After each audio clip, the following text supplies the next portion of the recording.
All right, y'all come on up, please.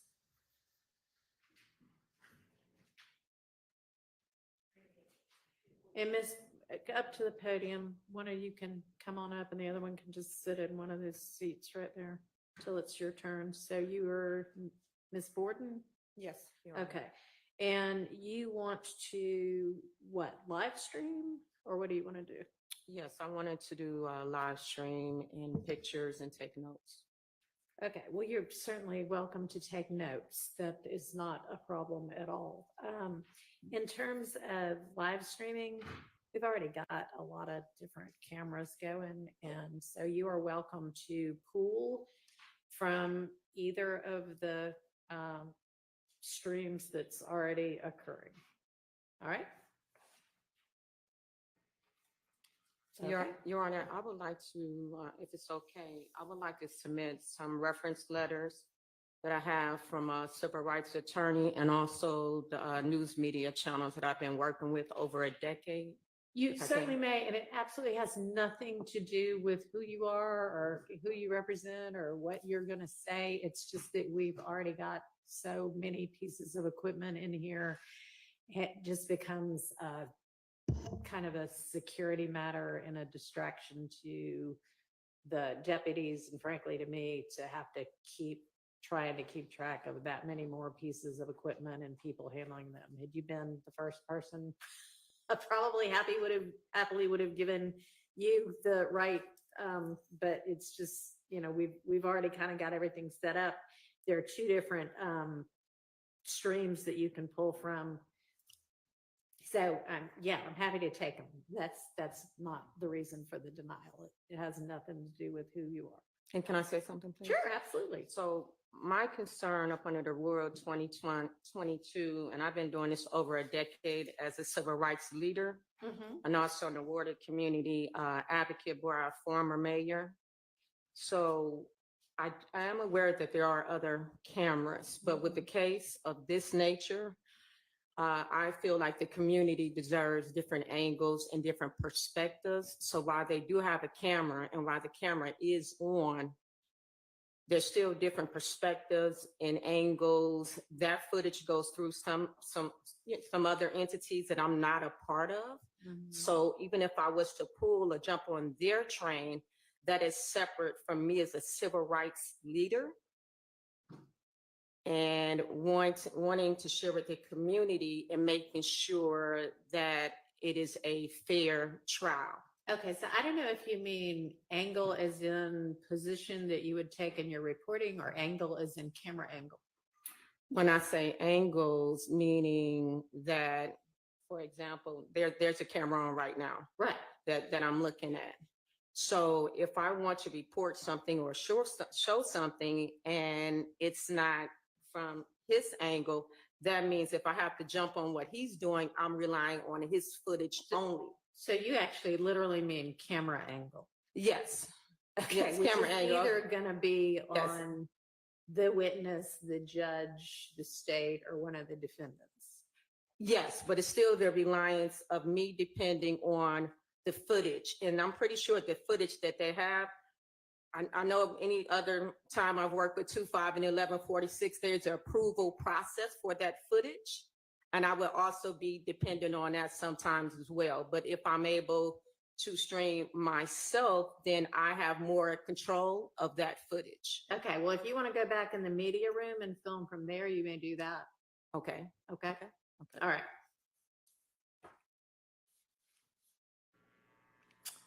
All right. Anything else? No, Your Honor. Okay, thank you.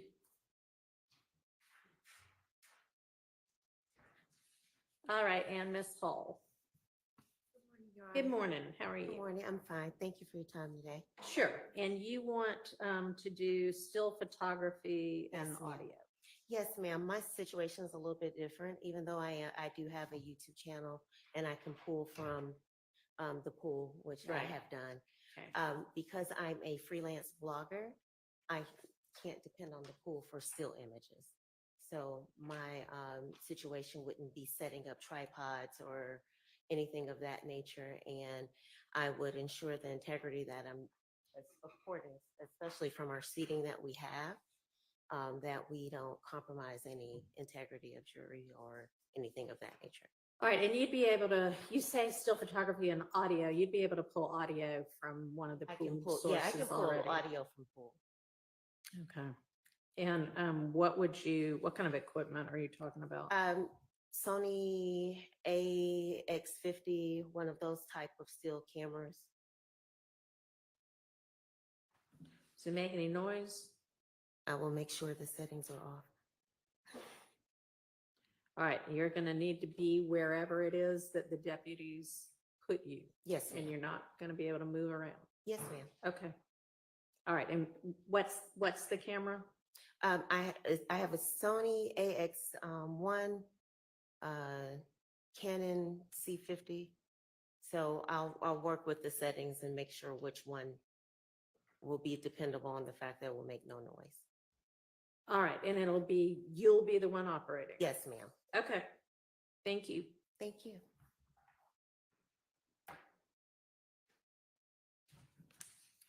All right, Ms. Abbasi, did you just get alerted this morning that you were gonna be the one covering court? Is it granted? Yes. Okay, We'll get the paperwork out to y'all probably sometime today. Okay, thank you so much. Okay.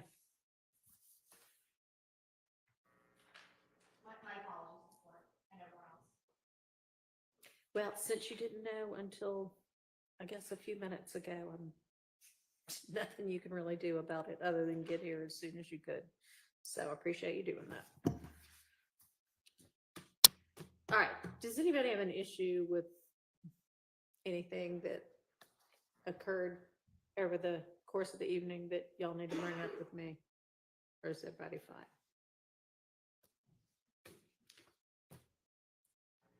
Yes, sir. Well, Mr. Sharp stood up first. Your Honor, we came in today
to provide me with anything you found between yourself and any of the attorneys for co-defendants who have entered pleas? Oh, okay, that's fine. Your Honor, I would like, with permission of the court, to check with Ms. Winfrey's exhibits to see that 460, is up there, because I took one stack, but Okay. 460 was not. You can check. Thank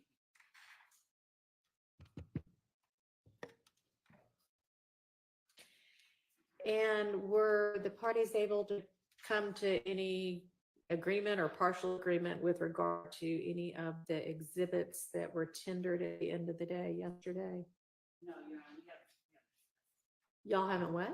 we haven't discussed that, redactions.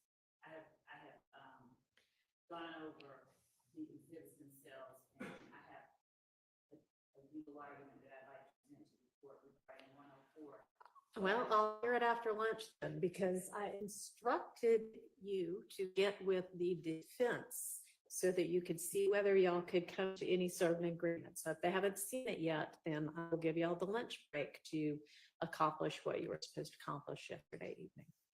And then I will report required, but the 460, which was the document that I believe at the end of the day, Mm. some counsel for defense looking at, I believe that I retrieved it, but I think Mr. I don't. Anybody else 460Y? Can y'all check? Sometimes it's hard to keep track of all the documents.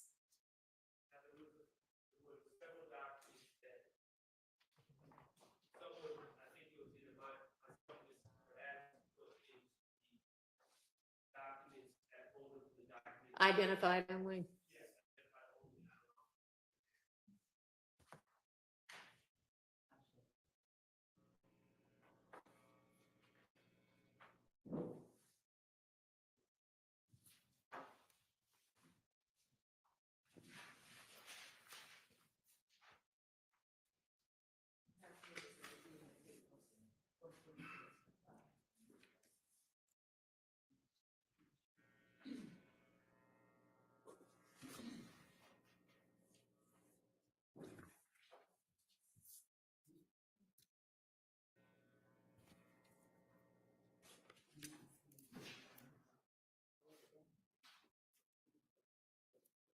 Yes. All right.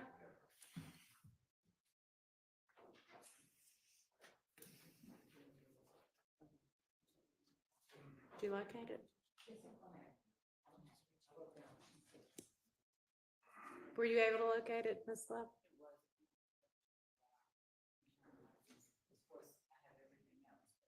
Okay. Well, I'd imagine that would be easy enough to reproduce. It was just printouts from emails, right? It was Mr. Wright's emails. And we provided a hard copy. I mean, yeah, Actually, I'm sure I have a copy of it since you gave it to me, if that would help. it would, if the court doesn't mind allowing us to take a copy. Court's copy, I will, Okay. return it back. I don't think I've made any markings. Well, I have made a marking on it, sorry. It would actually help us to recreate the document. To just, yeah, look at it to recreate it, that's fine. Thank you. Thank you very much.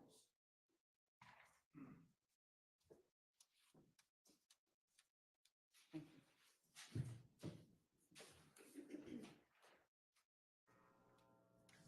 Nobody was able to find a 460Y anywhere? Okay. Has anybody checked up in that podium area? Okay. All right, well, it can be reproduced. It's not the end of the world if we can't find that particular one. All right, turning to the issues we need to decide. Ms. Abbasi, your co-counsel, had filed a motion in limine regarding autopsy photos from the Holmes murder.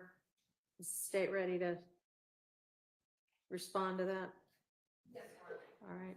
And Ms. Fossey, do you want to make any argument? At this point, no, Judge, the motion is largely self-explanatory. All right. I'll let Ms. Sullivan. Thank you, Your Honor. Good morning. Good morning. Your Honor, when we get to presenting this act, which is count one, Act 79, the state intentionally did not include the medical examiner. This is a case in which Mr. Ryan has been convicted of the murder of Jamari Holmes. And so it is only the state's intention to bring in 3 photos, and I have a copy of those 3 photos that I can show Ms. Abbasi through the lead detective in order to minimize that level of testimony. And so we do not plan to stipulate, but we've selected only 3 photos that we intend to All right, introduce. let's see what they are. And I can bring them up to the court. For the purpose of this hearing.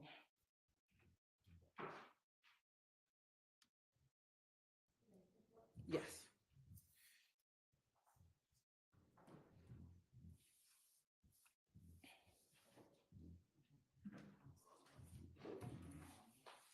And for the purpose of this hearing, Your Honor, the state's gonna label them states 1 RR, states 2 RR, and states 3 RR.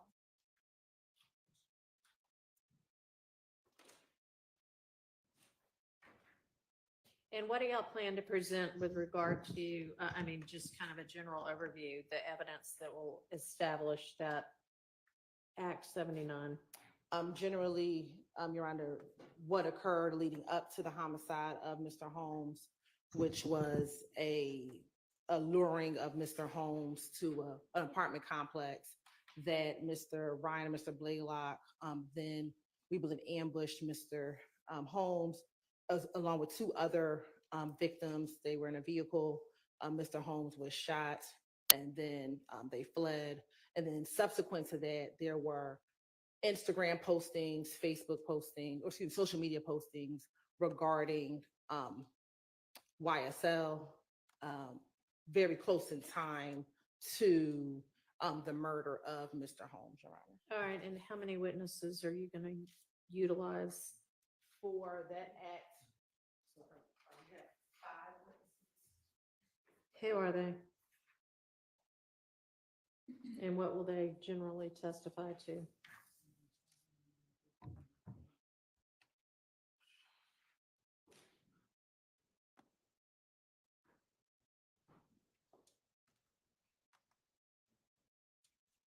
know, that 5 is a marked reduction from the original list of witnesses. We did not intend to retry that murder. Well, that's good to hear. Your Honor, 5, the witnesses for that act are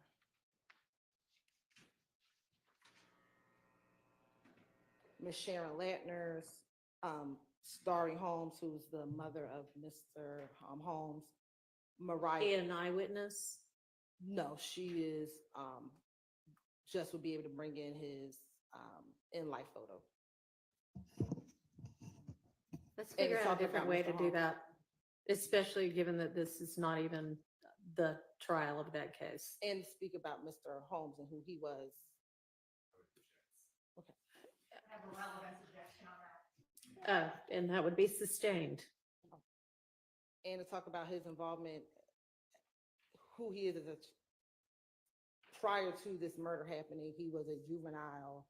I don't know if any of these other witnesses would be able to do that. Mariah Smith was someone, I believe he had just met recently, who helped set up the robbery that ultimately led to his death. Okay, all right, have you moved on to another witness now? Is Mariah Smith another witness or? Mariah Smith is another witness, Your Honor. So Mariah Smith would be able to say he was a juvenile, right? She doesn't, I don't believe she really knew Mr. Holmes. How old was he? substantially. He was 15 at the time of his death. Mhm. Yes. And Ms. Latner's backing up, she would, what, introduce a 911 call? Yes, And what's that gonna say? But it was the initial reporting of the shooting. So it was at the time, the time of the shooting. Just framing one the date. call? I believe just one call. Your Honor. Judge, we would have no objection to the call. Okay. admitted where, the witness says he'd like to speak with police and please don't speak. No problem with that call coming in. Is that the call?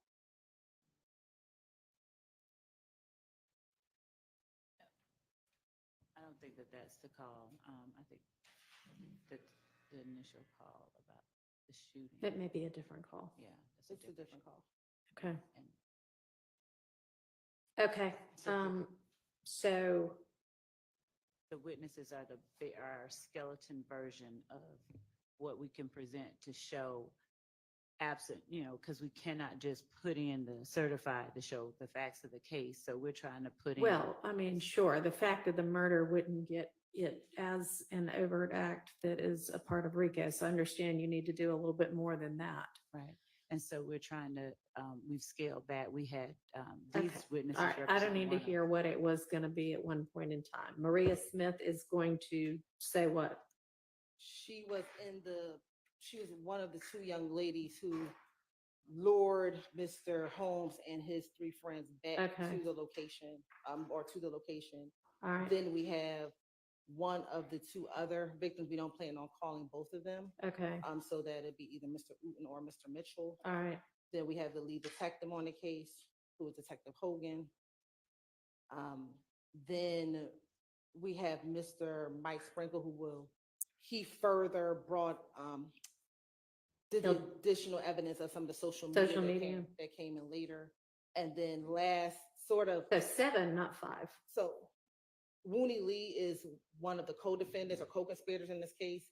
He is coming in during this portion, but he was present during the initial trial of Mr. Ryan and posted some social media postings with rat emojis when Miss Mariah Smith initially testified in that trial. And so he's coming in that portion, but he's not actually a part of what will prove the actual act, but that's why he's included. And Your Honor, we do need some clarification whether it's going to be Mr. Uten or Mr. Mitchell. We've been in contact with the state about going through the evidence we've offered for these witnesses, what does or does not need to be redacted. Mr. Uten's interview is maybe about. Can you spell that last name? Yes, Your Honor, it's OOTEN. Okay. His interview is maybe about 20 minutes, half hour with some quiet time, and Mr. Mitchell's interview is several hours long. Okay. When are we going to get to this part of the trial? Your Honor, we would believe that we would get to this portion of the trial probably early October, Okay, so fairly soon. fairly soon. Yes, All Your right, Honor. when will y'all know who it's going to be? We should know within the next few weeks, within 2 weeks, Your Honor. Your Honor, Well, 2 weeks from now is the end of October, so. I mean, the end of September, trying to rush that along. No, we do want to have an opportunity to go through the state what evidence they believe will actually be admissible. Right Okay. now, we've got more than 50 pages of Instagram records from Mr. Blaylock, co-defendant not testifying, more than 200 pages from Mr. Ryan. Those are obviously issues we'd rather not sit down with the court and go page by page, but if we need to, then we will. And Your Honor, I believe there were some preliminary conversations, and we do intend on furthering or finishing those conversations with Ms. Abbasi and Ms. D. Williams. Okay, well, that probably needs to get done before the end of next week. The state could respond to our email. If we want. Can y'all, We can. We've also found it fruitful to communicate via phone, which we have done and will continue to do at times that are convenient for either Mr. Abbasi or Mr. Williams. That communication has not stopped. I think there were some issues, but we've done that as well. all right, well, try to do it in a timely manner, please.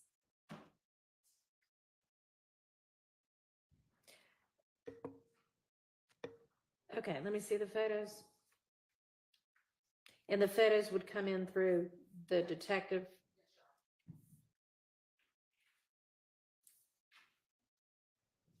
Did you get copies too, or are we just?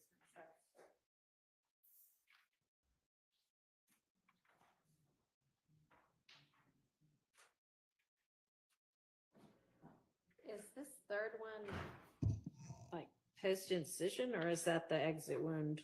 That is the Entrance wound. Your Honor. Entrance wound? Yes, Your Honor. Your Honor, one of our objections is I don't know who's going to be able to answer that question. I don't believe the lead detective is qualified to explain what type of injury you're. We don't believe the detective will be able to lay foundations. Oh, I'm sorry. We don't believe the detective will be able to lay foundations for these photos. All right. We believe that with some conversation, he can talk about the fact that the victim was shot in his head, that is the victim, that he was it was his homicide that he was investigating. The picture, which I believe is 2RR, with just the area in which the Before it's shaved. before it's shaved, I believe that he could talk about where the bullet was, or that he was shot in the head. And then the last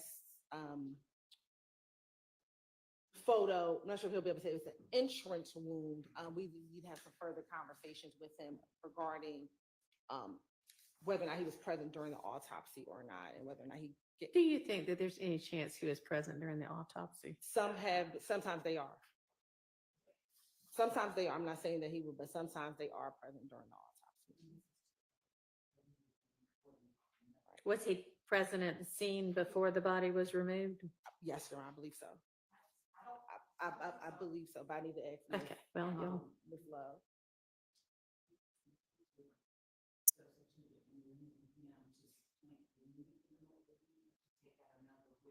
Do you know if he was present? Your Honor, I've got, based on the police report, the officer received his phone call at 6:07, requesting assistance to the homicide. The victim had already been taken to Grady in ambulance 571. He was pronounced dead at Grady at 6:10. Okay, so if he was at the scene, he wouldn't have seen the victim at the scene, so that wouldn't be helpful with regard to these photos. And Your Honor, we were trying to avoid the ME, so if we can have some stipulations to that, or we can have the ME come in for All a right, limited purpose. why don't y'all get together? I'm gonna hand these back for now and come up, maybe you could come up with all sorts of stipulations. So we'll revisit that.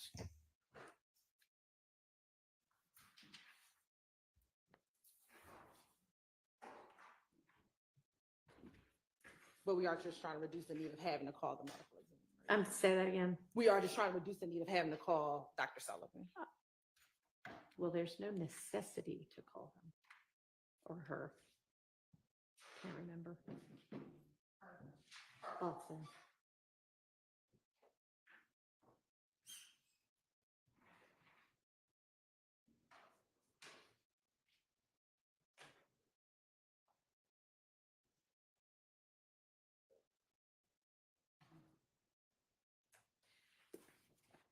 Okay.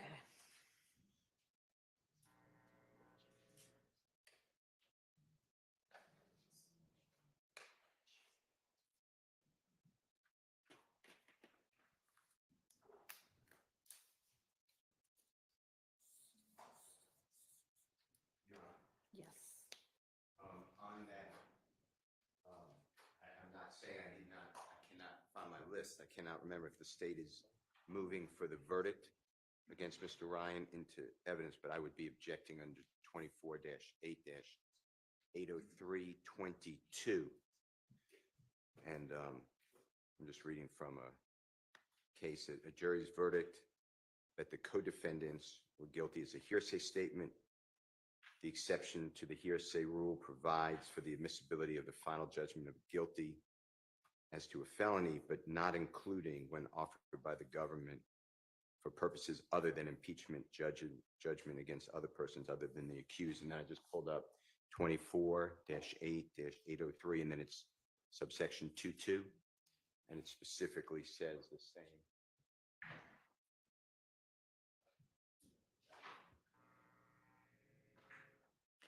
What's with the state's plan with regard to that? I just want to put you on notice so we don't go into it.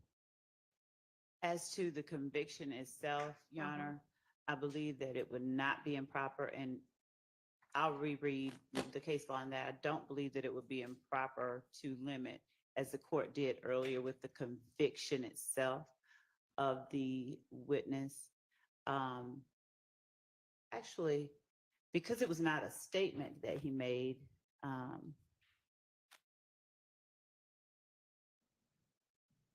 actually, Your Honor, I think that it would be admissible against all of them. It wasn't a guilty plea, so it's not a statement that the Yeah, it's any judgment of previous conviction is what 22 covers. okay. So So to the extent that the actual certified is tendered, then if it is the fact, and it could, we don't argue that it, it's probably the fact that that certified alone is admissible only against Mr. Ryan. But the facts of the murder itself and the circumstances and what he did, we'd argue are admissible against all of the defendants in this case. So, the facts, yes. right. Not the actual certified, but I was speaking Ms. Hilton, not the court. I can't hear you. I mean, I know that mic doesn't want to behave properly, but maybe you can borrow the witness stand mic if that one was even working yesterday. It wasn't. I'll try to hold it carefully. So the certified itself, we may have no argument regarding that being used and there being a limiting instruction as to the certified itself against Mr. Ryan only. But we would also ask and would craft and present to the court an alternative if there is an instruction that is requested that includes language that the facts that are presented that the jury takes as evidence are admissible against all of the defendants, including any postings or statements that Mr. Ryan or Mr. Blaylock made as a result of or in furtherance of that act. Okay.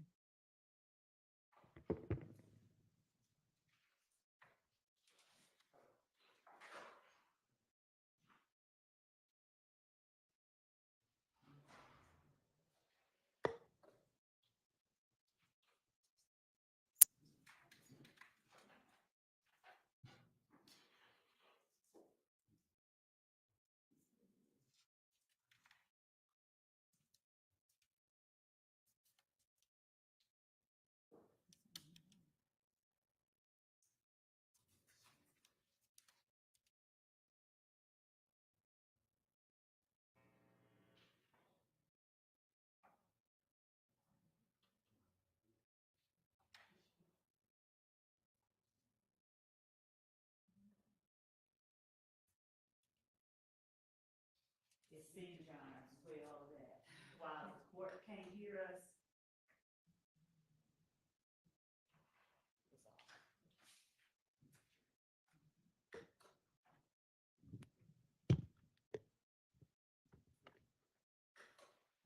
it seems that while the court can't pick us up, somehow or another,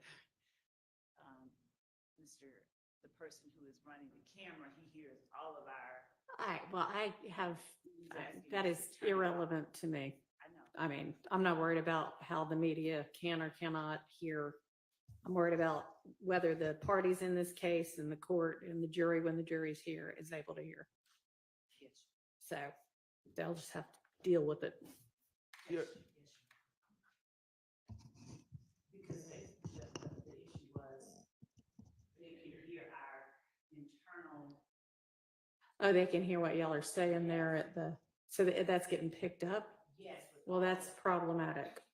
With all the mics off. Okay, so y'all gonna need to adjust your microphone in a way that is not picking up attorney work product conversations. Can you do that? You just get the fees from the courthouse. Okay, well, then you're not gonna be able to to do the audio if it's picking up attorney work product conversations between the counsel at the tables. I don't know what to, I mean, some adjustment's gonna need to be made. I doubt if they can hear it all the way over there, but what all's getting picked up? Just remember having a conversation. The state,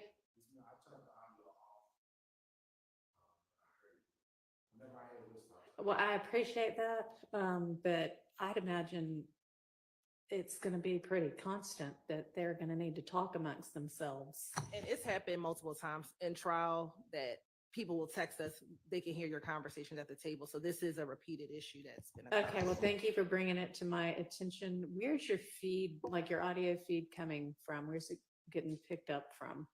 Do you know where the mic is? No, it's connected to the court system, so whatever you are, be addressed. All right, Ms. Persfield, can you get IT to get on that issue, please? She's watching on Zoom, I assume. Maybe I should text her too or email her too. Instant message her on my computer. Give me just a second.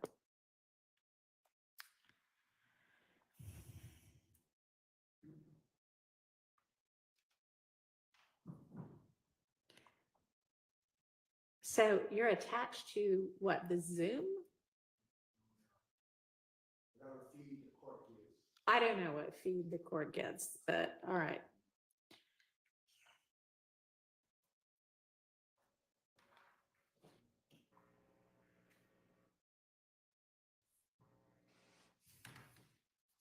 Ironic when the court came here.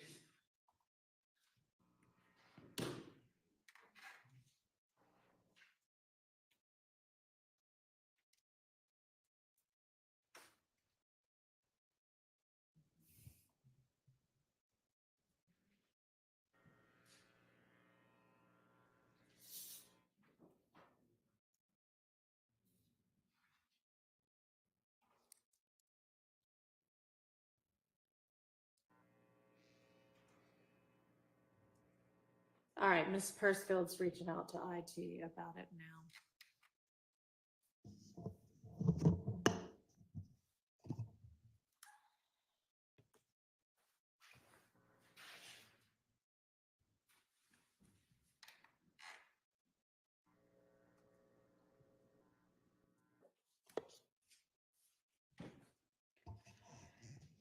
All right, do we want to turn to where we left off when we were last here, which was trying to sort out the nested hearsay in one of the wiretap conversations? Your Honor? Yes. Before we turn the page, could I just get some clarity? Because I'm confused. The state, I believe, indicated that they thought the facts of the murder case involving Mr. Ryan were admissible in this trial, but the conviction wasn't. But then they started talking about limiting instructions. Mhm. And I'm confused. Are they maintaining that the jury verdict from a separate jury is admissible against in this case? Or are they abandoning that and saying that they're going to get into the facts of this case? Go ahead. We are saying, Your Honor, that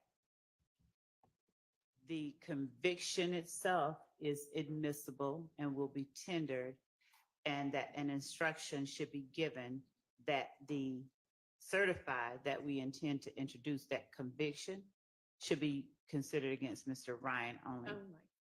But the facts of the murder and what happened should be considered as evidence if they choose to, believe it, against anyone currently on trial.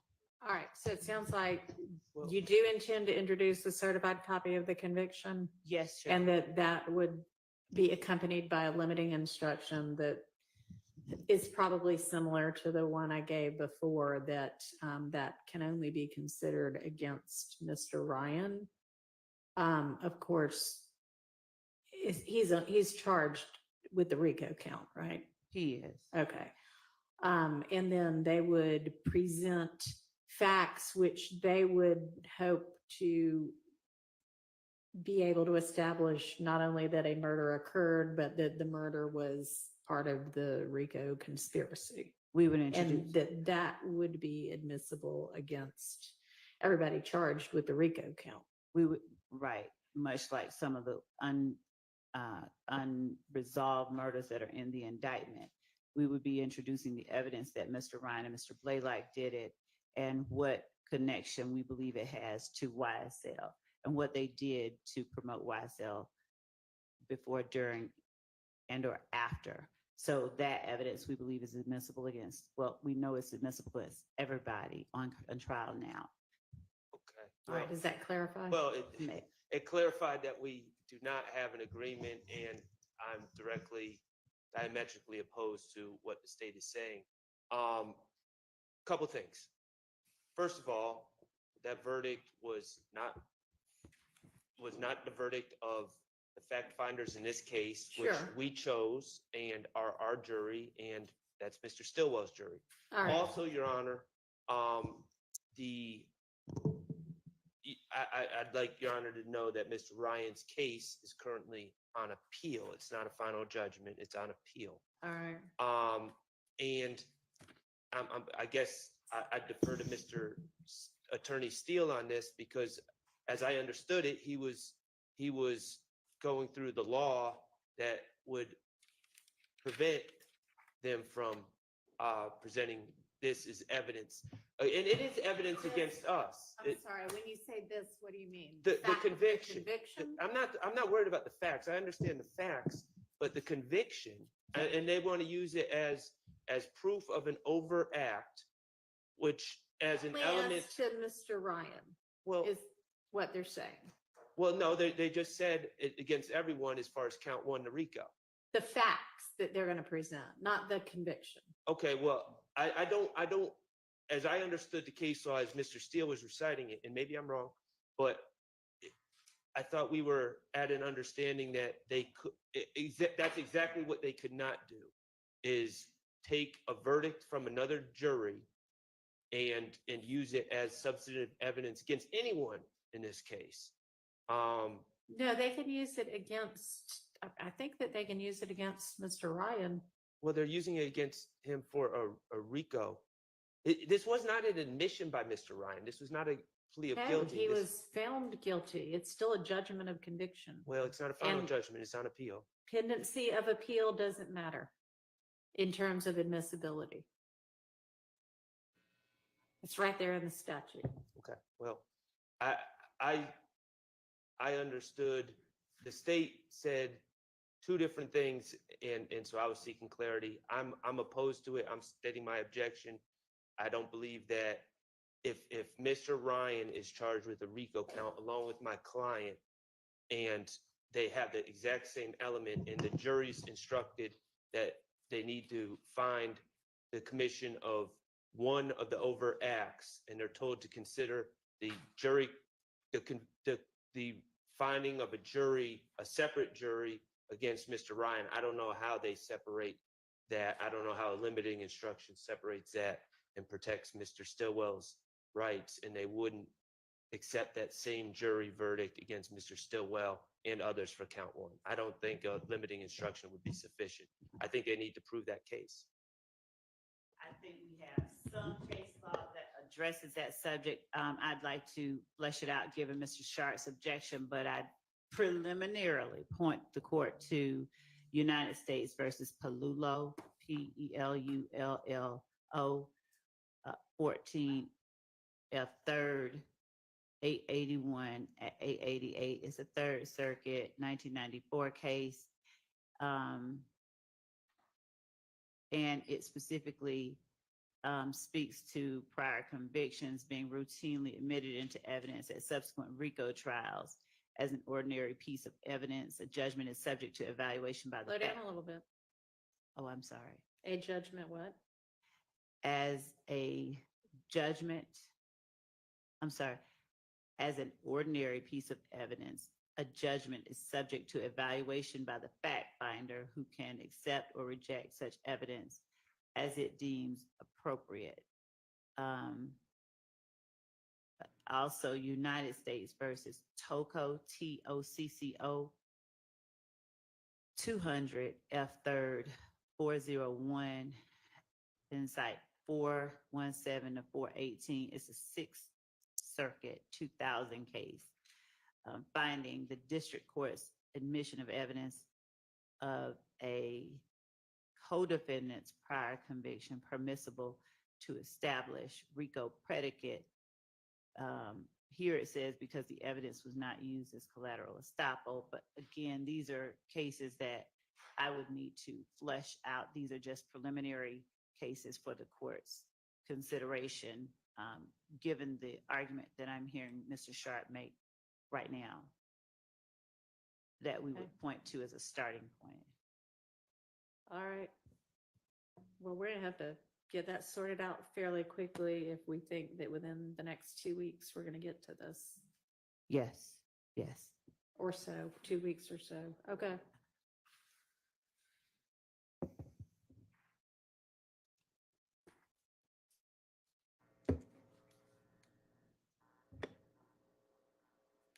So, Mr. Shar, are you clear at least on what the state's position is?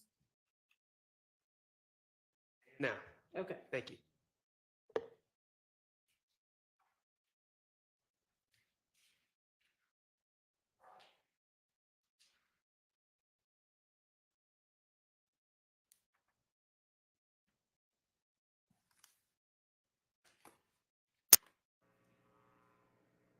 All right, we ready to turn to that Garlington wiretap?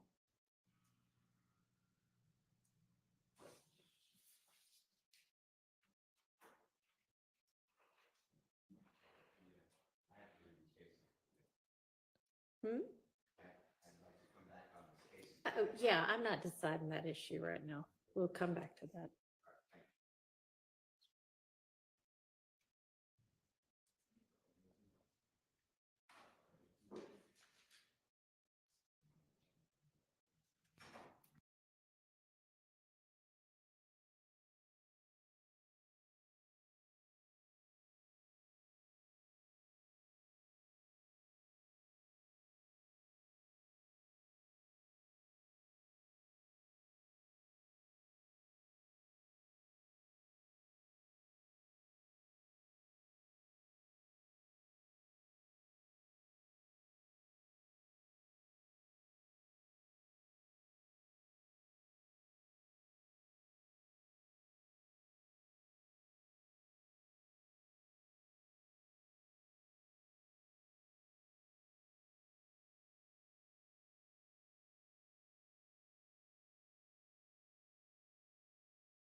Sure.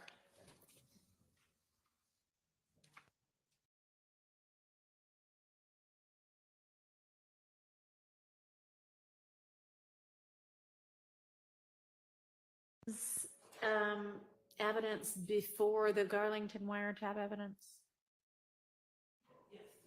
Okay, then maybe we need to set aside the Garlington wiretap and deal with the evidence that's gonna come in against Ryan.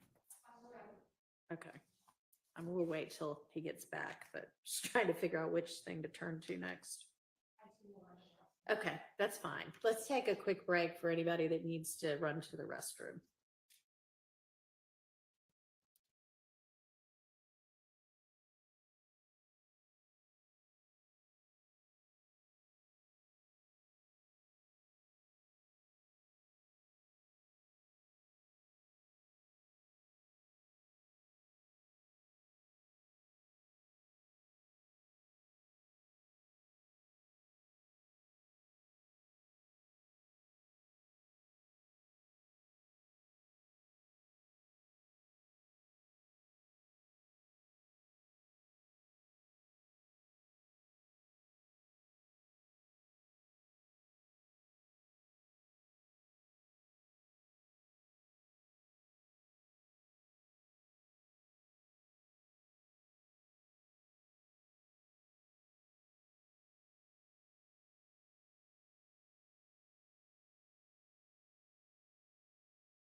Maybe we should turn to the evidence that's gonna come in on Mr. Ryan's, on that. That'll happen before the wiretap evidence. Yes, Ryan, I thought, are you talking about the email that Miss D. Williams sent? I don't know, Because did she send one recently? I thought Ms. Abbasi and I, that was what we talked about a few moments ago. He said, the two of you need to get together by the end of next week to go through those items so that we wouldn't have to use the Okay. court's time to do that. So I guess it was, yes, Ms. DeWilliams' email from, well, it was a long time ago, about all of the exhibits. Yes, Your Honor, and Okay, I'll so get with y'all Ms. will get Abbasi together on that. yes, to discuss a time. Okay, and can you remind me, did the state decide that y'all can, I guess, concede that Mr. Ryan's statement to police is inadmissible? Or no? Yes, we can use that. Yeah. Okay, all right. I thought y'all had conceded that, but I hadn't written it down on this. So.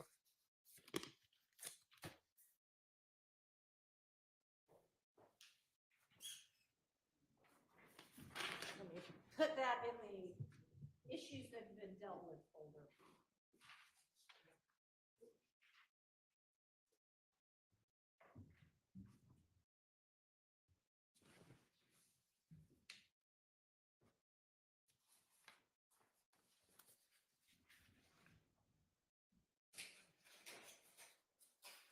All right, so do we want to do,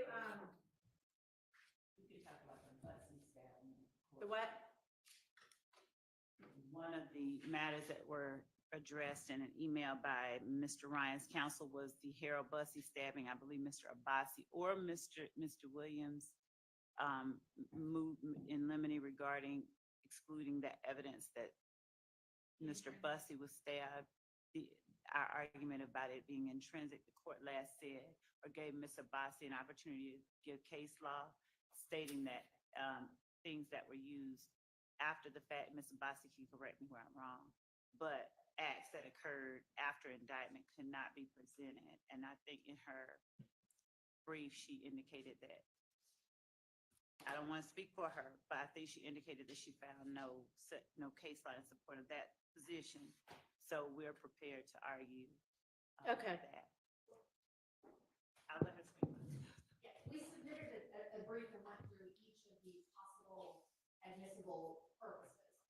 And as far as completing the story, something which happened after the indictment was filed in there.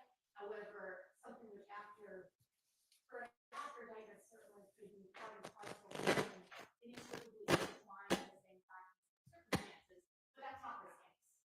So the brief does put out in there that the intrinsic acts the state is seeking to admit does not meet any of the criteria or exceptions, whatever you'd like to qualify it as, for those acts to be admitted. I don't know if the state is planning to respond. I did submit that separately.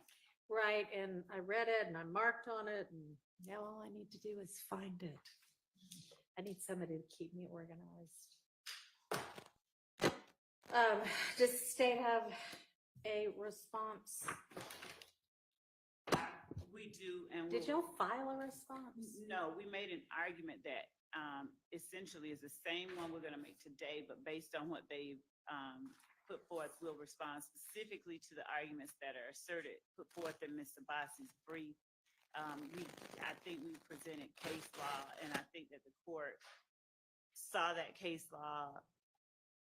I won't speak for the court, but I believe the court saw and was satisfied that the case law does say the acts occurring after indictment are not precluded as evidence of the conspiracy. Right, no, agreed, but it's two separate issues. I mean, if it's gonna be, they're not precluded just because they're post-indictment, but if they're gonna be admitted as intrinsic evidence, then they have to fall within one of the things that makes them intrinsic evidence, that it's the same series of transactions, it's necessary to complete the story, or it's inextricably intertwined with the evidence about the charged offenses. So what are y'all contending that it is? All of it. So inasmuch as the arguments that are put forth in Ms. Abbasi's brief seems to focus specifically on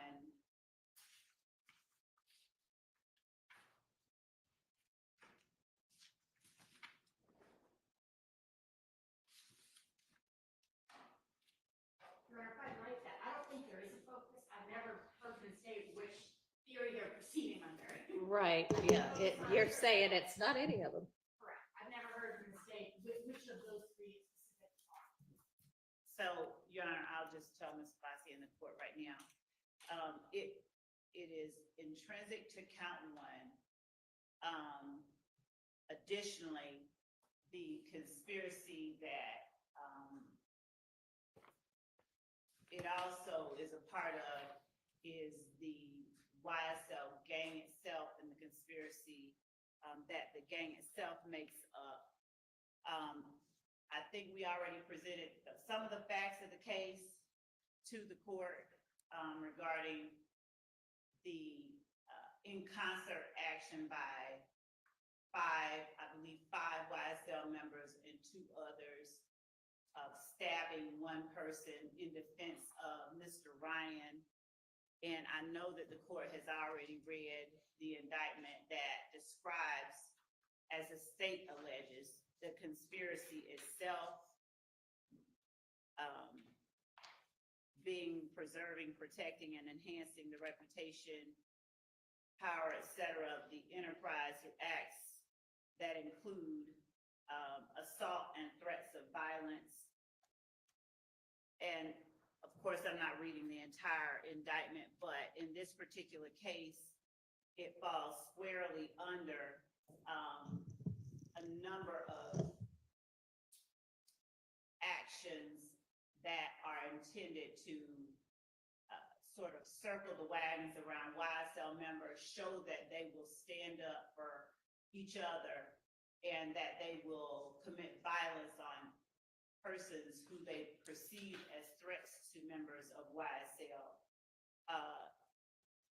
Mr. Ryan, after he was indicted, there were several, at least one YSL member that we have listed as an overt act who makes assertions about Mr. Ryan and his murder charge and subsequent, I think, conviction.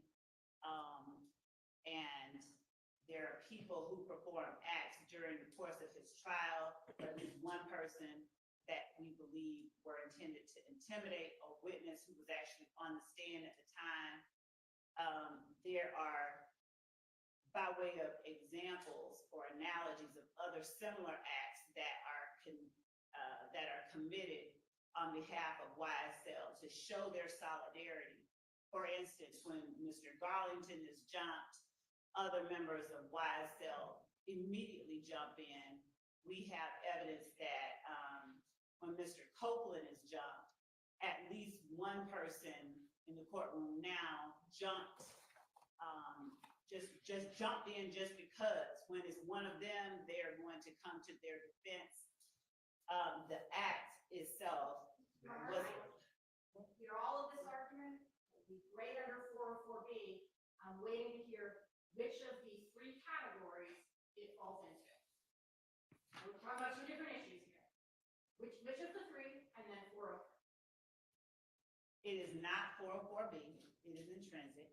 It could be both. I mean, I guess it would be intrinsic, but I mean, y'all haven't offered it as 404B, right? And you don't intend to, Right. even if I rule against you on the intrinsic. Well, if the court ruled against this, it would be a different argument that we'd be prepared to make on a different day, because that's not something we're putting before this court Okay. today. All right. So the actions of Mr. Ryan and the other YSL members in concert in stabbing Mr. Bussey when Ms. Abbasi asserts that they're not necessary to complete the story of the crime. This is our position, is that this conspiracy didn't stop at the jailhouse doors. It's ongoing. It's necessary that the jury sees that it is ongoing to show to them the truth and the whole truth that we believe that our evidence reflects, to show them the extent to which YSL members go in order to preserve and protect not only their name, their own, but their reputation. Mr. Ryan, Mr. Blaylock, Mr. Eppinger, Mr. Myrick, and Mr. McMullen are seen in the photo that, I don't know that the court needs to see it, but if it does, we can present it on Zoom camera to show the concerted action on their part in stabbing Mr. Bussey.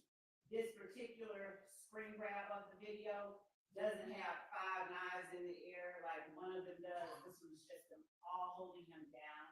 And for the purposes of just this hearing right now, we'll just call it State's Exhibit 465, RR for Rodalius Ryan. All right. Your Honor, I guess I'm kind of more confused now because if the state's purpose is they want to show that it's ongoing. So I don't know how they're using it to complete the story of the crime if their version is that it's not complete and it's ongoing. I don't see how those two square. It's not an element that the jury has to find. The gang is continuing. The only thing they need to prove is that by the date of indictment, this happened. It really doesn't matter as far as what the jury needs to know for the state to meet the required elements. It doesn't matter whether the gang is continuing.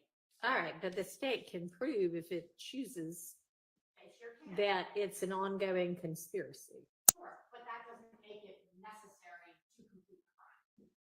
Well, necessary to complete the story of the crime. And I guess the story of the crime is, Ongoing and continuous conspiracy that is YSL, its enterprise, and the members committing these particular acts and crimes for the purposes listed in the indictment under the definition of the conspiracy itself. And this act is not something that is obviously relevant to the issue of whether or not the defendants are or are not guilty of count 1 in terms of what we're alleging that they conspired to do. It certainly would be an overt act under the definition of overt act of count 1. So it would go to prove count 1 as to each of the defendants. It's therefore relevant, highly relevant as to that particular issue. It's presumptively, of course, the court is the gatekeeper, but under 402, because of its relevance, it's presumptively admissible. Under 403, Your Honor, there's nothing about it that is so substantially more prejudicial than probative, given its highly probative nature. Do you have the Zoom up here? Let me pull it up and put it on the Zoom. Considering it's coming, just, we're not in yet. all right. Ms. Abbasi, can you remind me, and I don't know which one of y'all cited Murphy. Was that you, Ms. Abbasi? The part about integral and natural part of the witness's accounts of the circumstances surrounding the offenses, which factor did that go to? I specifically did not cite that case. I did discuss whether it would be integral, natural part of what happened. I didn't cite to Murphy. Okay, well, maybe it was just one I I did want to touch on one thing the state said because I think we're getting into dangerous territory. an overt act to support the verdict. Well, now we're talking about trying to prove the charges against the defendant based on something not in the indictment. Well, and that's an issue that I've got written down here as something that y'all owe me law on, whether an overt act not listed could be the sole basis for a conviction. Right, we do, and I think at some point. Still waiting on that law. No, we actually, I think at some point, and I might be wrong about this, but a contrary position was presented, and whatever case was cited, did not support that position. And we have affirmative, case law that we presented in the form of a brief to the court. All right, well, you go ahead and get that filed can you get it filed? When can you get it filed? By Monday? By Friday? All right, by Monday. Your Honor, I can get to the part kind of the contrary case law that in the appellate, I know it sounds kind of, doesn't sound to square up, but it leads to an inconsistent verdict that perhaps some of the jurors found the defendants guilty based on the acts which were in indictment, and perhaps some of them found the defendants guilty on. Oh, I mean, it's gonna be real fun when we get to the verdict form. I think that we're gonna have to get really specific about what they're finding. Because I don't think it can be that 6 found one and 3 found another and 2 found a third. I think that this situation, this precise situation came up in Cotman, and I could be very, very wrong. I read it, I glanced over it briefly, but I think that the court found that given that the court instructed the jurors that their verdict had to be unanimous, that it did not present a reversible issue. The defense argued, or the appellants had argued, that there was no way to tell whether or not they all agreed on the same overt act. But in giving the court the brief that we intend to present, I think we can address that as well. I think that part is easily All right, addressed. so that'll be 2 different issues. Can an overt act that's not listed in the indictment be the sole basis to support the conviction? Mhm. But then there's also, does the jury need to find unanimously this overt act, specific overt acts? Do they need to delineate which overt acts they are unanimously finding exist to each defendant? Right, and I think that as it relates to our previous discussion that the court said we would address a little bit later, whether we number them or whatever, I just off the top of my head, I think that them listing an act that they found unanimously had been committed as to the defendants, I think would suffice. Okay, well, if we all agree on that, then we don't need a brief on that. Okay. So, I'm sorry, Mr. Boston. I don't know if we made it in the 403 part on this. No, we hadn't. We sort of got sidetracked, I wanna but. make sure I'm not. All right. All right, so we all agree that the jury is going to need to delineate. We unanimously find this overt act exists as to each defendant, right? I mean, we're going to break each defendant's counts out separately, and I think that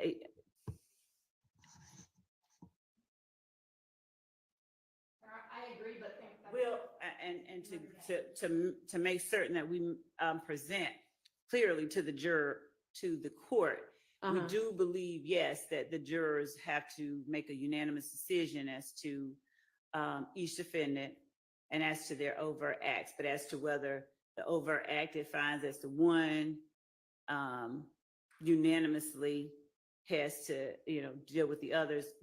I know. I mean, it can be wholly entirely separate as to each defendant. It needs to be a separate determination as to each defendant. Yeah. But for each individual defendant, does the state agree that the jury has to unanimously find 2 overt acts, one of which needs to or happen within the statute of limitations? We agree they have to at least find one Okay. that happened within the statute of And limitations. it needs to be unanimous that, let's say they all find overt act 66, whatever that is. I believe it's safest that they find Okay. unanimously. Okay. All right, And then I don't we- need law on that because we'll just do that the safe way, whether it needs to happen that way or not. Okay, so back to, so I still will need by Monday whether an overt act not listed can be the sole basis for the conviction. And now we will go back to to what we were talking about, which is this the intrinsic. allegedly intrinsic act. So Mr. Ryan, given Mr. Blaylock is not here, but I will, since they were the two that were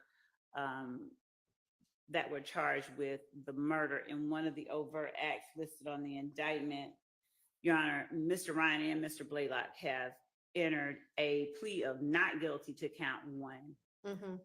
And they are obviously charged with committing an act of violence against a person as alleged in the indictment in a manner that furthered the interests of the enterprise in the conspiracy.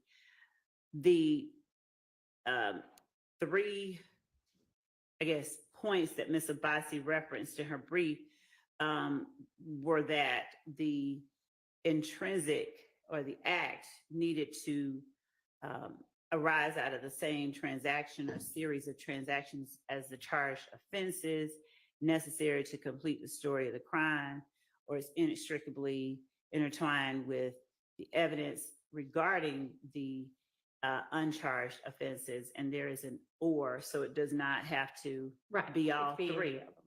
So given that the jury will hear evidence of Mr. Ryan's and Mr. Blaylock's concerted efforts as they related to Mr. Holmes, they will hear evidence of Mr. Ryan's actions after the murder of Mr. Holmes. They'll hear evidence about their connections to YSL, but the fact that you have other members of YSL acting on behalf of Mr. Ryan to support him in a violent way against another person whom they allege only messed with Mr. Ryan's commissary, stabbing him just because he messed with Mr. Ryan's commissary, show the extent to which members of YSL go to assert their dominance, even in a situation like the Rice Street jail, and to protect one another, to show that you don't mess with one of our own.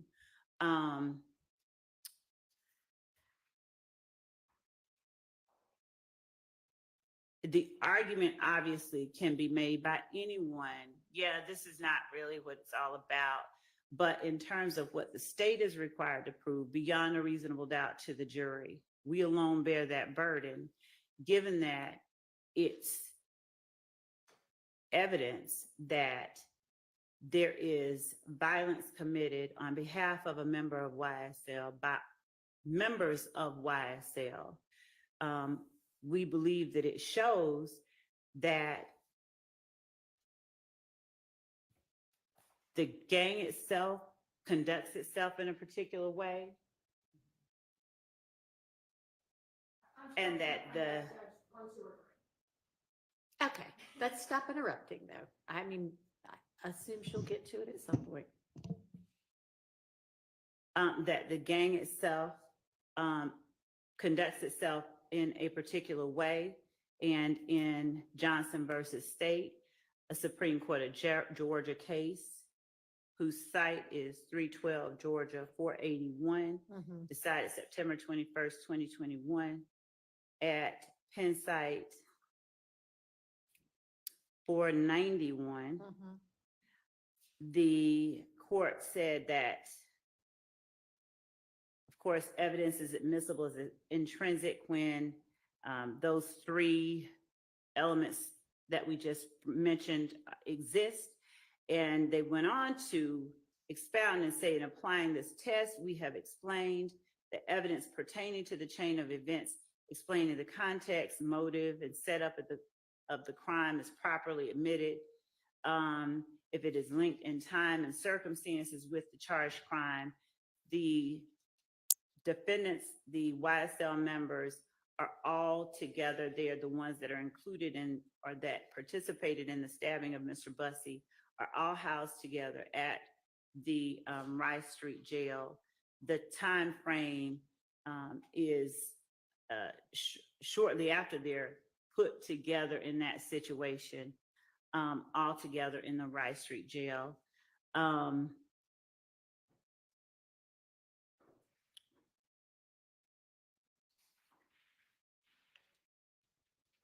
In this particular case, in Johnson, it has a set of circumstances that are not exactly the same as this, but we believe are analogous in many ways. In Johnson, of course, the appellant was charged with participating in criminal street gang activity, and the state's theory was that he was involved in the gambling house shootings with Blood Gang affiliate Porter and several unidentified assailants in another restaurant shooting. The evidence related, as the court found, to the Boulevard Place shootings added significant weight to that theory because the evidence was linked in time and circumstances with the charged crimes, and one victim was a member of a violent gang. We are not alleging that it is on all fours with our particular case, but to the extent that the Johnson court found it pertinent to say that the intrinsic act, or the act that the state alleged was intrinsic, added significant weight to the state's theory. For these reasons, we believe that that is analogous to our case as well, with 5 people, 7 total, acting in the same, overacting with an extreme amount of violence on behalf of one person whose connection, we believe, with the 5 YSL members is just they are all YSL members and they are acting protectively towards him. We have, we believe that that incident adds significant weight to our theory of the willingness of YSL members to participate in that enterprise in a manner involving violence to protect the dominance and the members of the enterprise and the gang itself. So the court found that even though the state didn't charge appellant in connection with the shooting, evidence of the incident was relevant to disputed issues in this case.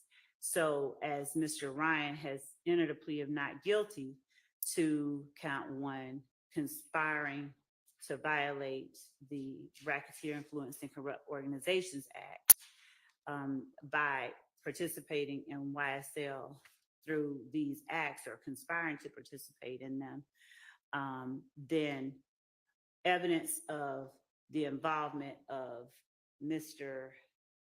Blaylock, Mr. Ryan, Mr. Eppinger, Mr. McMullen, and Mr. Myrick, all of whom are also charged in this indictment with the conspiracy.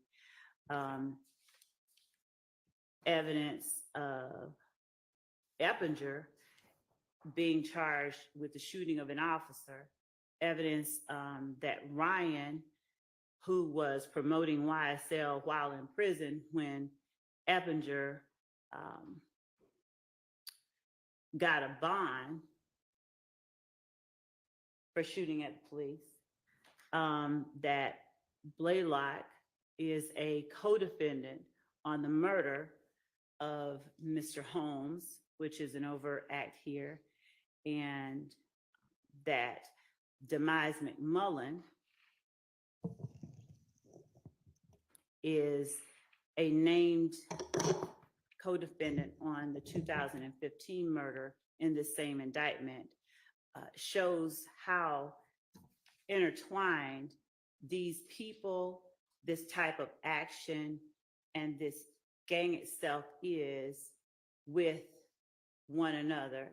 They're all inextricably intertwined with the evidence regarding the the uncharged offense, which is the stabbing of Mr. Bussey. So we believe that it satisfies the requirement of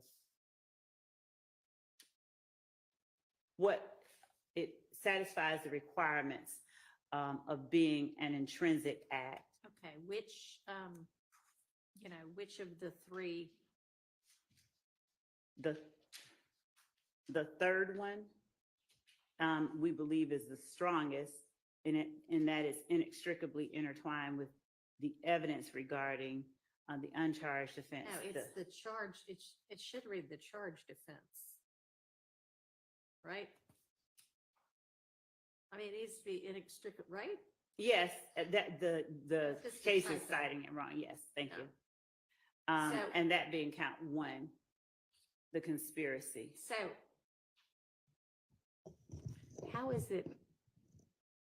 And you think it's also necessary to complete the story of the crime, right? You're not asserting that's the same series of transactions as the charged offense, are you? When the court says the same series of transactions, we believe that it's an overt act, in as much as it could be considered an overt act to promote, to support the gang. So in as much as it is or can be considered an overt act for count one, and that it is gang activity, which it is. All right, And- I'm not quite sure where I got this language, but I jotted down, and I think this is kind of the definition of inextricably, or an explanation of inextricably intertwined with the evidence regarding the charged offense, Mhm. is that it is an integral and natural part of a witness's accounts of the circumstances surrounding the offenses in the indictment. Anybody So know if that's? So That's as to, that's the explanation for what it means to be inextricably intertwined. I think that came from Murphy. That's Williams versus State, 302 Florida 474. Cited in the brief. What years it was, Williams? 2017, it's cited to on the 11th circuit. Okay, and I think that language is also in a Court of Appeals case in 2020. Okay, so, but I mean, if that's what it means for it to be inextricably intertwined with the evidence regarding the charged offense, how is that an integral and natural part of a witness's accounts of the circumstances surrounding the indicted offense? So if the indicted offense is the conspiracy itself, and our witnesses talk about what they've observed, and we have evidence of what has occurred to further that conspiracy. So would this be a witness who's being No. presented regardless? Or is this a witness as to, I mean, obviously, if they're just coming in to testify about what happened in the jail, that wouldn't be the same thing, because I would have already made the determination, oh yeah, you can talk about this. Is there going to be any witness who there's no way they can give their account of how it is that any of these defendants is guilty of RICO without telling the jury about the stabbing? No, we're not saying that. We're not Okay. saying that at all. So then it's No. not inextricably intertwined. But it does, it's an uncharged offense. That arises out of the same transaction or series of transactions as the charged offense of count one. And the series of transactions is the acts of violence that have been described. One of the overt acts, as I said, is the murder of Mr. Holmes by Mr. Blaylock and Mr. Ryan, as we've alleged in the indictment.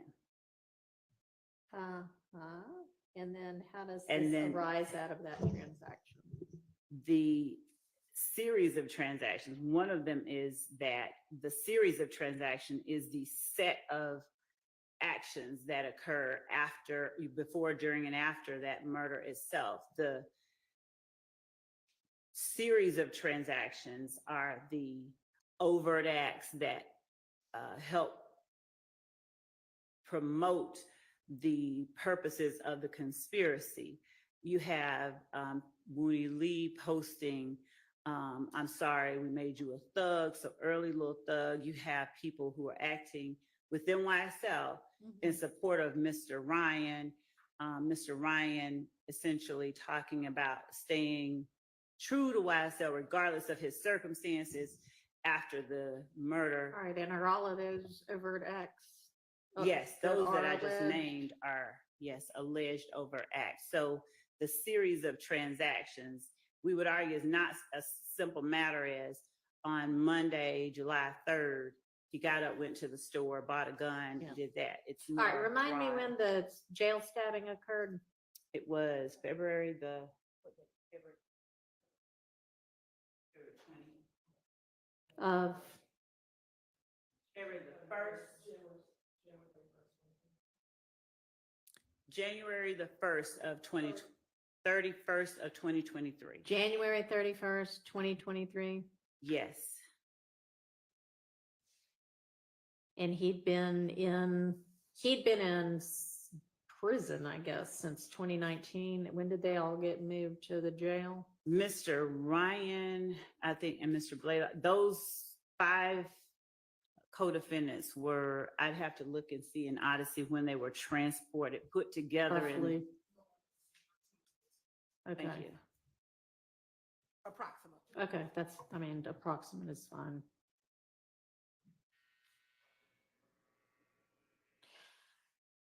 And also, Your Honor, under 104, and I get that we are still hashing out whether or not it's intrinsic.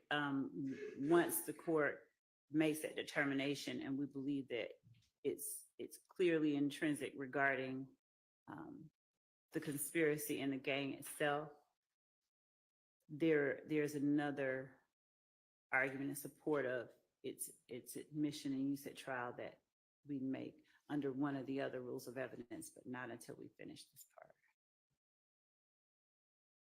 Well, I'm curious now as to what that would be. Just that under rule.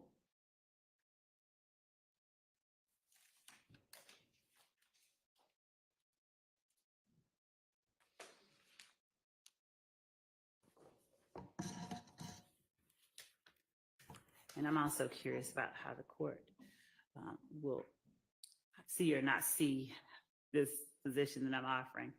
But under 24-1-104, which specifically deals with the court handling the admissibility of evidence and the court's determination of it.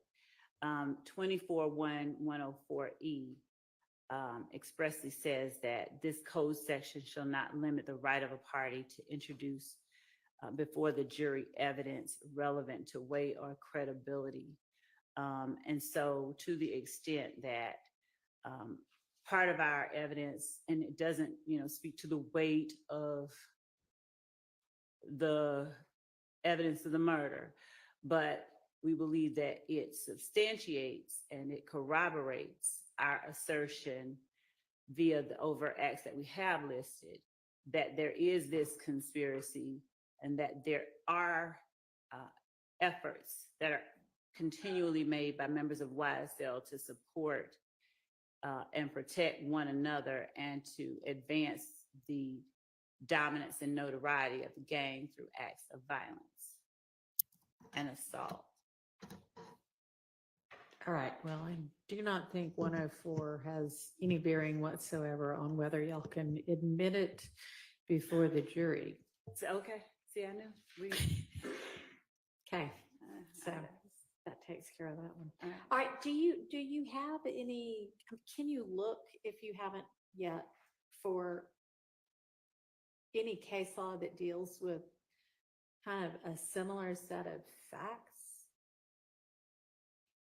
Mr. Atkins is shaking his head, yes. Since that he can is- look for that. Oh, that is, we definitely can. I was just trying to make sure that I fully got what the court was saying.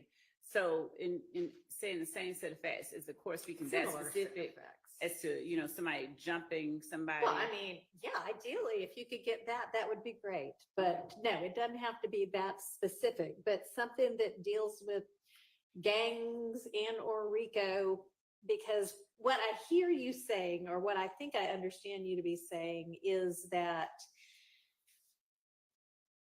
part of why this is intrinsic is because it's necessary to give a full story of how YSL is this ongoing criminal enterprise that uses violence to protect their members. Right. Am I understanding you correctly? You are, and to assert its dominance. And in support of that, I also say that each of the members of YSL, Blaylock, Eppinger, McMullen, Ryan, and Fleetwood, had all, I believe all of them had been brought in from prison for YSL related offenses that they had been convicted of. Eppinger had been sentenced to prison off of a probation revocation for an armed robbery after he shot Officer Rogers.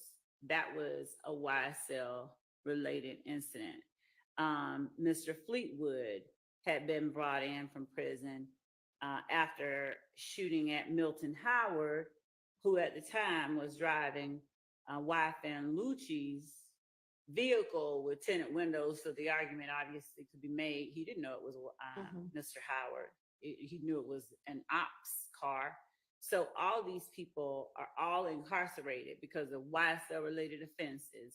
And then you put them all in the same little area, and they are once more acting as one single bullet against somebody they believe is a threat. But I can and we will look for a case on all fours with this particular set of circumstances. Okay. Your Honor, should we say a 403 argument until the state?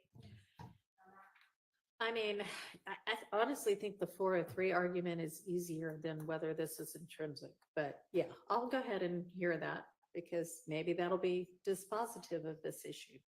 So would Ms. Abbasi, should I let her go first and sit down and see the floor? Does the court want to hear from the state? It's in the brief, so I'll let you begin. Well, I mean, They have the burden. I'll give you the. all you really say in the brief is it doesn't meet 403. You don't really say why. Well, it's that it has to survive the balancing. Okay, well, that's pretty clear. To exclude what is a scan or cumulative over I think everything in here we're dealing with is scant and cumulative. There are, I don't want to get it wrong, how many other acts in here the state can prove. These are not necessary. I'm sorry.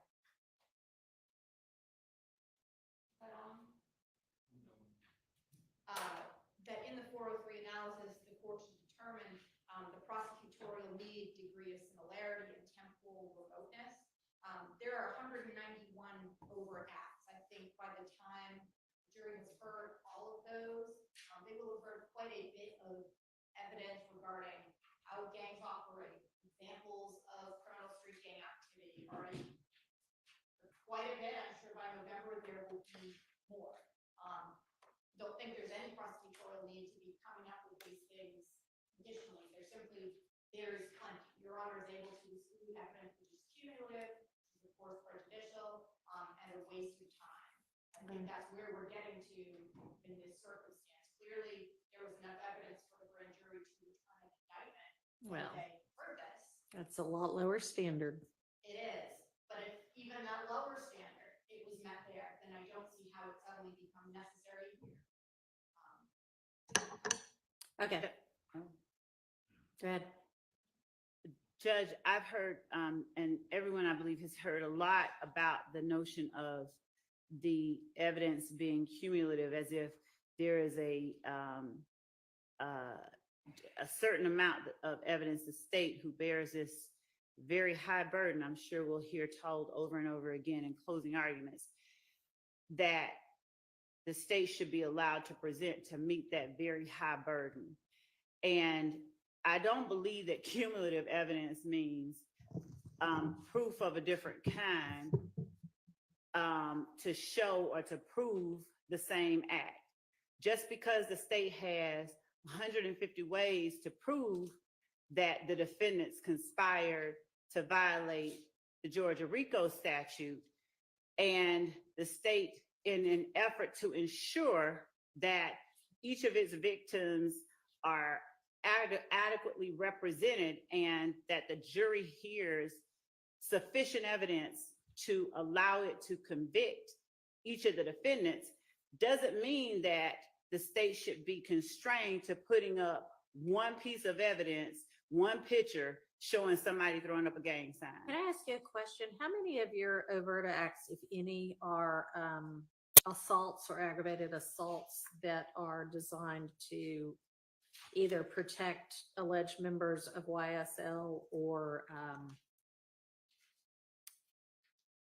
promote or continue the, I can't remember the word you said, but the dominance, assert the dominance of YSL? As it relates to Mr. Ryan, or just in general? In general, since the argument is this is done to protect members of YSL and To assert their dominance. assert the dominance of YSL. Okay.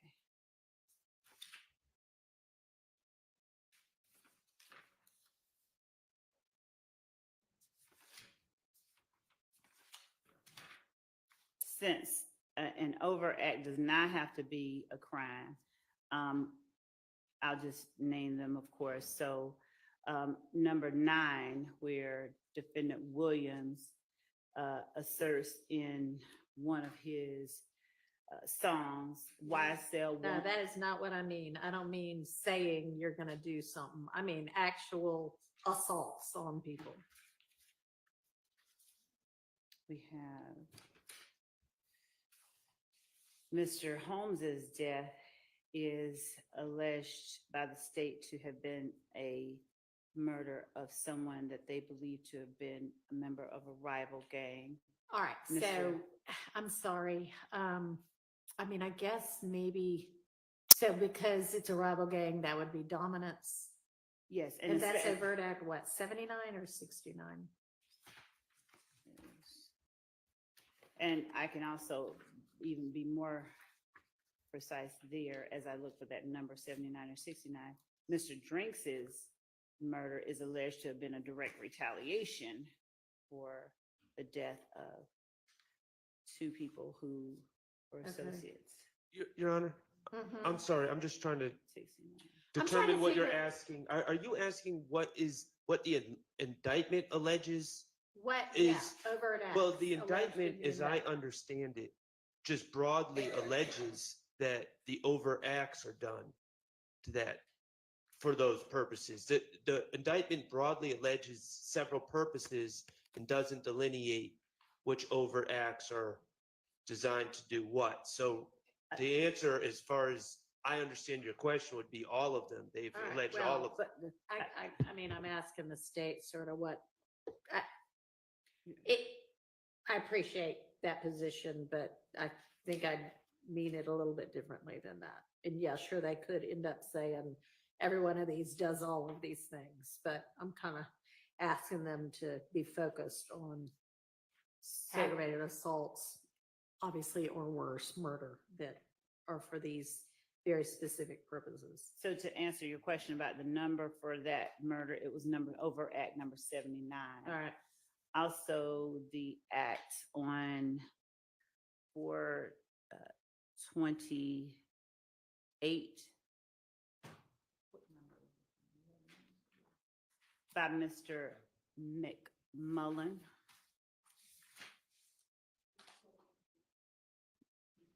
Overt act number April 28. April Oh, 28th. okay, yeah. I'm looking at them in chronological order. All right, that's fine. The act by Mr. Garlington, Mr. Sledge, that act of shooting Miss. Are we talking about things like rival gang type incidents? My understanding of what the court said I is just what want to know what acts the state's position is.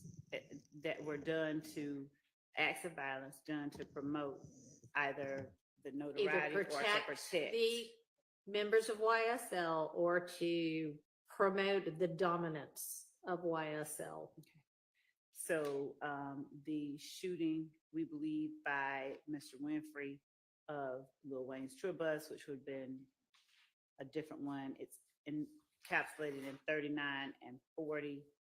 The shooting of Mr.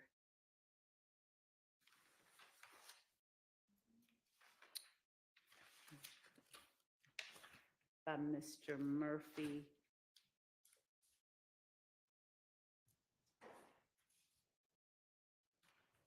On April the 12th.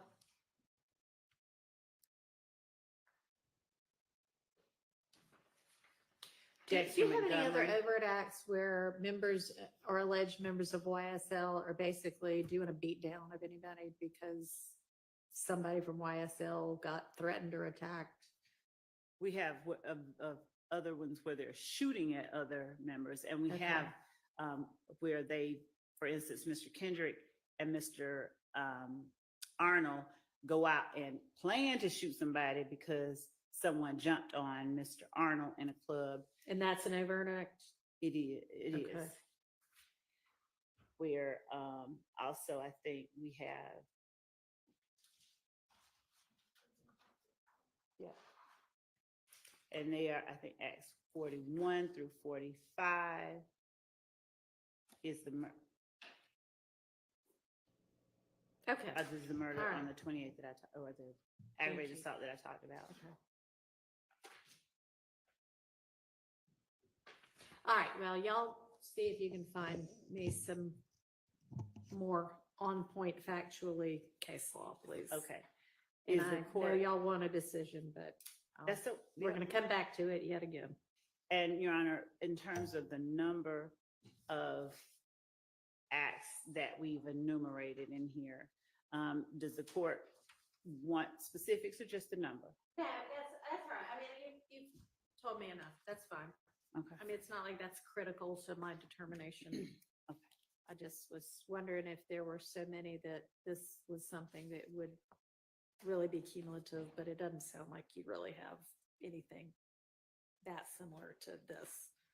And as well, Judge, in terms of judging whether or not something is substantially more prejudicial than probative, it would have to, I think I've said it before, it would need to tend to sway the jury to convict the defendants on a ground different than something that has been alleged in the indictment. And given the allegations that we've made, we don't believe that this comes near that category of cases or circumstances. As well, Judge, I know the court is aware, but just to put it out there, 403 is, all of these rules of evidence are rules that favor admission. And so 403 is not to be used as been alleged to limit the state's ability to present evidence so much as it is a permissive statute that under very rare circumstances should be used to exclude relevant evidence.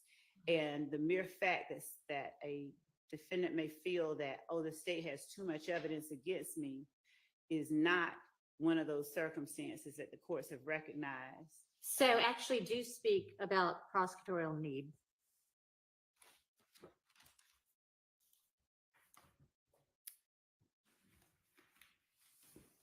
To the extent that the argument throughout is that YSL is a gang, that everything that has been, that YSL is a music label, that everything anybody does is just their own independent act that has nothing to do with YSL from day one, from openings throughout up to even now. The assertion by every defendant is, and even the witnesses, I did it, for myself by myself. Every step of the way, the state is having to rebut that assertion that this is just me. I'm a criminal, but they aren't. Okay. So to the extent that there's no one here willing to stipulate that crimes are being committed by them and others with whom they've conspired to promote or on behalf of YSL, the state has a very strong need to present evidence of one, concerted efforts to commit the acts that we've alleged, to show the conspiracy between the defendants, and to show the purpose behind their concerted efforts. All right, thank you.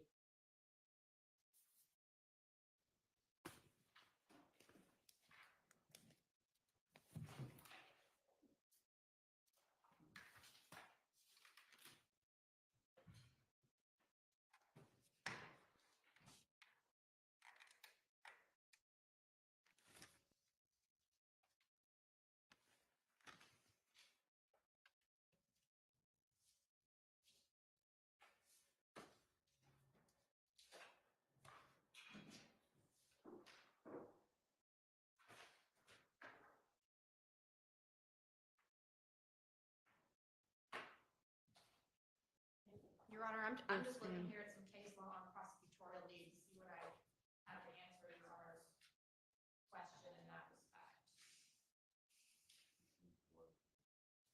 It's in 403 itself, in case law, kind of more specific.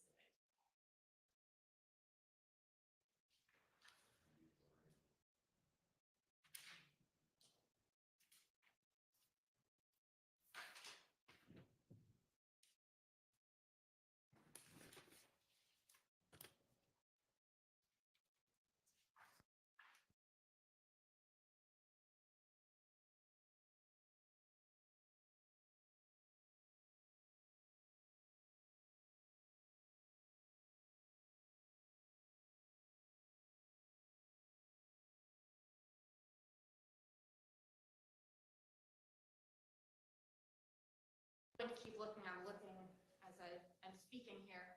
As far as the prosecutorial need, I'm looking at cases where the need is there's no other source for that information, or at least limited sources of that information. I'm not sure how many hours of gang expert testimony the jury has already heard from about how a crime can further a gang or be part of a gang. I think the need to that point for on this principle, there is no need. They've heard about it in depth. They will continue to hear about it. And as I said, I'm trying to look and see if I can get any more case law to specify if we have a level or a test for what need is. All right, thank you. Well, if you find something else, feel free to just, shoot it over in an email that you share with everybody. That'll be fine. It doesn't need to, I mean, if you want to file it as a brief, that's also fine, but. What I've got, just looking at some case notes here, prosecutorial need to induce a prior rape-related incident to show. Yes, I'm sorry.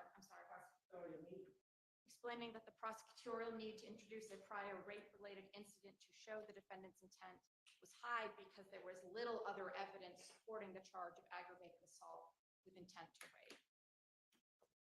That is the case Kirby versus State, 304 Georgia at 483. And I haven't read that case. I'm looking at it. It is cited within Jackson versus State, 306 Georgia, 69 from 2019. All right. Hey, Your Honor, did we get clarification? Is that a 404B case or a 414 case or 413 case, Kirby? This is addressing a 403 issue. Is it in the context of a 404B? I don't know, but it's not a different analysis under 403. As I said, I've not read the full case. It is Yeah, just I mean, cited it's in it. fine. I understand the concept. Okay, let's set that aside and move on to something else. So there was I've got some notes of things we were gonna circle back to.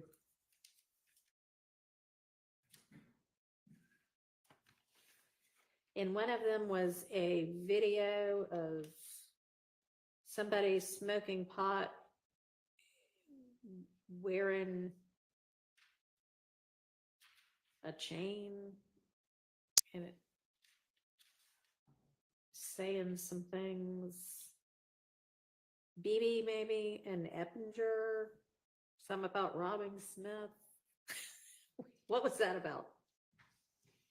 Yes, Your Honor, I believe that, Mr. Shard, we were supposed to narrow It down was- what yeah. videos we were going Okay. to admit. I sent that over, a few weeks ago, which ones we intended to use. I'm not sure we've been able just to talk about it in light of the last couple of weeks. Okay, well, these are notes from back when we had that non-jury week, which I feel like has been a while ago now. Yes, it was the week of August 19th, Your Honor. Yeah, that's what I thought. So and that, I guess that was with regard to counts 27 through 29, maybe, is I think what I wrote down. Yes, Your Honor. So is that a video y'all intend to utilize? We sent over, there are portions of that video we intended to utilize. I believe that the portion that was at issue is not a portion that we need to publish to the jury, Your Honor. You're not gonna show the jury? Portions of the video. So the video is maybe approximately 5 to 7 minutes, and there's a portion. And I want to pull up my notes to see what I actually sent over to defense counsel as to what timestamps we intend to use. But a portion of it is relevant because it shows Mr. Eppinger and Mr. BB, the two Mhm. people alleged to have committed this armed robbery, Right. on the phone. And a portion of that video, Mr. Eppinger appears in it's like a Instagram picture, an Instagram video, and BB shows him the chain. But there's another portion of the video in which Mr. BB is pointing a weapon at the camera. So there's just relevant portions, and we just haven't had the opportunity to discuss it, Your Honor. And I can let defense counsel know what date I sent over what the state intends to show. All right. Does defense counsel still object to whatever portions those were? Yes, I'll re-forward the email.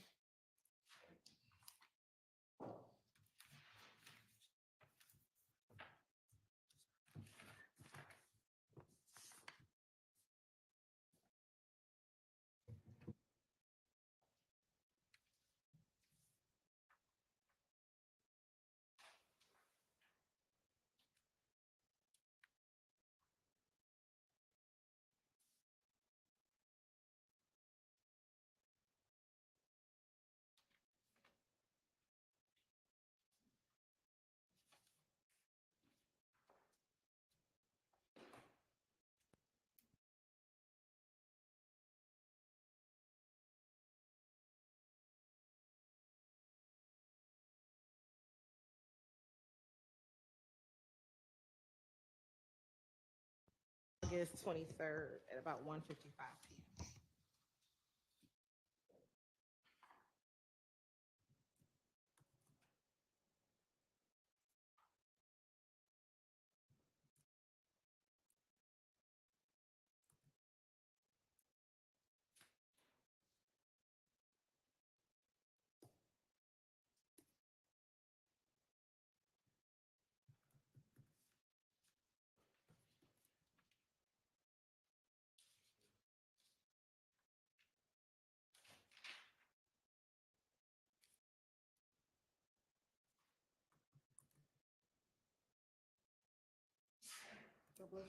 Bless you.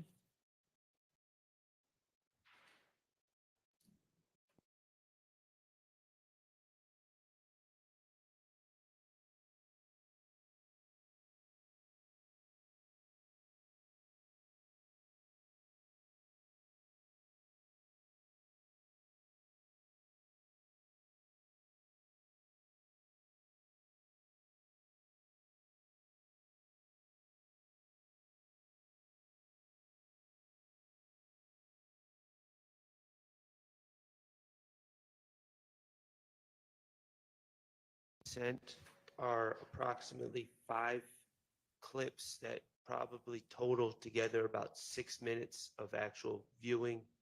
Is that about right, Ms. Hillen? Yes, sir. Okay, so, in all honesty, we haven't had a group this is all acts involving someone that's not sitting here.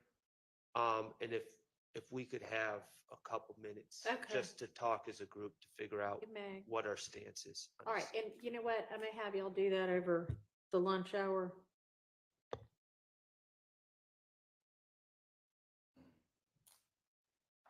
So the next thing I had us circling back on was, and I guess maybe these were from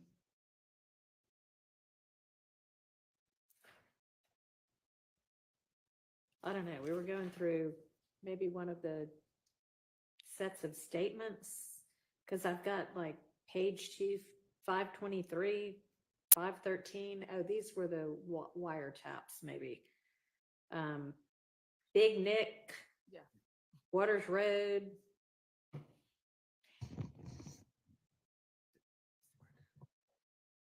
And then, oh, the comment about, yeah, this was the wiretap stuff, the flipping the car and laughing about that. And the state had said y'all were gonna narrow what you wanted to use from that and let us know.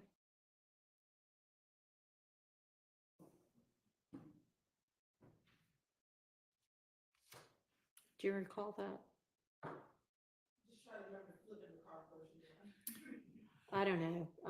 It was there were 2 reference numbers. One of them was 513, one of them was 523. It was on that chart that you gave us, I think.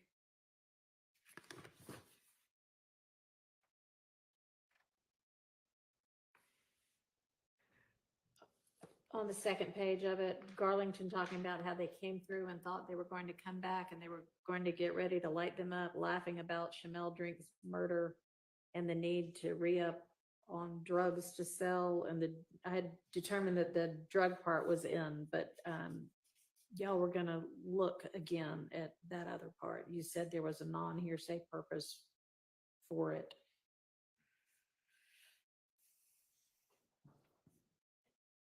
Did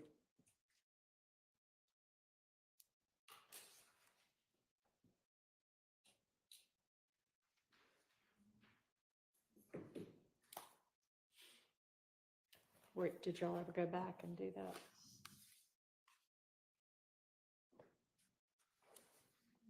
By lunch, we can. Okay. We'll be able to have an answer by lunch.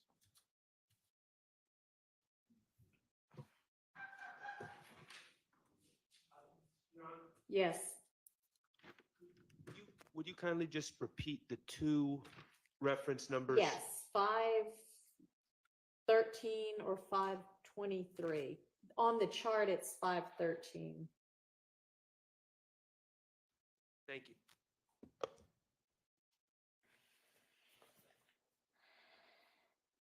And then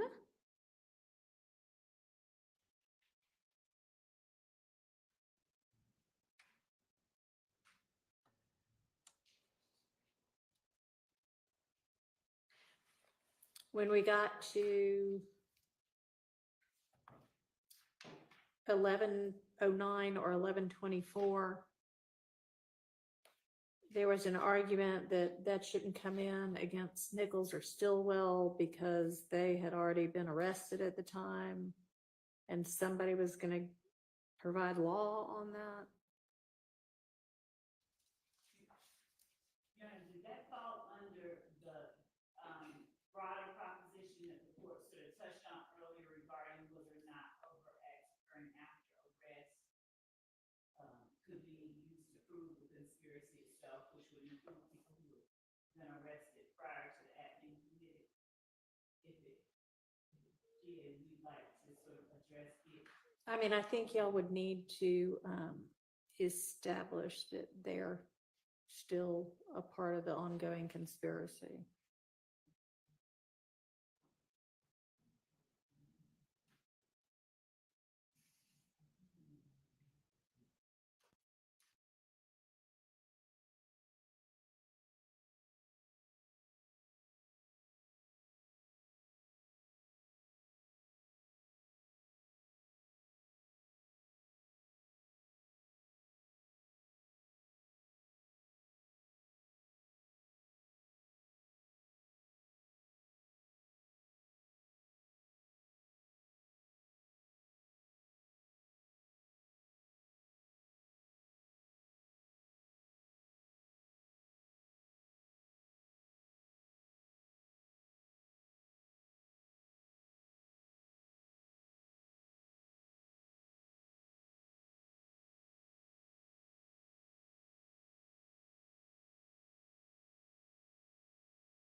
listened to and did re-listen to the part that on the chart is 1974, and I think the other reference was 1999.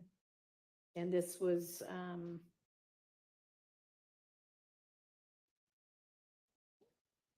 I don't know if the argument was 403 there.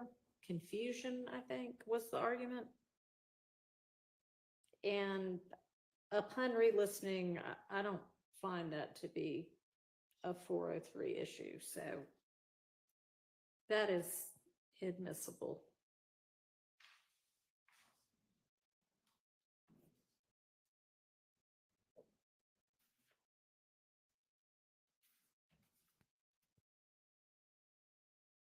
That was about as far as we had gotten.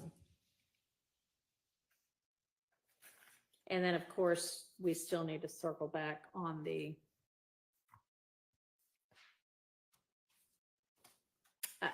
that one that we got bogged down with the nested hearsay with Garlington talking to Funk, who talked to Quay, who talked to Rel. So why don't we break for lunch? Y'all got some tasks to do over the lunch break. Do you have the material for me to look at? Yeah, it's not noon yet. It's about 1:45 but. I just reached out to our other team members. Okay. To try and. All right. Will you just, are you gonna email it or bring it as a hard copy or what's? I'll email it. That makes it quicker. Okay. All right. Please do that over the lunch break. Let's reconvene at 1:15. Yes, Your Honor, and I also put 460 on top of this. My copy of 460. We never did find. I found our copy. Okay, great. Thank you.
to remember to turn it off again when you leave. Which maybe it's just gonna be an issue at breaks. I don't know, but I don't know. Just, I guess, try to turn it on and turn it off as you arrive and leave the podium area. All right, Miss Love, I appreciate you sending electronically the communications between the state and the various attorneys whose clients have pled. However, I think for me, it's just going to be easier if you can print them out and give me a hard copy, and I'll give you until, if you can just have those to me by Monday morning, that'll be fine. But I just think it's just gonna be easier for me that way. And just, and I didn't go through all of them. I started going through them, but make sure that if there were a couple of emails that, and it was like well into the string. So I'm sure if I got to the original email, the attachment would be there, but just make sure I've got the relevant attachment too. Okay, so I'll just deal with all of that after you give it to me in hard copy form on Monday. All right. Did y'all get an opportunity to try to come to any sort of an agreement, if there is any, on those items 451Y through, I think it was 455 or so, and then 460Y? Your Honor, it was not an intentional disobeying of the court's instruction. What I was doing was the state's position is slightly different than it was with an argument for why. Okay. And whenever the court allows, I'll address it. If he wants me to just start now, I'll just start All now. right, so did you give a redacted copy to the defense, or you just think it's whatever your new position is might change everything? It will change everything. And, All right. and I did also, the thing that I'd asked Ms. Winfrey for that she so kindly provided was what exactly the objections were to the exhibit so that I could address them in turn. What I recall specifically, I believe that it was Mr. Stillwell who made the initial objection that— Hang on a second. Can y'all try to be a little more quiet over there so I can hear? I don't know who it is, but, oh, that actually reminds me too, before we get into that, just a reminder to everybody that there's not supposed to be any eating in court, and that the defendants are not supposed to be on laptops. Okay, that has not changed since I took over this case. All right, go ahead. my recollection is that Mr. Stillwell's attorney is the one, Mr. Sharp, who originally specified a portion of one of the exhibits that he felt should not be allowed or presented to the jury because it contained information he thought was overly prejudicial. If I'm not speaking correctly, I'm certain he'll correct me where I'm wrong. But other than that, I was wanting to make certain I heard all of the objections so that I could speak to them. But if my because I'm going to make a proffer to the court. Okay, it would be a lot easier, I think. Part of their position had been, until we know what the state's actually proposing as the redacted exhibit, it's hard to make objections. So are you ready to share that? Yes. Okay. Yes, I'm ready to address If you would do that, that might help the So, Your Honor, court and the. on what theory the state would be seeking to admit out-of-court statements? That was part of what I intended to address. So Okay, I'll just well, let's all get a copy of what it is they're not redacted. It's the ones we gave them. So the ones that I have previously identified Can I have a hard copy of them? Because that's another one of those things that if I'm having a look on the electronic, it's like embedded within several emails. Yes. Before I ever get to what I'm supposed to be looking at. Yes, Judge. So Thank what you. I'm going to do is just give to the court my the copies that I tendered, and I'm going to speak from my notes as to what it is about them and why it is that I believe it. All right, well, hang on. Laura, can you have the substitute JA come down here and grab these and make some copies for me? Please, thank you. 'Cause I have a tendency to write on things once I get them. I'll try not to do that until I get my copies, but If you'll come around here, that way I can actually reach you. Thank you. You're welcome. And what, for the record, I have given to your honor, 1AS, which was the plea agreement that had been tendered at Mr. Sledge's plea. I've also tendered 444 Yankee, which is the document we were referring to, that is an exact duplicate of that. 451 Yankee, which was yeah, I mean, I know what they all are. So 451, 2, 3, 4, 5, and 6 should be, yeah, and 6, and then 460. Yes, Your Honor. Okay. Your Honor, would the court permit me to take my seat so that I can read it? Yes, you may. Thank you. Your Honor, starting with Mr. Sledge's testimony, the court and I think everybody else is aware that as we referenced State's Exhibit 1AS or 444, my particular question to him after he started talking about his truth and his ability to tell his truth was using the guidelines if a acknowledgement that you signed. Yeah, I remember. We don't have to like belabor the point. Okay. He picked out several and listed the ones that he said were false, and they were 3, 4, 5, 6, 7, 8, 9, and All of them. 16. Right. With the exception of about 4. Right. And then he said that he understood none of the sentencing At the time, yeah. acknowledgements at the time. So, Your Honor, under 24-6-607,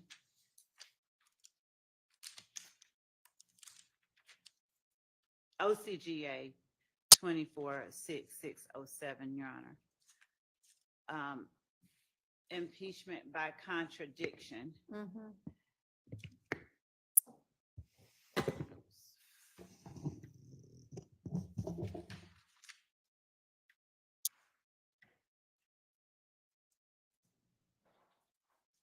Well, that's not impeachment by contradiction. Well, That's who can impeach. so as I'm reading, and I know that it's who can impeach, who may impeach. It's a different one. 621 is impeachment by contradiction. A witness may be impeached by disproving the facts testified to by the witness. Right. The reason that I referenced that only is because it was in the book that I'm reading from. There's a section that I'm looking at. So particularly a witness may be impeached by contradiction in several ways. Close questioning to elicit concessions of errors in testimony during direct, questioning a witness about the substance or implications of evidence already produced during the case to suggest contradictions, confronting the witness with his or her own contradictory prior statements, or calling another witness, or introducing other extrinsic contradicting evidence. Generally speaking, the admission of extrinsic evidence for contradiction impeachment is restricted to non-collateral matters, so that evidence that impeaches by contradiction and is not collateral can be both substantively admissible as well as admissible for its impeachment value. And that is coming from Baylor, B-E-H-L-E-R versus Hanlon, H-A-N-L-O-N, 199 FRD 553. And then the parenthetical is surveying numerous commentaries. Judge, with respect to Mr. Sledge, the reason that I began my statements to the court about what it is that he said. And we'll then go into what his lawyer said. When I asked his lawyer about plea negotiations on the heels of Mr. Sledge, not just saying he was told he could get up and tell his truth, but on cross-examination, he was asked repeatedly through the use of allowable leading questions. These weren't your words. You didn't write it. You didn't understand it. You didn't know what you were signing. You felt like you could come in here and tell your truth. You signed it regardless. I'm not directly quoting, but essentially, even though it wasn't true, you signed it. And things of that nature were elicited during cross. You signed it because you wanted to get out to go see your sick mom, things like that. You were in Fulton County blues. That's the only reason you signed it. These aren't your words. These are only the state's words. So all of those questions were intended to attack the credibility of the veracity of the statement that Mr. Sledge made on December 28, 2022, when he signed the plea agreement. And Mr. Sledge acquiesced to all of those attacks, essentially asserting through his sort of obfuscations and running back and pulling back my truth. I don't understand. I don't recall. I don't remember saying that. That isn't true.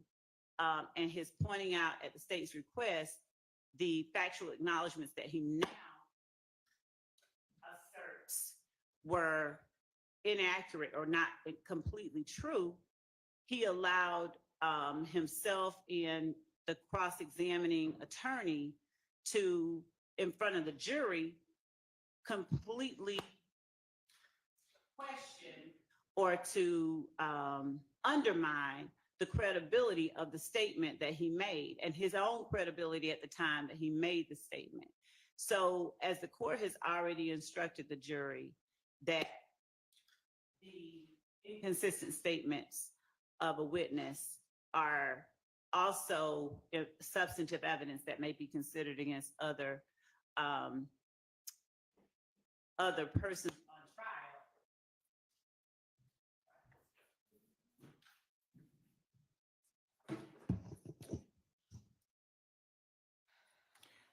Can the court hear me okay? Yeah. All right.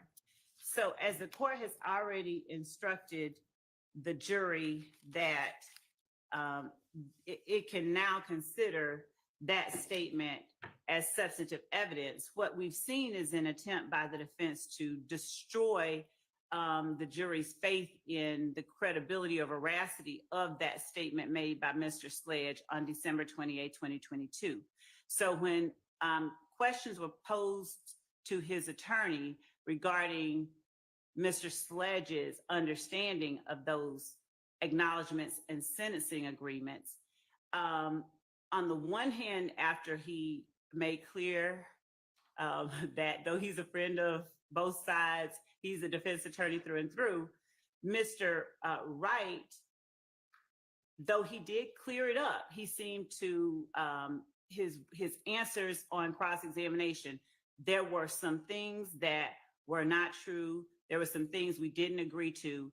He was kind of vague with it, and it took belaboring point by point for him to even acknowledge, hey, number 3, number 8, these are the only two anybody took issue with. So at this point, Your Honor, I believe that the iterations that were presented to Mr. Wright and to his client per his words are important because it is further evidence that corroborates Mr. Sledge's understanding of and his understanding of the final plea agreement that is 18S and 444Y, and his ability to effectively engage in and have an active hand in that final document that he signed on December 28, 2022.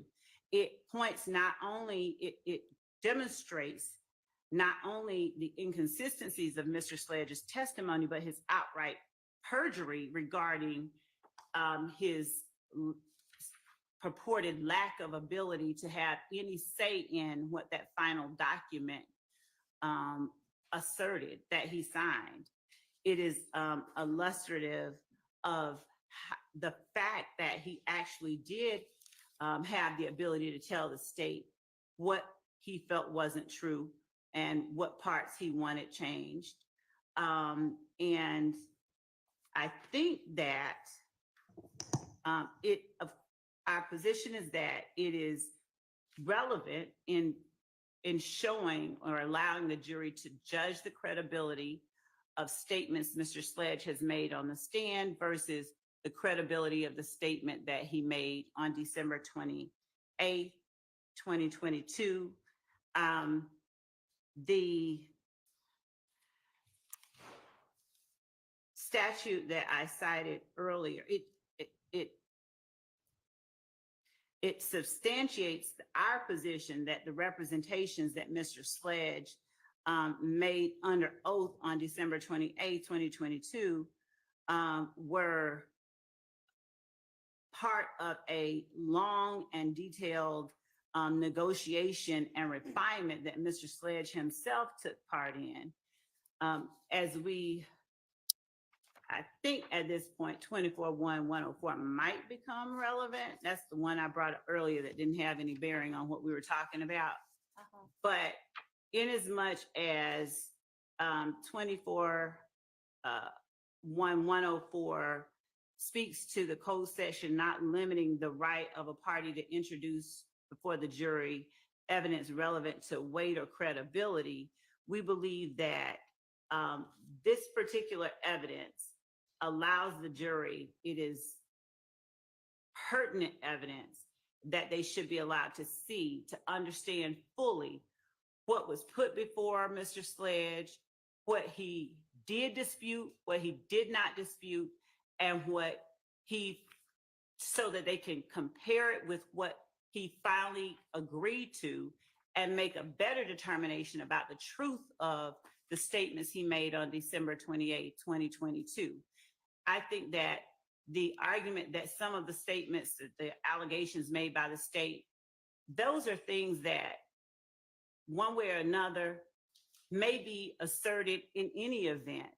For instance, they caught nut down bad is a statement that we know is going to come out either through the person that said it, the person that relayed to law enforcement that they said it, or in his statement to police if he lies on the stand. These aren't matters that are so prejudicial that they should be kept from the jury. These iterations, if you will, the defense wanted to have us reference part of them, but pointedly objected when I attempted to have Mr. Sledge show or point out differences between a previous iteration and the final version.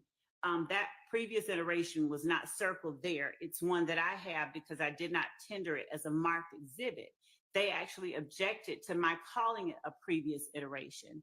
And I think in attempting to keep from the jury, not just the previous iteration, but the number of them and the changes that were made and requested, and the changes that were not requested, as is reflected in 460Y, we're keeping from the jury very relevant, pertinent evidence that in no way substantially prejudices either defendant through its admission. So I believe that an instruction that these are assertions made by the state, essentially questions that they ask the witness, then defendant, are these true?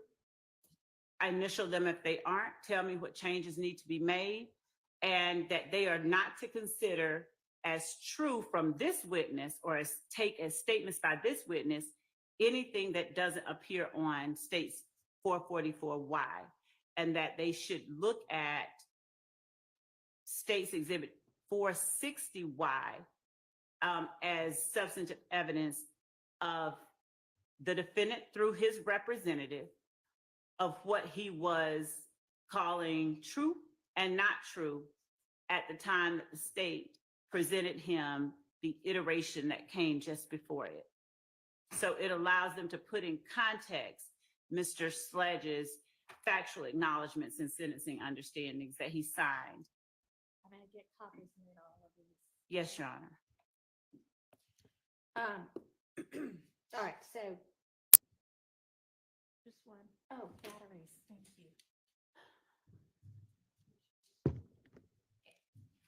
All right, I've got some batteries. If Oh, you did they think go in that here? might help with- I'll just put them up here. Seems like your mic is out and I think batteries, I don't know whether they take double A or triple A. Double A over here. All right, got a few of each.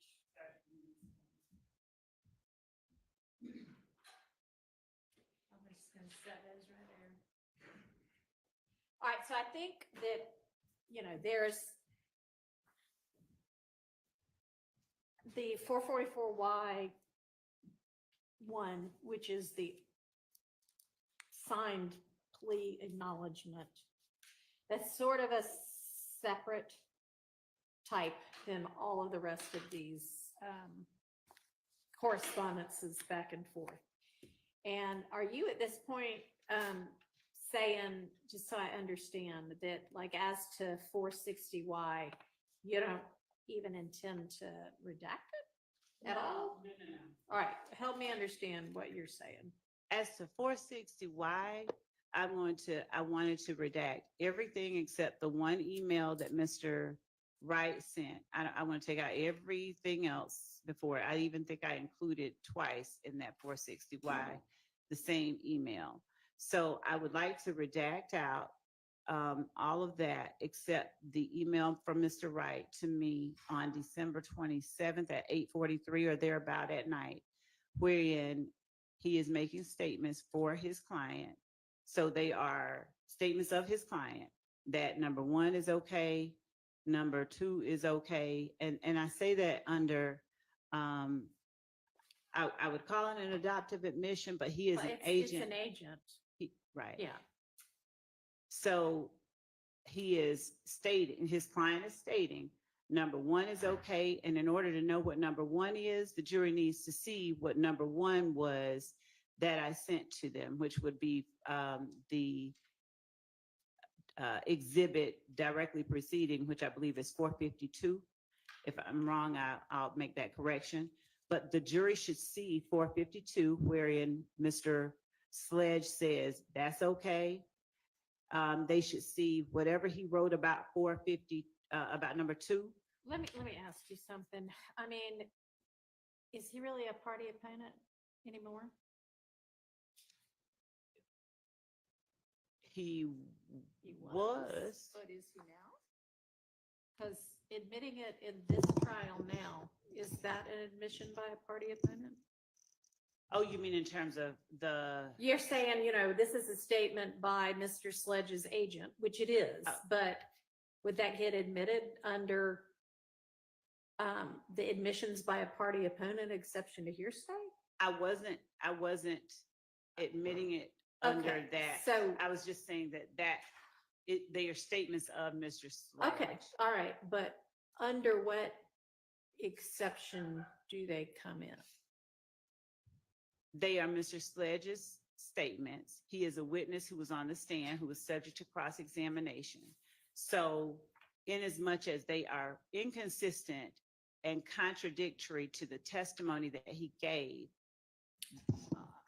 Okay. So I can see 444Y coming in as a prior inconsistent statement because he definitely testified inconsistently once he was on the stand to what he said in that document, which admitted as factually true all of those things that he initialed. Right. So that's a separate item, and I'll hear argument on let's deal with that one. 444Y. Is it my turn? Okay, so don't talk about the rest of them until we get past. Not yet, because I think this is kind of separate than the rest of them. Okay. because it's a different type of document. So do you want to say anything else about that? You saying it's a prior inconsistent statement and it's impeaches him by contradiction. Yes, and it corroborates the state's position and Well, I know why you want it. Corroborate the state's position is That- not a hearsay exception. Right, I understand that. Yeah, so why is that not come in Okay. as a prior inconsistent statement? Your Honor, first, I just have to address one thing. Okay. And I'm sorry, I'm not trying to be a whiner. This is exhausting because every time we are on the same page and Your Honor seems to direct us, things somehow get relitigated. We were up at the bench and we all looked at 444 or we, No, 444 is a different one, but yes, 451 through 6 and 460. are we talking about the emails right now? Or are we talking? No, what I wanted to talk about right now is the actual final plea Okay, acknowledgement. so I'll address that. Okay, We all talked about this and we determined what would be admissible as prior inconsistent statements. And the state was allowed to read and confront, and he acknowledged that he signed. So he never said he didn't sign those things. He explained it. But those factual acknowledgments on the 1AS, which I think is 444Y, were read into the record and fully litigated. And we not only heard from Mr. Sledge, but then we heard from Mr. Sledge's attorney for a day. And the whole process of how everything happened was covered ad nauseum. I think the jury gets it. And there's nothing that I would understand to be gained by admitting the paper copy of what was testified to and discussed over a week with, this gentleman and his lawyer on the stand, however many days it was, that hasn't already been covered. Additionally, Your Honor, of course, my stance would be, if it were to be admitted, it would not go back to the jury because it would be continuing witness. It would be, signed statements, written statements, and the idea that somehow, well, that deals more with the prior versions, but yeah, let's you not know, get to that. yeah, I won't get to that yet, but we've discussed this, and now we're back to arguing about it again. I don't actually know that we discussed 444Y 1AS. Well, the state sought to admit it at one point, is my recollection, and you instructed the state to ask about the ones he was denying, and they confronted him, and they said, "This is what you're denying." Factual acknowledgement. I'm using an example.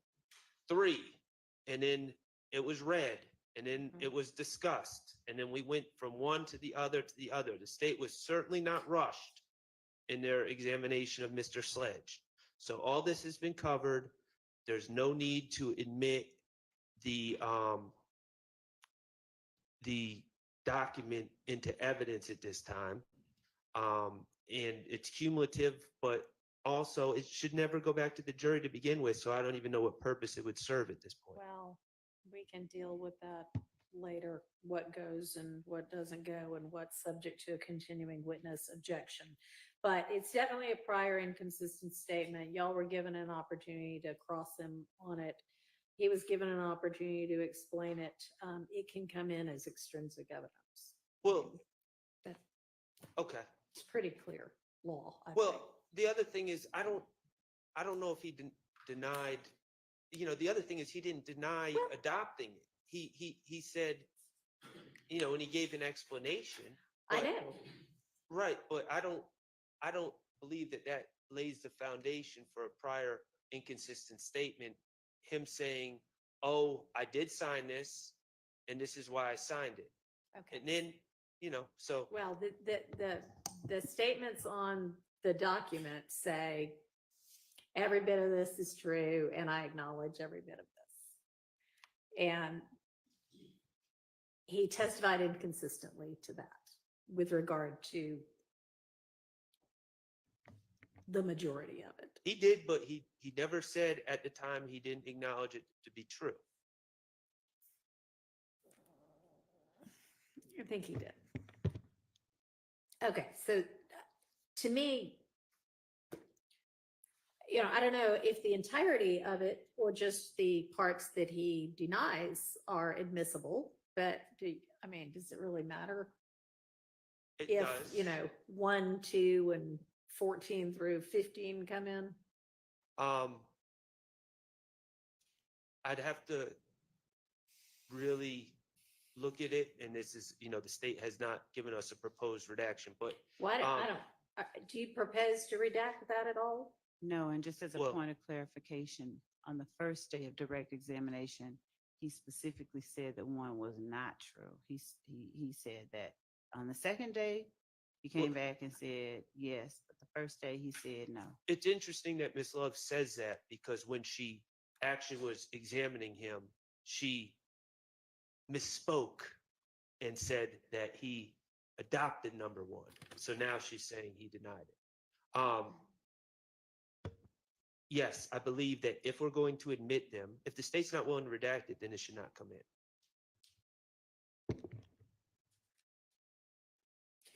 All right, so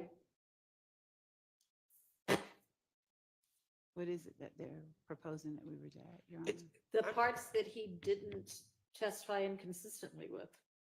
So I believe that the document as a whole serves to rebut it's a contradiction. The document as a whole is a contradiction, impeachment by contradiction. It serves the other,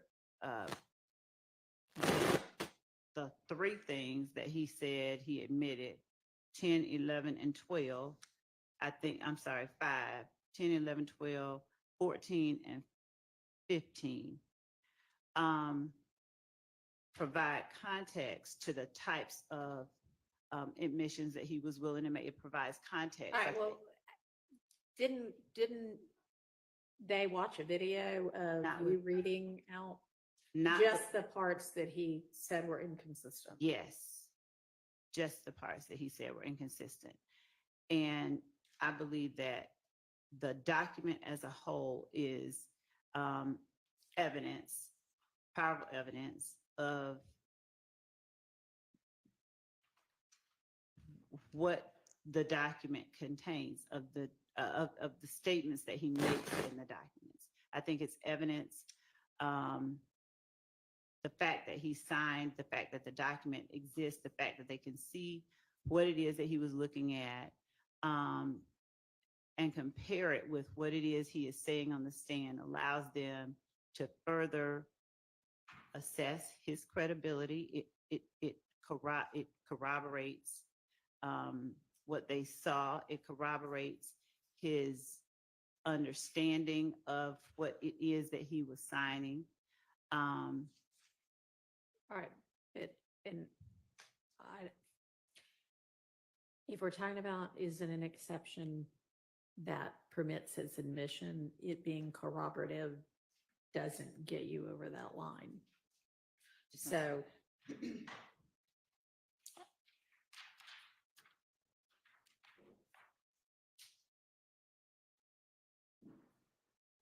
yes, sir.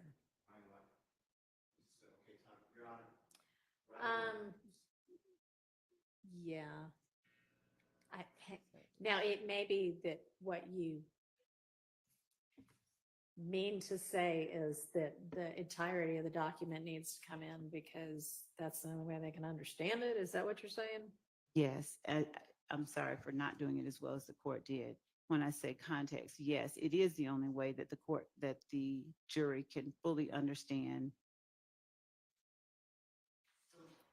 the document and what was before Mr. Sledge at the time that he signed it.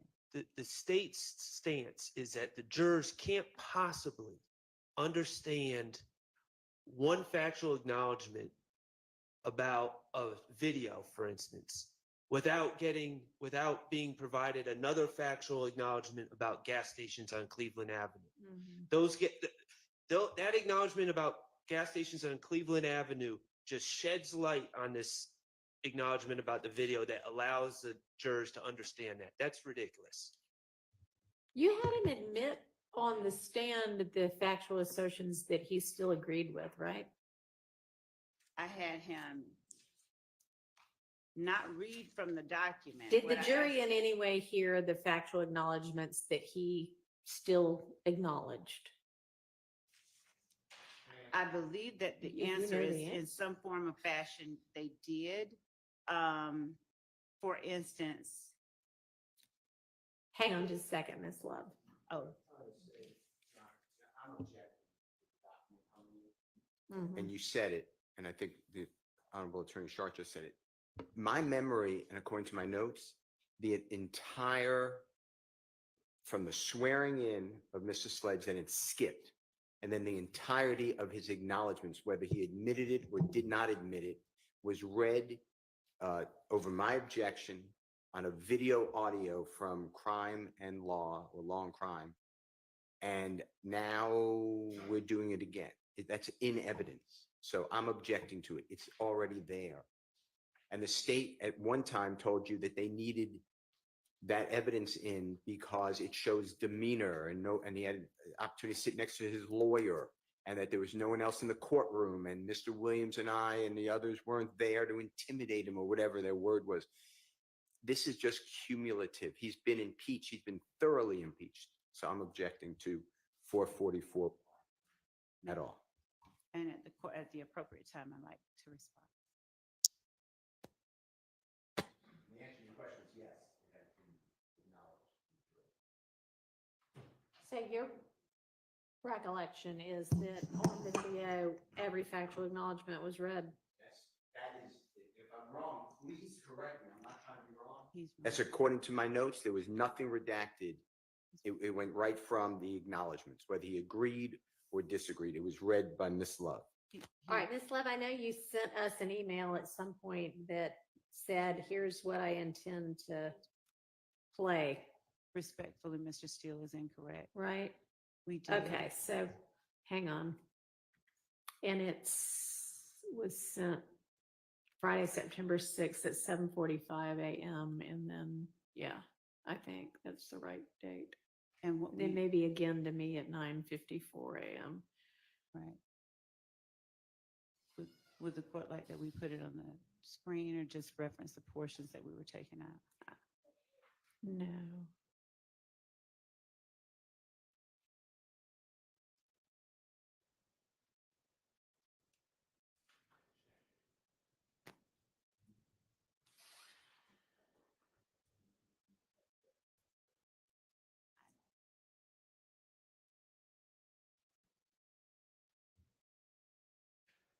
Oh, yeah, no, you didn't play the ones that he said were true.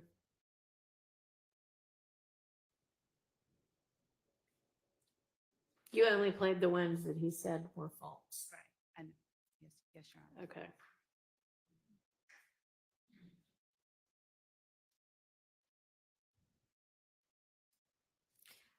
Okay, so,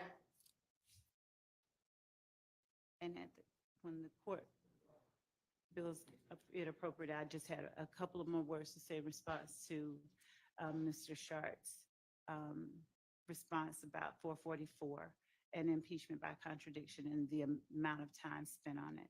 all right, I'm not concerned with the amount of time spent on it. Okay. then not that, but- So the ones that are prior inconsistent statements are the ones that he said were false. So if you're arguing that the entirety of the document should come in, what's your basis? Your basis for that is it's the only way for the state to, the jury to understand what he was willing to admit to and what he wasn't later on. What's your argument as to why it should all come in? So, Your Honor, reading from Morgan versus Covington, 648 F. 3rd, 172, Third Circuit. It's a 2011 case. The doctrine of, and this is quoted, this is cited from there. The doctrine of impeachment by contradiction serves as a means of policing a witness's obligation to speak the truth in response to proper questions, and permits courts to admit extrinsic evidence that specific testimony is false, of course, because other evidence contradicts it. Other inadmissible evidence is admissible as rebuttal evidence where counsel opens the door to such evidence on direct or cross-examination. The doctrine of curative admissibility relates strongly to impeachment by contradiction. I won't get all into all of that, but when on cross-examination, Appreciate it. All right, I'm gonna give you your would you get that? Documents back. Thank you. Ms. Hilton's coming. None of these are the, yeah, okay.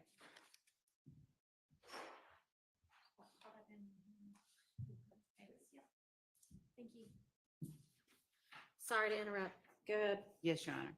So we're not just talking about, if we were only talking about inconsistent statements, then that would limit us to a portion of it. But here on cross-examination, the entirety of the cross-examination was intended to present to the jury the impression that the statement itself was not knowingly or willingly or voluntarily agreed to.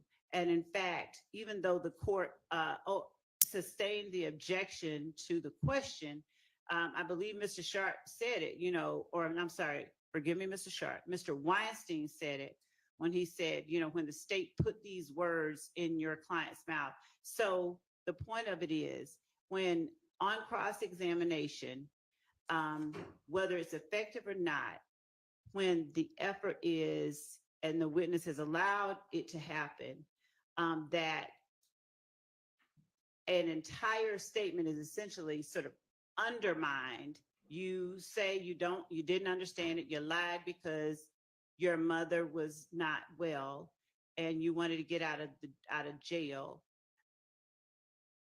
The validity of the statement itself is now, it's impeached. It's almost like you're impeaching the statement itself. You're saying that the statement isn't valid. And so in as much as the statement as a whole does allow the jury to understand, it does place the few admissions he makes in context. We'd ask that it be admitted as not just a prior inconsistent statement, but as impeachment by contradiction. Your Honor, there's no contradiction. He said that the state presented me a form that they wrote on their letterhead and asked me to initial it, and I did. And that's exactly what the form is. It's a form that they wrote on their letterhead that they asked him to initial, and he did. So there's no contradiction. The document doesn't contradict anything he testified to. Now, there needs to be a hearsay exception. And the reality is, if they're arguing that things are prior inconsistent statements, they've already been played in the video and we've already heard it. And if they're arguing things aren't inconsistent, then they shouldn't be played. There's no reason for the hearsay to come in. So even if I granted to them that it's a prior inconsistent statement, we've just established that we played a video with all of that being read, the jury's watched it, and that was covered. So at this point, that form for any hearsay exception that it would fall under, that's already been covered by the video.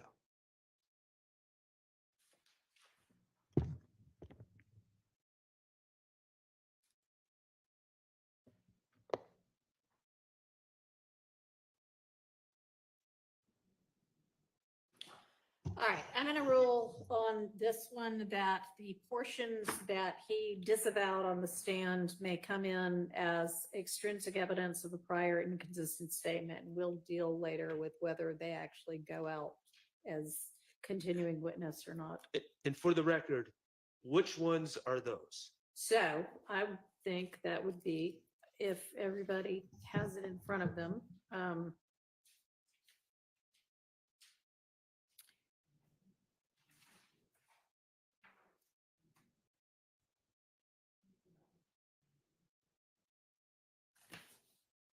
My understanding is he disavowed 3, or at least portions thereof, 3, 4, 5, 6, these are all under 4, under, factual acknowledgements. 7, 8, 9, and 16. And then every bit of Section 5, the sentencing acknowledgements. He said he didn't understand any of them, even though he initialed saying, I understand fully each of them, as well as the paragraph underneath that. He also acknowledged on day 1 of my direct, number 1, I wrote it, though he changed that. Well, if he changed it, then it was no longer inconsistent. I mean, I didn't, when you were like, all right, here it is in front of you, tell me which ones there you have any type of problem with. He did not say number 1. So. He I made my ruling. All right, so that's that one. That is, and I don't know whether you're gonna tender 444Y. That would make more sense. You've established that it's the same as 1AS. I did. Okay. When I'm listening.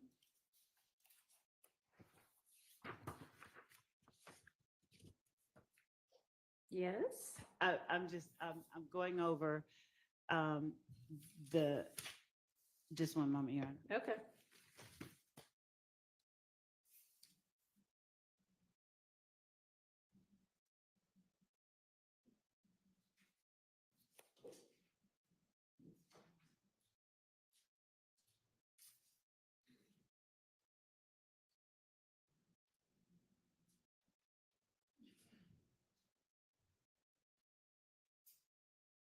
Yes, Your Honor, that is, we understand the court's ruling with respect to 444Y. All right.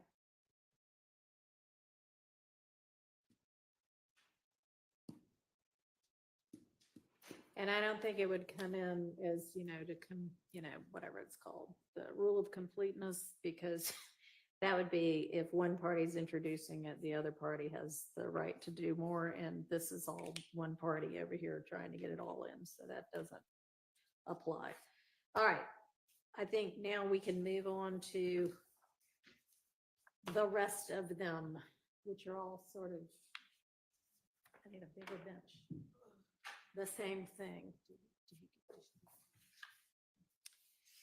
Well, I guess what's in 460 is not contained in any of 451 through 456. Is that correct? Well, 460 is Mr. Wright's email to us. Back. Okay. Right, and so 460, and by 460, I do mean the last 4 Right, pages. the part where he says, let's not do these ones, or here are the issues with these ones. So do you actually want or need the rest of them in? Judge, because, so And if the answer so, is yes, and I Okay, will. under what basis? Okay. Under what evidentiary rule? Yes. So as to number 1, because Mr. Sledge, on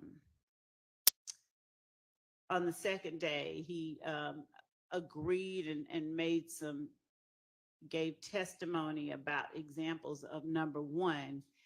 It's not so much that it's an inconsistent statement as it relates to number 1, but when Mr. Sledge on cross-examination asserted that he did not have the ability to change things, that we didn't change things for him, showing the way that the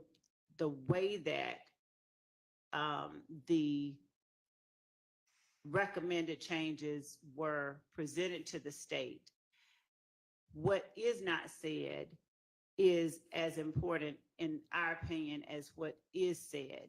All right, If are we they- talking right now, I'm sorry, about just that portion of 460 that's Mr. Wright's 8:43 PM email? I should have been clear. Yes, just, Okay. and the second part of that is just a duplicate where I asked that Right. copies be made. So we are only talking about Mr. Wright's December 27, 2022, 8:43 PM response to the state.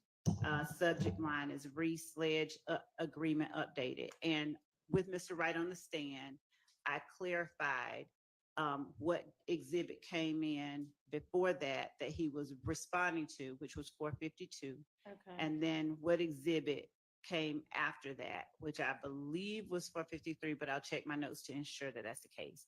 So in as much as number one, he's saying, okay, there's no caveat, there's no, oh, hey, we need this. Okay. So number two, obviously, Mr. Sledge agreed to number two, but there is an additional, they formed about 3 years before Peanut was shot, him offering up that kind of information, Mr. Sledge offering up that kind of information. He is nowhere in there is he asserting it's a record label. All right, well, nowhere in his factual acknowledgement on number two is it asserted what YSL is. It just says defendant has been a member and or associate of YSL since blank. Right. So What- he wouldn't need to say, and by the way, it's not a gang. I agree with that.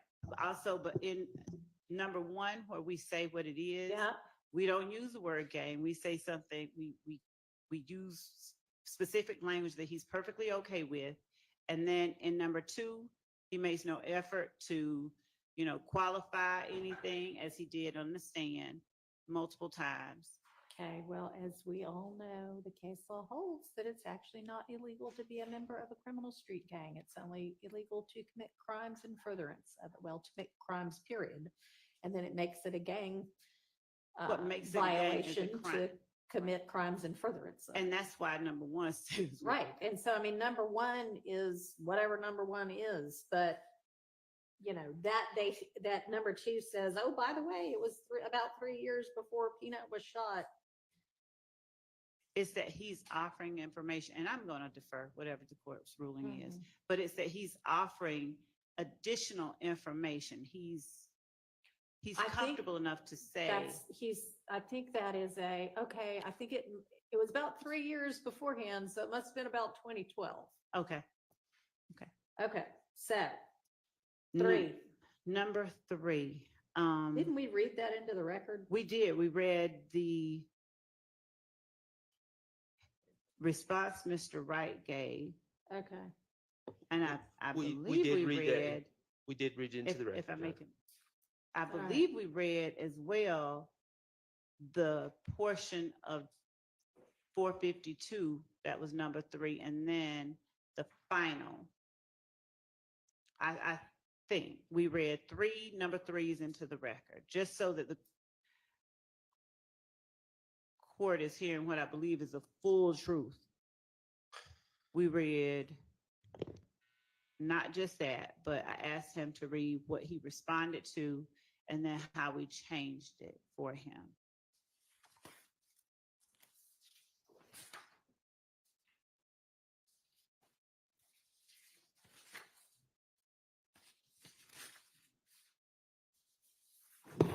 we read at least the final version of number three. We many, did. Many times. Oh, So number four, Um, back on the email by Mr. Wright. okay. We never read that in, right? So I'll number remind- four, I'll remind we did the not. court that we approached about number four. There were obvious problems with number four.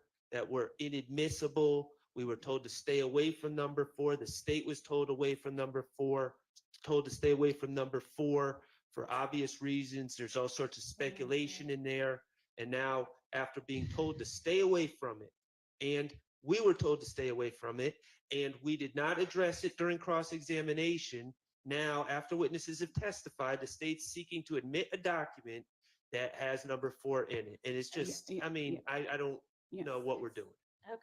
Your Honor, Number 5 is not even relevant, right? Your Honor, if I may just circle back briefly, as it relates to number 4, there was an objection to it. We followed the court's instruction. We did not ask him about it. And when the issue that I have with number 4 not being addressed here is more importantly, I don't know how an assertion that the witness did not adopt is prejudicial when he is not, he denies it and we change it and we take it out, that he was planning, he had personal knowledge that they were planning. That is powerful because it is a material fact that He doesn't denies. have personal knowledge That's that they were planning it. Judge, that's the point that I'm making, that he says, I did not know that. The fact that something that, Even saying I did not know that is sort of like, or that's not well, true. it's true, but I didn't know it. No, he's saying that's not true. He is No, saying he's that- not. He's saying, I don't know. I think maybe XYZ. That is not coming in. That needs to be kept out under 403, if nothing else. And that's really the only thing you wanted in, right? So I didn't hear you. is that really the only thing from this that you wanted in? When you say this, you mean From this being this part, the 8:43 PM email from Mr. Wright that is Oh. included within 460Y. I didn't even, the language of what he says, I didn't even need to have that in. I mean, I understand why that would be considered, and I understand the court's position there, why it would look like something was pre-planned. The reason that I was asking or seeking to have the assertion in is just to show that he says no to it.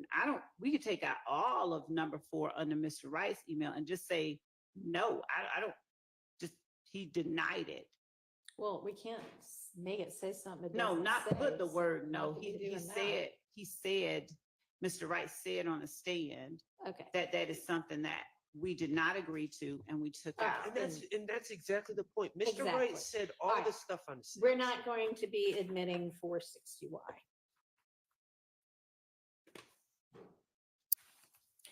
And that leaves 451 through 456.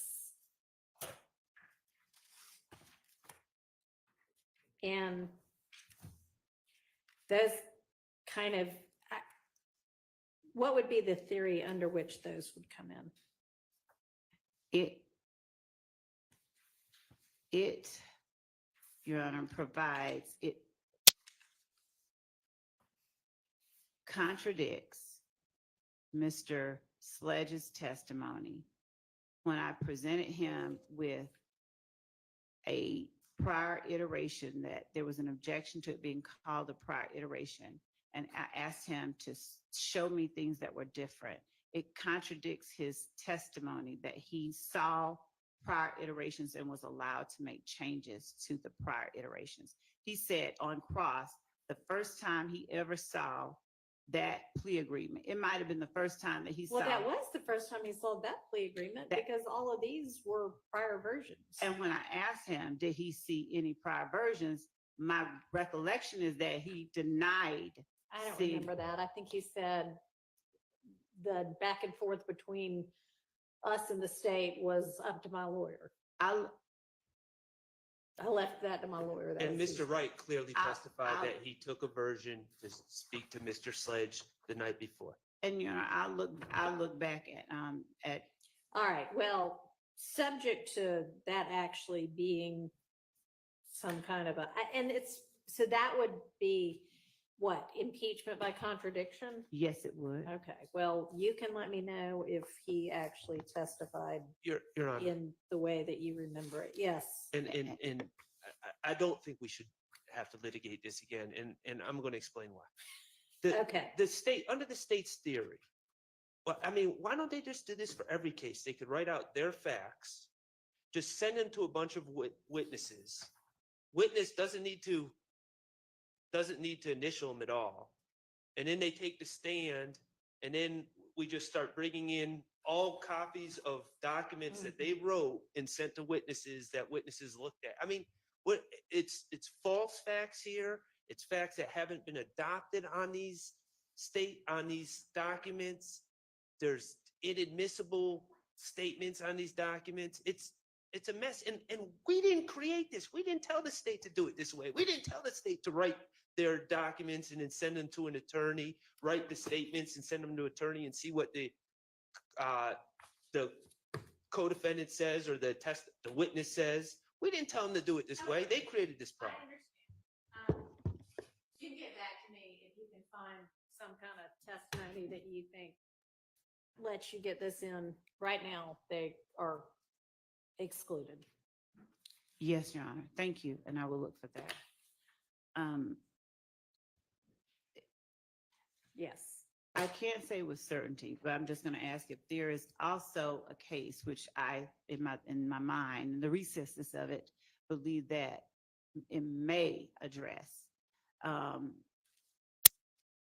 specifically like Okay, well. iterations. Sure.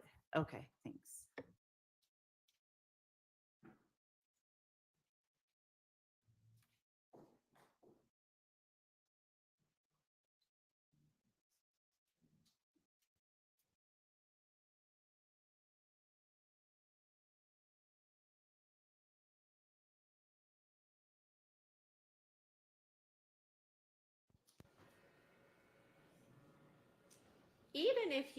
Even if Mr. Sledge did say there were never any other versions, and which I don't think he said, you've disproved that by presenting the testimony of Mr. Wright.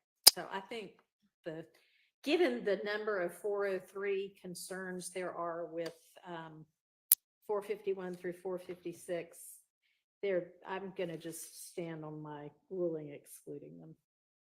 Your Honor, with respect to the 403 concerns that were raised, given that 403 addresses matters that are substantially more prejudicial than probative, and given the extent of the cross-examination and the efforts to undermine the willingness or knowingness of Mr. Sledge's statements, essentially even in the arguments that are made, it's essentially the argument is that this isn't a statement that Mr. Sledge made. Showing that Mr. Sledge, showing a prior statement, contradicting that testimony. That's what 444Y is. And that's it. That's the ultimate one that he signed. But showing, yes, it is. It I is. know. Showing that he was untruthful and letting the jury decide, why are you telling stories about that? About seeing a prior version, we believe is strong evidence that allows them to judge his credibility, why he's saying what he's saying, any bias he may or may not have, and help them to determine the truth of which statement they should believe. So we would ask that the court, I don't know, revive its prior ruling, revive the ruling that the court made. Denied. Let's move on.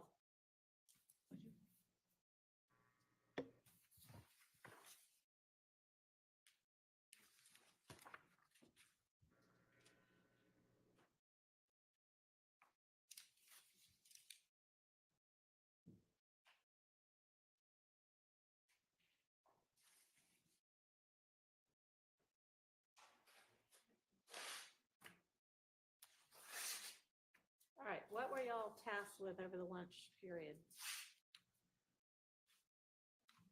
Your Honor, we reviewed the proposed segments of those videos that showed Mr. Beebe and Mr. Eppinger referring to and they weren't referring to it, but it's clearly involving the armed robbery that they're charged with that's listed as an overt act. I can say on behalf of myself and Mr. Steele, we have objections. I think Mr. Steele was going to articulate them All right, to those segments. okay, I think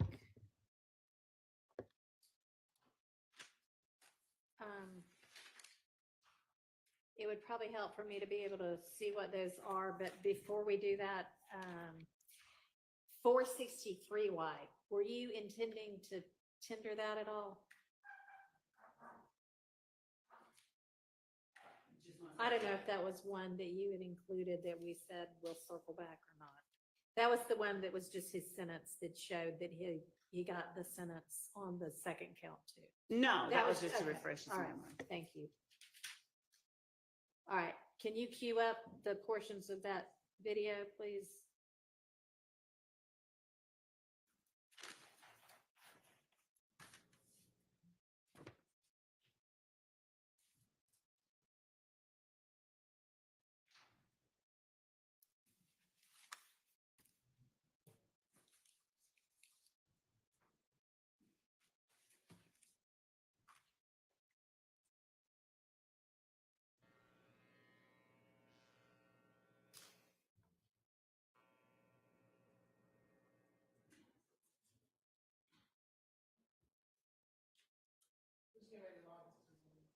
Hmm.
Together that, just the portions of that guilty plea. So if we're going to be just showing portions of various videos and things, if y'all could do that for those as well, that moved things along much more quickly. Thank you, Judge. We will, after we Great. Work it out. Decide. Okay. Thank you.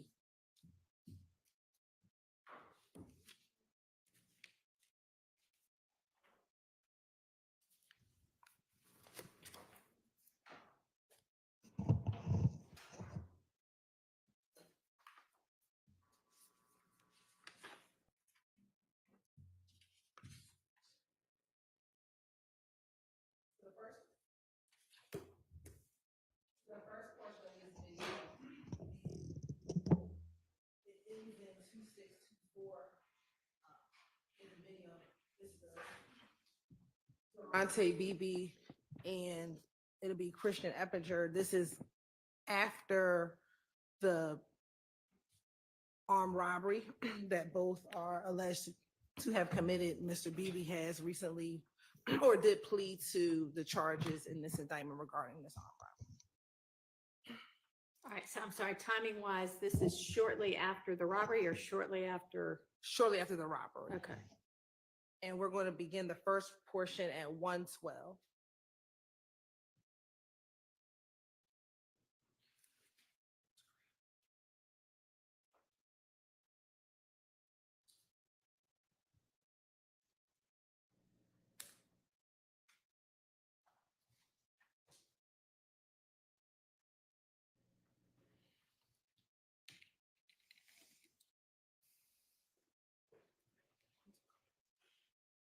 And it's about 3 seconds, Your Honor, from 1:12 to 1:15.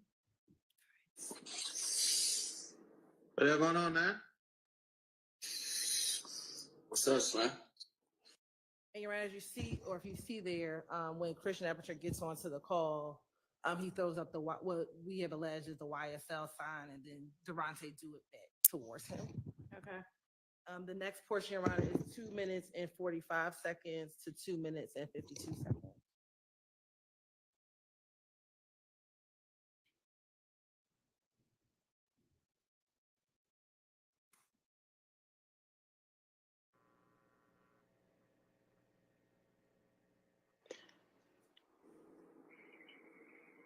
Anybody am I there? All right, slap me. Can you get rid of that box by chance? Yes. I don't know why that does that, but. And so, Your Honor, if I need to play back, I will, but when they're ending the call, they both say slat, which is a terminology that we are alleging that YSL members Right. use. And then the last portion is 356, 408.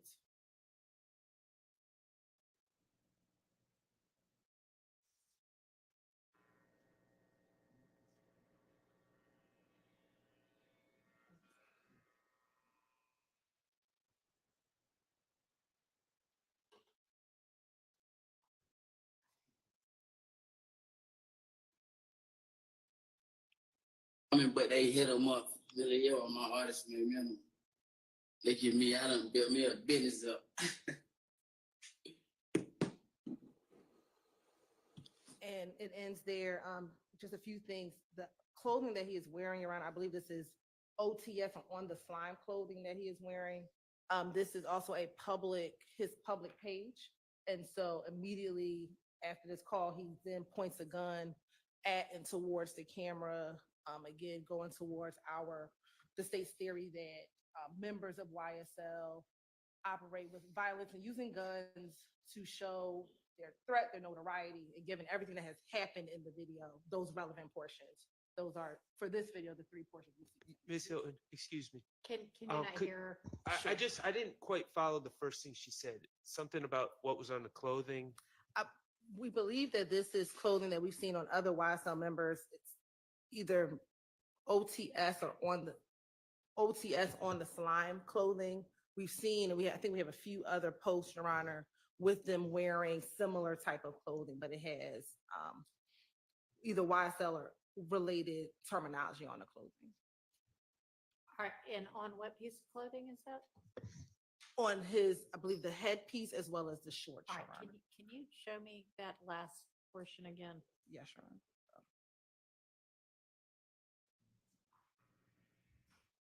And I started a little.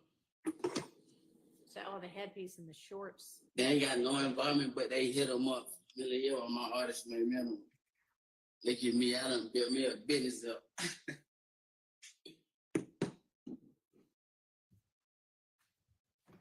And what does he say? Built me a business up. I heard that part. What does he say before then?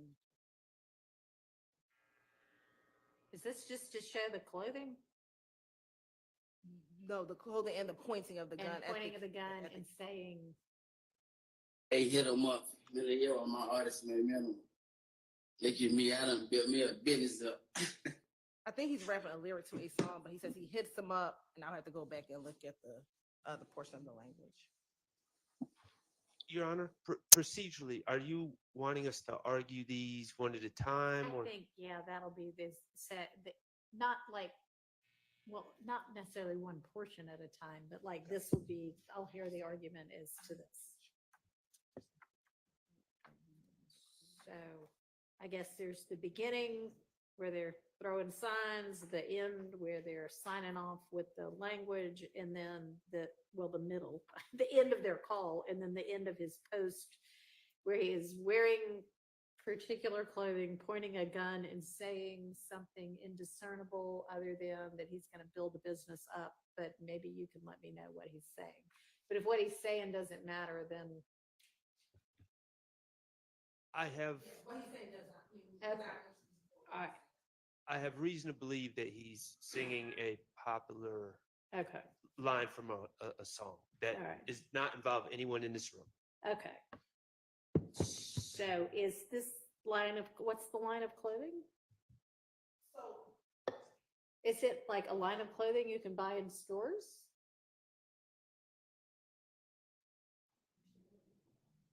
I don't know if you can buy it in stores. We believe that there's one member of YSL, Miles Farley, who is purportedly a clothing designer. He creates Okay. some of the So- clothing. That is Okay. I not, don't know if this is that, that's but not his clothing line. but the clothing says, and I have another picture because I believe this is from all the same line. Okay, but I mean, if this is something he's wearing and you want it in to show that he is a gang member, And the clothing says, and I want to back up, we believe it says slat on the clothing, on the shorts.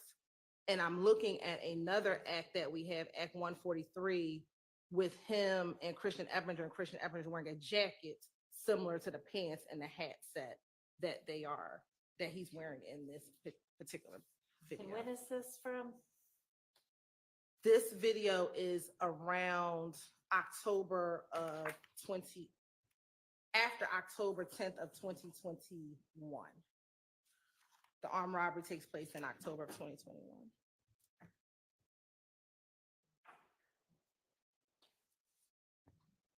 All right, and tell me why y'all are offering this.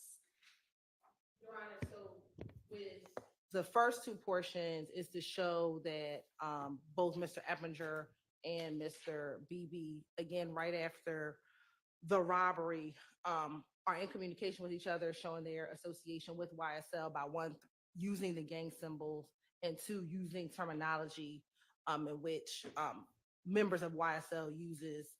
And then the last portion of the video, which is when he places the gun inside of the video, Your Honor. Again, this is a public posting of Mr. Beebe. And it shows, again, that members of YSL uses what this gun for no reason comes into this video at the end. There's nothing, I don't know what the purpose of actually flashing a gun is, but to show that he, as a member of YSL, has handguns, uses handguns, especially coming after an armed robbery, which we allege. All right, he and the uses- armed robbery was what, like October 12th or something October like 12th of that? And then when 2021. is this video posted? I just need to pull up the Instagram, Your Honor, of when this exactly video was posted. And can I ask the state another question while they're looking into that? It's being, and I'm sincerely asking, it's being stated that this is a public posting. And I'm wondering if, was it a public posting or was this something retrieved off of his cell phone? Because those are two different things. It was not retrieved off of his cell phone. We got an Instagram return for Mr. Beebe. So yes. So these was are this on his public- Instagram page? Was this a story that disappeared after 10 seconds? I'd need a little bit more context about what exactly this video is and where it came from and how it was presented to the public. It came from his Instagram return. His page, we do not believe, was a private page. And the Instagram video was of him. It's a Instagram call that he makes with Eppinger, so it has to be public because Eppinger knew to log into the call when that's how he gets onto the call. So is it public between the two of them?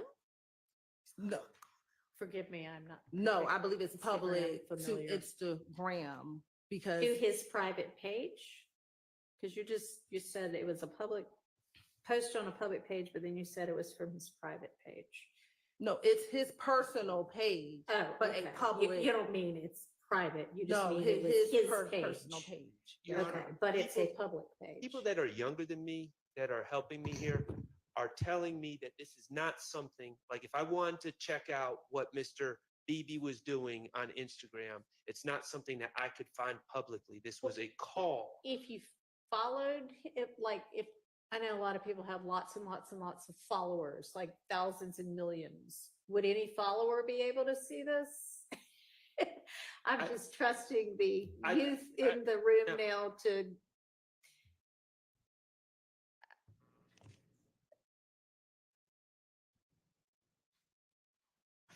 I can Google it.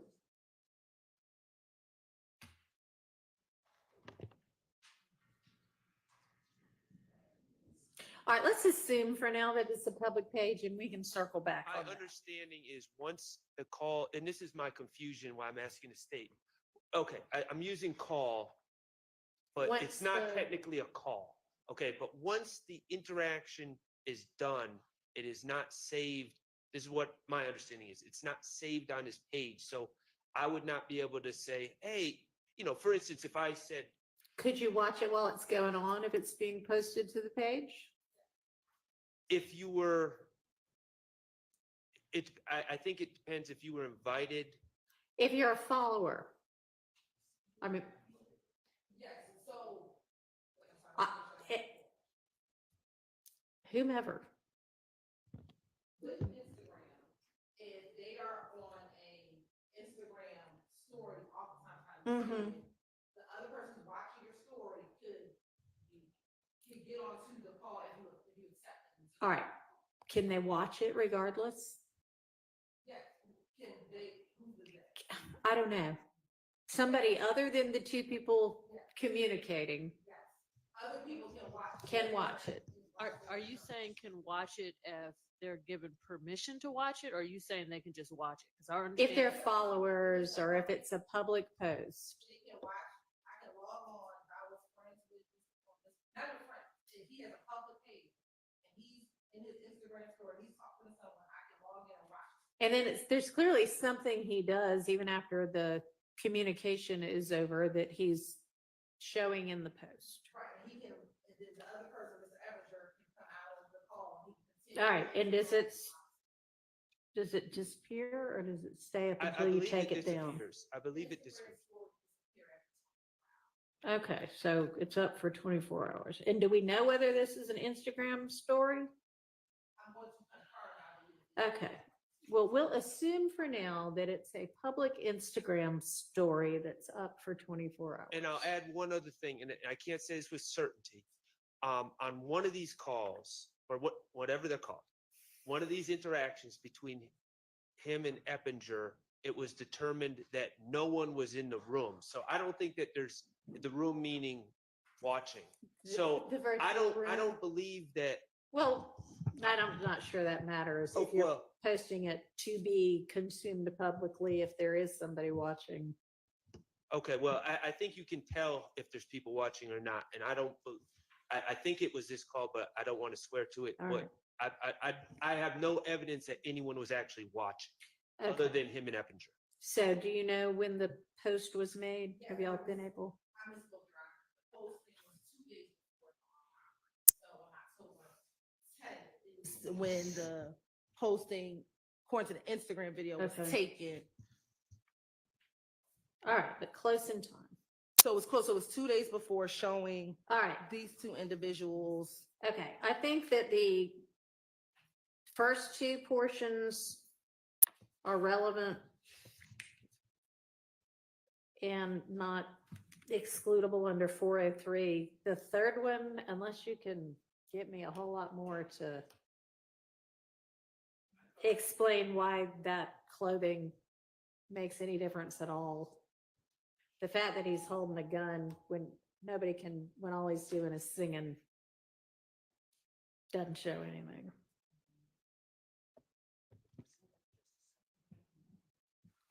You're right. He is representing, we believe, with the clothing on YSL prior to an armed robbery that he commits with. Okay, I understand you believe that, but until you can get me some basis to believe that, To believe that the clothing is. that the Why- clothing, yes, it makes Yes. any difference whatsoever. So, Your Honor, So. with respect to the case law that has come out after Rodriguez and all in the furtherance of a gang. Uh-huh. So some of the things that courts have named as evidence of furtherance of it being done in furtherance of the gang Mhm. is whether or not the person is wearing items of clothing, articles of clothing that have or bear the gang name, if they say the name, if they do things that represent the gang in close proximity to the time of the crime. I understand that. And with the fact that he is pointing the gun at the camera and saying whatever he's saying, we draw the analogy that in pointing that gun at the camera, if, as Ms. Hilton is looking, we find sufficient to the court's satisfaction that he is wearing YSL clothing, in the same sense, he's representing YSL as he's pointing that gun at the camera, making the statements, whatever they are, singing or otherwise. And in doing so, he is making a public assertion about YSL's willingness to perform violence Sure. or to All right, y'all get back to me on the clothing. I'm ready for the Okay. clothing. I So think- I'm going to show a portion of the video. Your Honor, I think I'm probably stating the obvious, but that's not when the armed robbery happened. So. Yeah, it sounds like it was 2 days before. Yeah, so I don't know about what Ms. Love just said, this has nothing to do with showing that the armed robbery was somehow gang related. Even if he's wearing that clothing, but Your Honor, regarding the clothing, again, I agree with Your Honor about the ruling and we'll look at the clothing, but the gun, the thing about clothing is we can get a screenshot and see what someone's wearing. I don't know why we have him rapping and pointing a gun, because that is just What a lots of man- people unfortunately do these days. right. Your Honor. Yes. And further, what clothing is this? Because Miss Hilton, first she said she thought it was one clothing, then it might have been somebody else's clothing. So can you please tell us what clothing line is this? I can't tell you the clothing line. I can just tell you that the clothing has slat on it. And if we look at his shorts, and this is at timestamp 3:43.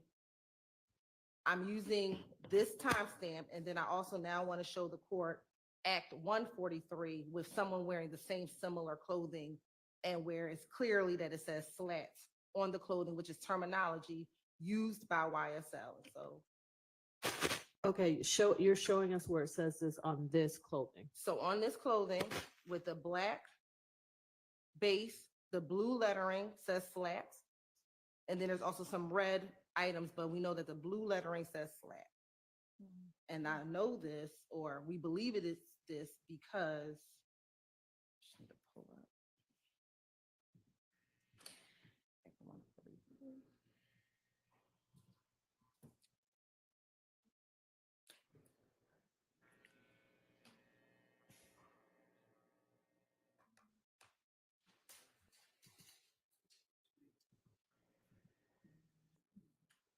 Do you have him wearing other gang paraphernalia at other times?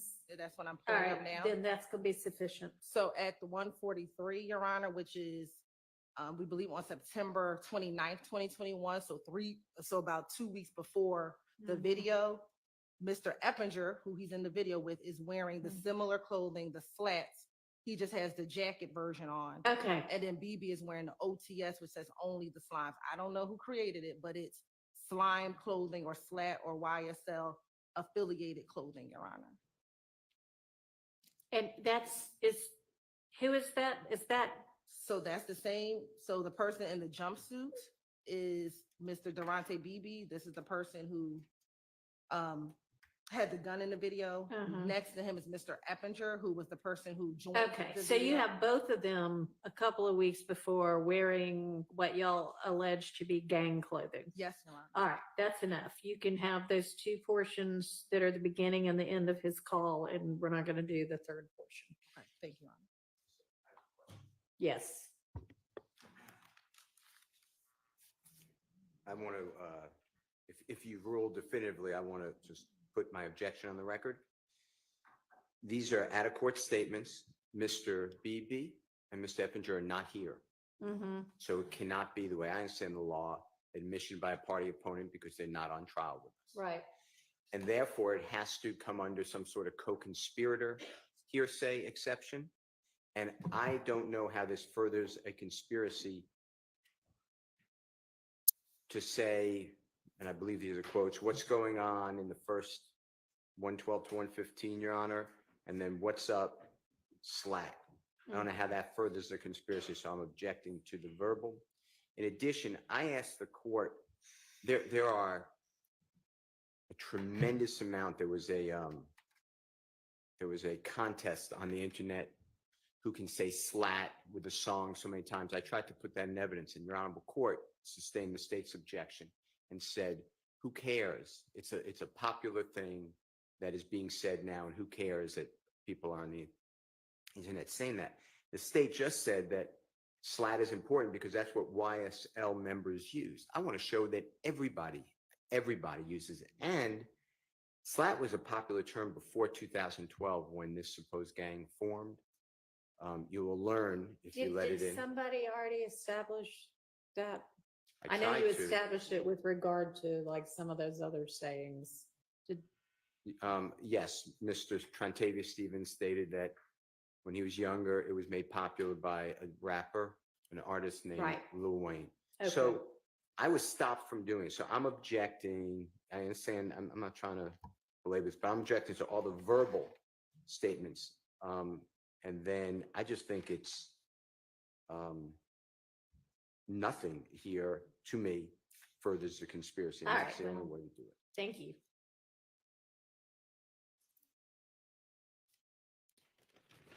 All right, so that's that issue. Oops. The next video.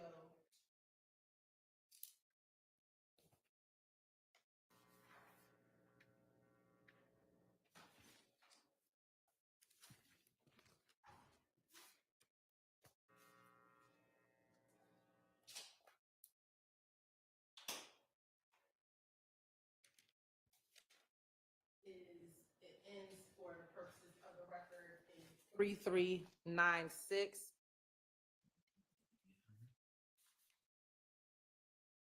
And I'm going to find the date, Your Honor. This is after the robbery. And we'll play from 10 seconds to 2 minutes and 52 seconds. Do you know how far after the robbery? That's the date we're looking up now. Yes, sir.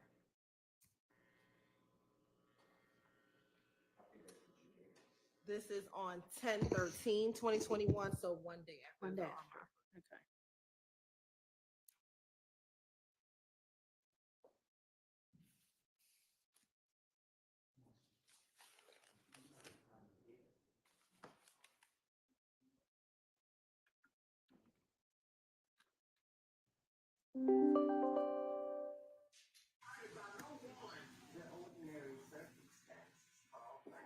She's right.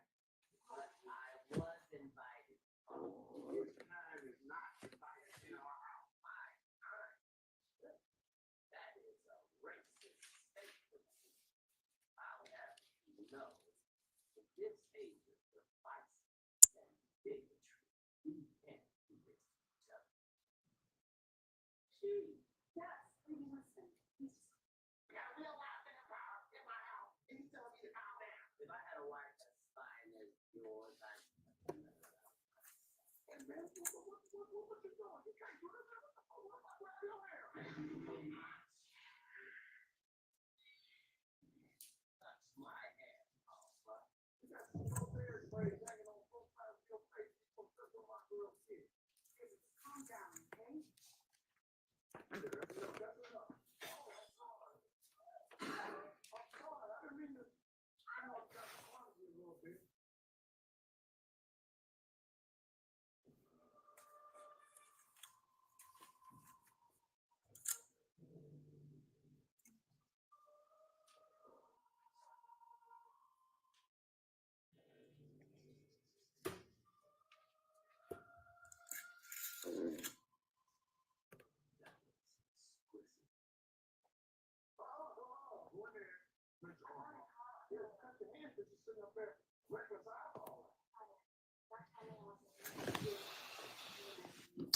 In the club throwing gun signs.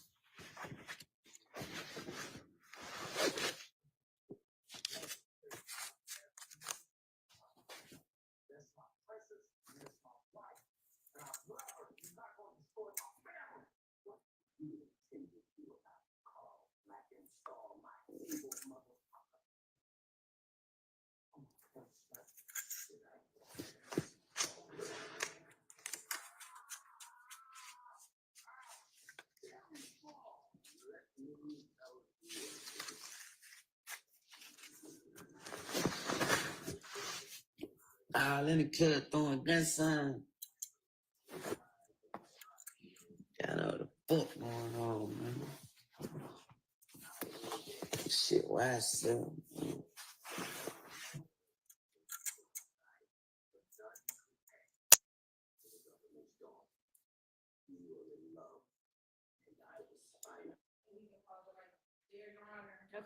Few things, although he's in the bed saying he's in the club throwing gang signs, he threw up the YSL sign in this video. He threw up, we believe to be the little B blood sign in the video.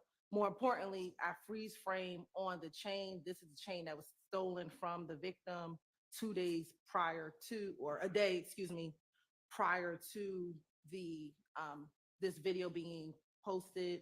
He's also wearing, you can see his headpiece or the hat or the mask that he has on his head is also another mask that says "Keep America Slime Again," and then he says "This shit YSL" at the end. So, Okay. for those reasons, we believe that is relevant. Anybody want to argue against that? Sure.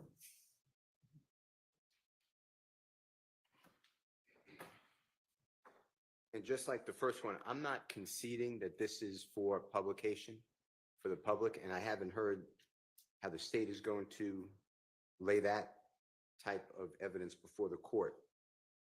And I don't have that evidence, so I can't tell you that it was for publication. I So can't it's a tell you it was live. private.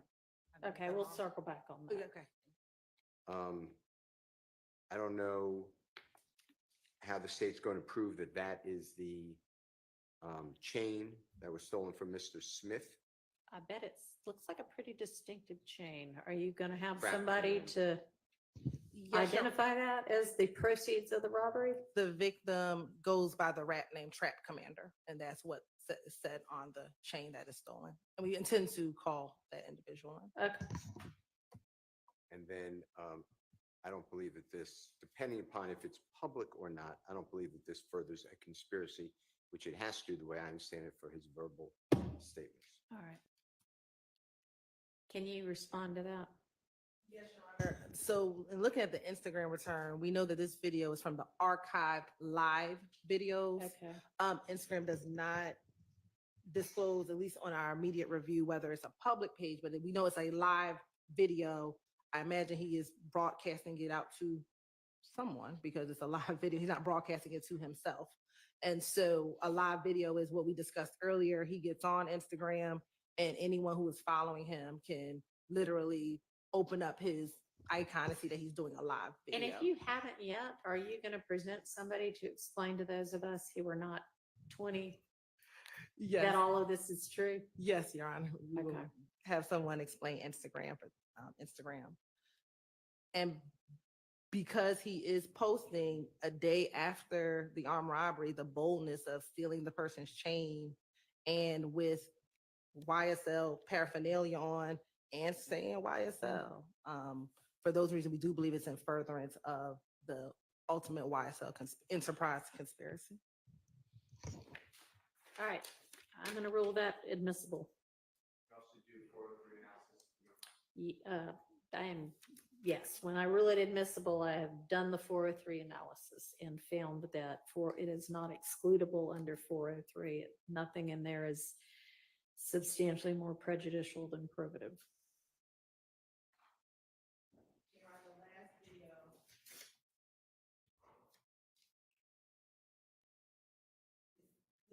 The next item, number 16, and that's going to be from 53 seconds to 2 minutes and 50.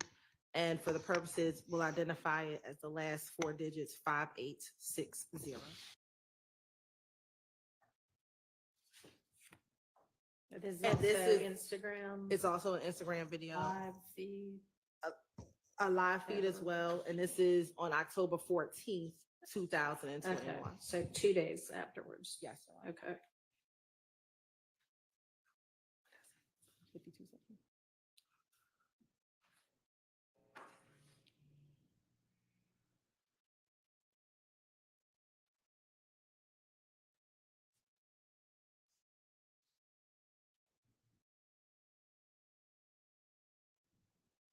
What? What they do? You don't hold a line. Oh, a lot of snake face up. They locked snake face up. They did. Yeah. Oh, well, everybody did. Yeah, they wound up. You snake face, man. He said, what? He said, so where you at? You finna be, you still on the way up there? Yeah, we on the way to the room. We on the way to the room right now. Oh. I'm gonna call you. Yeah, all that motherfuckers playing. Cigarette, yeah. Flat theater, man. Hey, I'm at the studio. You at bullshit? Yeah, I'm gonna lock in right quick. About 4 or 5 hours. You'll be back by the time, you know what I'm saying? Yeah. Hey, wait.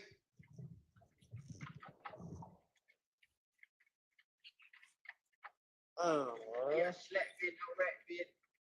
Oh, kids. Think somebody add me, please.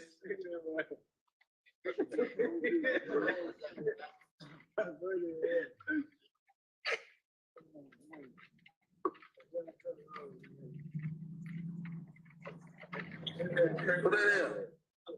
Where you from?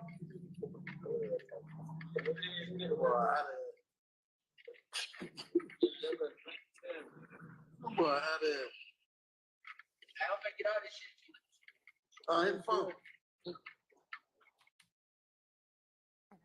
And we can stop it at 2:47, Your Honor. So a few things that occur in this video is Mr. BB is on his way somewhere and Mr. Eppinger joins the call again or joins the video again. You hear him say as he's holding up the chain that they just stole a day before, says slap business, and then later again they say slap business, no rat business, Your Honor, and believe that testimony will come out during this portion that Darius Smith had went to the police, after he had gotten robbed. I believe there is some information that he was being threatened after he went to the police. Okay. After he went to the police, Your Honor. Furthermore, also in this video, you see another co-conspirator, Miles Farley. When they pan the camera to the individual who's in the front, he appears to be sleeping. That is another co-conspirator in this case, which is Miles Farley. So for those reasons, and you see them also in this video putting up the YSL sign as well, that for those purposes, this is relevant to show association, to show the furtherance of the enterprise, especially even after the armed robbery. All right. May I, Your Honor? Yes. I am going to wage the same objections, that it does not further the hearsay objection to the conspiracy. But if your court is consistent, then what I'd like you to do is please wrestle with the idea that the one before 3396, showing the court said that's a specific pendant, and therefore it's relevant, and the armed robbery occurred the day before. This is the following day, so 2 days after it. This has the same pendant showing, so I would argue that under 403, at some point, it's cumulative. So those are my arguments. All right. So I think, yes, sir. Yes, Your Honor. I have a question. As a condition precedent to the admission of this particular piece of evidence, public or private is a condition in terms of the social media, whether or not the platform was public, correct? Is that what I'm understanding? It's a question. So you said this was another live feed? Yes, this is also for archive live videos. So Okay. if they are downloading that information or those documents from a live feed, how do they know at the time that it was public? That's what I'm trying to understand. I want to make Well, sure. and honestly, you may need to have somebody come, like, give a proffer on all of that. I mean, I hear you saying your understanding is that it would only be archived if it was the live feed, and that live feeds stay up for 24 hours. And I think that anybody who wanted to log on to that page could see it, or at least anybody who was a follower could see it. Definitely anyone who's a follower could see Okay. it. And I think that's the distinction. Anyone who's a follower of the person could see it. Whether or not someone who's not a follower could see it would determine whether or not it was a public or private. I don't know if that, to me, that goes to weight, not admissibility of the evidence coming in, whether or not it was a private or public page. But what we know is a live video. Other individuals can see that, whoever may follow him, or if it's a public page, people who don't follow him can see it. But other people besides himself could view the video. So, I mean, this one is, it's a communication between, and amongst several co-defendants and alleged co-conspirators. Given all that she set forth as the different things that were significant, I don't think it's just cumulative of him himself sitting there with the chain. This is him talking to his, his co-defendant, co-perpetrator co-conspirator, yes. of the robbery, and talking about slat business and rat business. So it's not simply cumulative, it adds a whole lot more. And honestly, like, whether this one is Right. public or not, Okay. it's them talking in furtherance of the conspiracy. So for this particular one, it wouldn't be significant to the ruling, whether it's public. For that first one, it seemed to be, I mean, for one thing that she was saying, that was one of the reasons why, but yeah, not really for this one. And for the court, I'm being told that whenever the court does consider public or private in terms of whether or not it's a condition precedent, that there should be some comments or icons demonstrating how many viewers are present, common.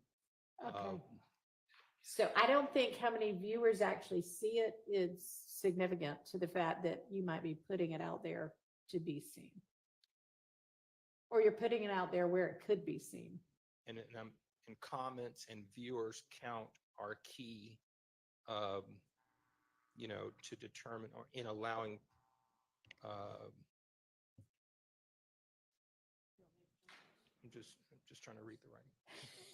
Miss Westmoreland is like, would you older people please stop talking about this? But Your Honor, the reason why Attorney Matthews is bringing up comments and things of that nature is because when it is public, even just public, meaning that your own followers can see it, you would tend to see commentary from even your own followers. Okay. So I just don't think that the state has proven that the videos, at least the videos that you're considering, whether it's public or private, even your own followers being able to see it, I just don't think they provided any evidence of that. All right, well, I don't think it really matters for this one. So I find this one to be admissible. Your Honor, Yes. before, this has nothing to do with the court's ruling. I'm not trying to relitigate anything, but Mhm. while Ms. Hilton was speaking, she mentioned Mr. Darius Smith and their possible threats or something of that nature. I don't know of anything that I've been told or provided in discovery that provides any information about that. So to the extent that the state's ever going to want to get into anything like that, I would expect to be given some information. Some production of something. Yes. Are y'all planning to get into that? I believe it's already, and we'll double check. I believe it's something that's already in discovery that after this, whether it was his interview, whether it was Mr. Smith's interview, that he talked about receiving threats because he went to the police. And so I'll All find right, we'll specifically. just and make get it sure for you. that they've got that. Okay, so there's no video of any threats or No, anything like that? no. Okay. Okay, it's just that he says during the course of his interview with police when he was reporting the crime. Yes. Okay, and y'all are familiar with that? I'd have to check too. Okay, I that's just didn't fine. remember seeing any Okay. videos or. Yes. I know you just said that the last one, which is 5860, has more, so it's not cumulative of the Mhm. previous one, 3396, but wouldn't 3396 then Then be? be cumulative. Yeah, that's what I was arguing earlier, because you said that it's coming in because it's showing the unique trap commander is what I believe it says on the pendant.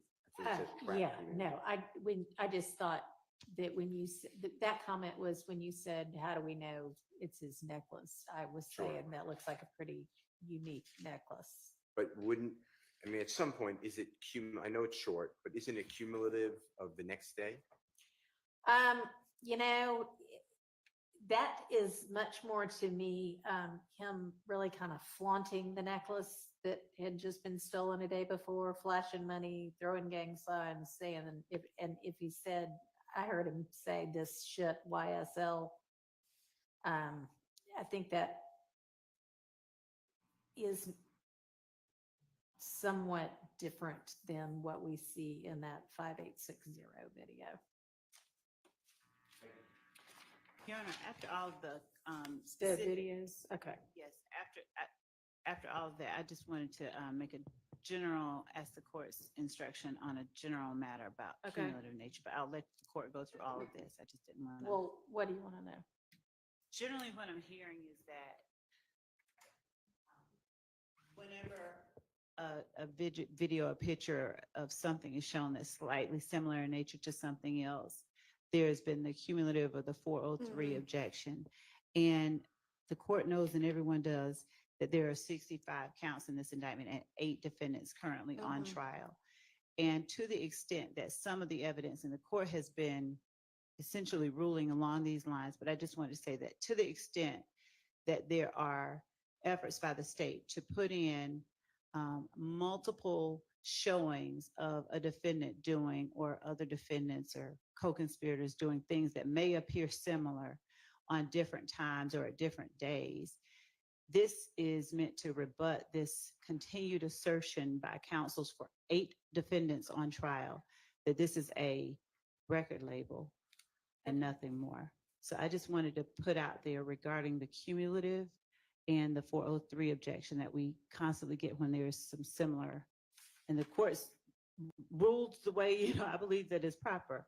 But I did want to respond to that objection that is constantly being made. Thank you, Judge.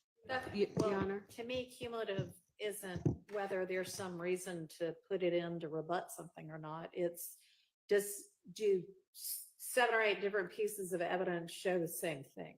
Then after like probably 2 or 3, 4 through 8 become cumulative. So you're not necessarily limited to, oh, I can only show this one way with one piece of evidence, but you don't need to show the same thing 8 different ways. Well, Your Honor, Yes. Ms. Love's argument may remain the same, but it's not 8 defendants, it's 6. It's okay. You're right. Ron, I suspect your argument would remain the same.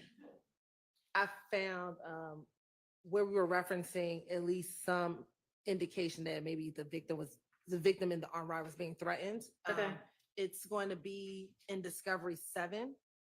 And within Discovery 7, the last police report, it's the first paragraph Okay. from May 18, 2022. And then the actual text messages that is referenced in that particular portion of the police report is also found in that same folder in the digital evidence folder. Okay.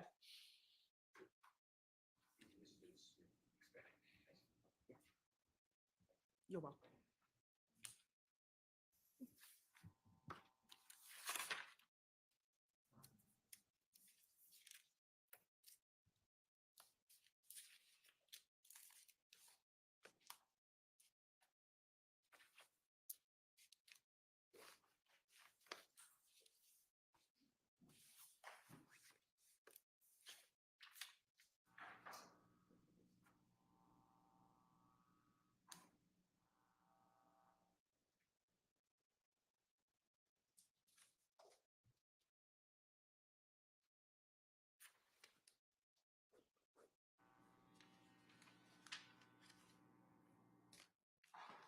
All right, when do you think we all can circle back on the evidence that y'all were gonna get together on with regard to Mr. Ryan? Mr. Boston, right before the court came out, we were trying to figure out a time. So we'll talk some more after lunch. I mean, after lunch, at the end of the day, just Okay. to try to solidify a time within the Okay. next couple of I'm days. just not sure we're gonna have a non-jury day before y'all might get to that. I mean, we might, but. Okay, so I have some notations on, if we go back to, I guess it must have been on this wiretap, because that's what we've been going through. Your Honor, you did ask the state to look at least, before we get to Mr. Harvey's motion, you had notes on 2 of the recordings. Okay. I believe it was what was identified as 513 Yes. and /523, Right. and then 1109 and 1124. I'll start with the easier one, Your Honor. 1109, 1124, the state does not intend to use. That does make that easy. And then I'm not sure if the court just wanted for 513 to 523, the relevant portions of Okay, that hang call. on.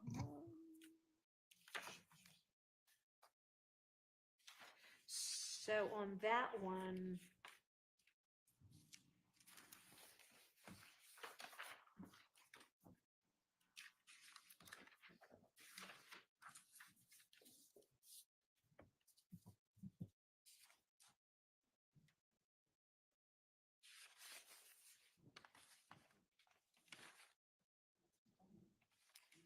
It was the part, yeah, the flipping the car and laughing part.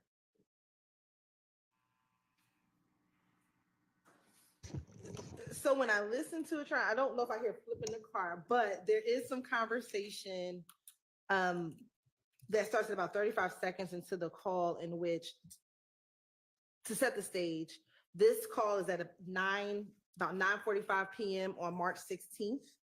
And so this is about 9. The home or the house at 2830 Waters Road just got shot up earlier, late the night before, earlier in that day. And Mr. Garlington is speaking to someone that we believe to be Dewaskin Wright, who is a member of 30 Deep. And when they're on the call, they first talk about different types of weed. Yeah, I said that part of them. And after that, Deamonte begins to tell Dewaskin about the drive-by shooting. And he tells them that 12 had us, they shot up Big Nick's spot, which is the home where they are. And we thought that they were going to come back through, meaning that they thought that the ops were going to come back through, that they sprayed through the house, that they were all in the living room, and they're surprised that no one got hit. And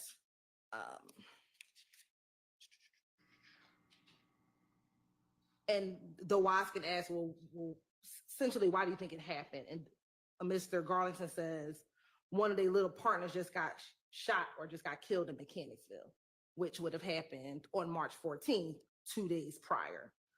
Then at some point in time, a little later within that call, Mr. Wright says, do y'all have a drop on them in words? And Deamonte responds, I would need to play it again, what exactly his language was after response to that. And that portion is from 035 to 140, and then from 148 to 231. There's a small 8 seconds in there that we wouldn't need to play, but those are the two we believe relevant portions. Again, they're talking about the opposition first shooting up the place and then being asked by a 30 Deep member who we allege they have alliances with, YSL, that some members who were formerly 30 Deep are YSL, and then they still have an alliance with 30 Deep. He then asked, do you have a drop on them? Meaning, are y'all going to retaliate is what we would think that they say. And those are the portions that we believe are relevant. And those are the only portions of that. Yeah, the call is only 2 minutes and 30 seconds. So it's really the entirety of the call, except for that 8 seconds that is between 40 and 48. Yes, sir. Yes. There's a portion, I believe it's the same call. I have it as call 513. Mr. Shark gave me that number. Yeah. That it says something to the effect, and I was going to object. It says something about McMiller's funeral is going to be private, and his mother doesn't want Thug there or his money. And I don't see how that should come in. That would be a hearsay statement. I don't see how that furthers a conspiracy. If it's not on that call, then I have the wrong number. I have 513. It's not that call. No. Well, let me make sure. Well, Hold I on. think it is. No, I'm sorry. Well, it may not be. I don't know. So No, there's no, two no, no. reference, remember, there's a page number and a reference number. I'm Right. with Mr. Steele. I have 513, and I think we're going by the call reference number. On the sheet. So the Or call no. reference number for 513 is the call that I'm just speaking of, which is on March They came 16th. through and they were gonna come back. It's- Yes. Getting ready to I have write the them same up. date as well. You're on 5, Okay. 3/16. What time on March? So the call, 9:41. 9:41. But we can listen to the call, but I just listened to it and I don't hear We're not anything going to about play it. it. If it's not an issue, there's nothing to discuss. But if it is an issue, I wanted to raise. Okay, because part of it, when it was described on this big sheet that y'all shared with everybody, was them laughing about the drinks murder. Right. And I have that happening at 4 minutes and 20 seconds into the call. So, and I'm not saying Ms. Hilton's wrong. Maybe this call isn't that long, but the parts that you wish to play, can we just play it? Yeah. Because there's a lot of confusion. Okay, because then I guess the part about the drugs comes after all of this. Okay, all right. Because I definitely wrote down that there was something about, y'all said there was a non-hearsay purpose and you wanted to show something about flipping the car and laughing, but if y'all aren't gonna get into that anymore, then that's fine.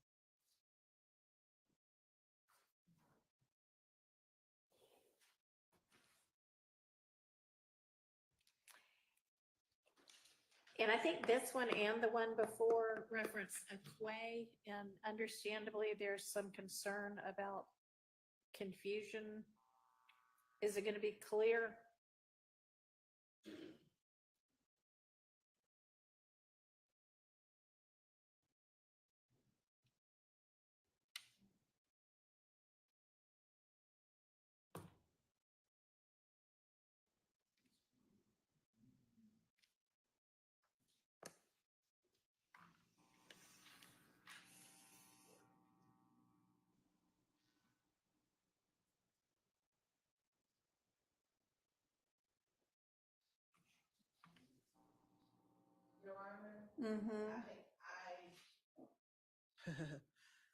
And I'll apologize. I must have listened to 512, which is the 2 minute and 40-second call, because they talk about drugs in that call as well.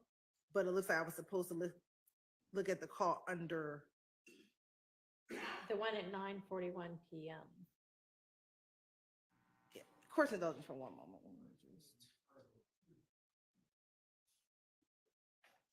No, that's the 502 is also 512, and that's talking about Big Nick's. And that one also says something about not having to drop on people. But we ruled that one, or I ruled that one could come in. But there was a concern about whether we need a 105 with regard to quay or qua, which I'm happy to consider. On call at lunch, I listened to the 2 minutes and 40-second call, which is the call right above it. If we could have The one that says 502? Yes, Your Honor, at 6:49. If I could have a brief moment, I can listen to the correct call, Your Honor, so that, I Well, we- apologize. Okay. Talk about the same thing twice.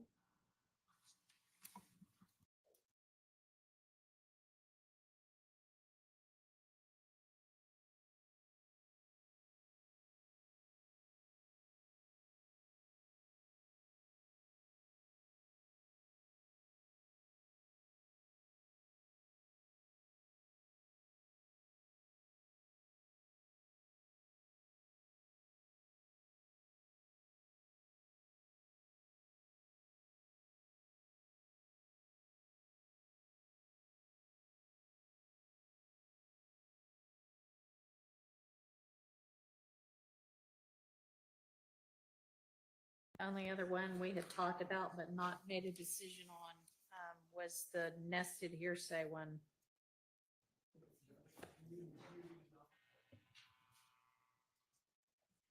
Do we need a quick break? Why don't we all take a quick break? 10 minutes.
take way longer than 3 minutes.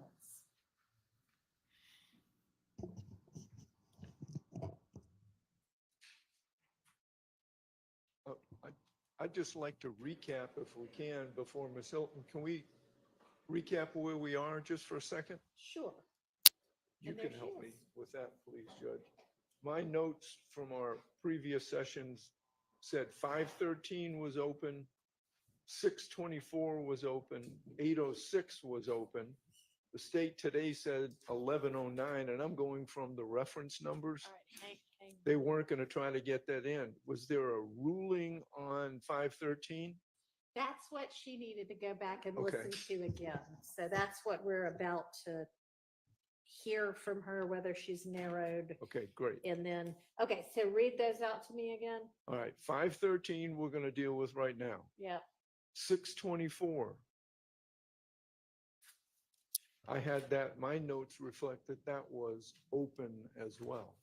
What, Open meaning you hadn't ruled we on haven't, it. Yeah. yes, agreed. That's the one that's the nested hearsay, right? No, the nested hearsay, well, Oh, okay. it, nested hearsay was 2119, that's on the next page. Okay. At least that's the one that, Yeah, you're right. so I'm trying to So figure what out else? So 513 / 624, 6, which is also 635. It's very complicated with these yes, two different numbers. 806 and 820. 806, yeah, I had, you're right. I have a note by both of those that said So there's no- tomorrow, which we apparently never Right. got to that so tomorrow. there's no ruling on those yet? Correct, no Okay. ruling yet. And on both of those, if somebody from the state could listen, I think the question for both 636, I don't know which reference number's which, but 624/635 and then 806/820, I think, was who is the other talker? That's what we were waiting to hear back on.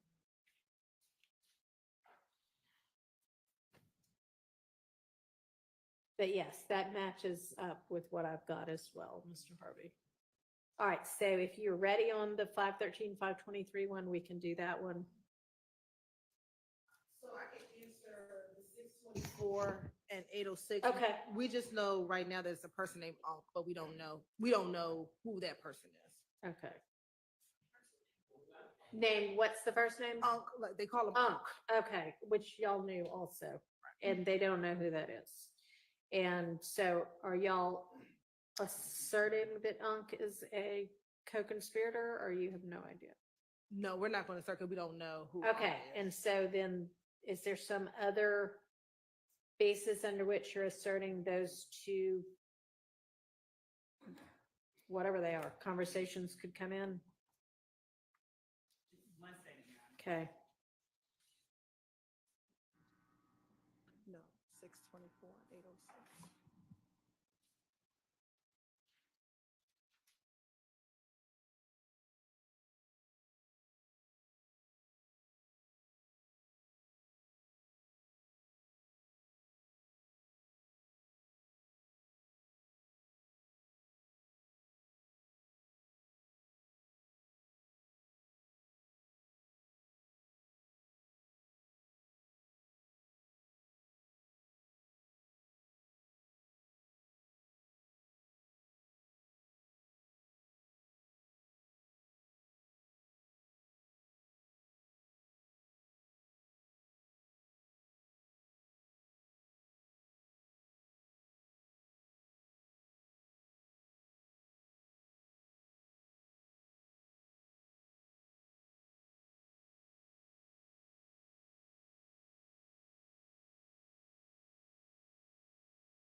getting to sorting through the evidence exhibits today.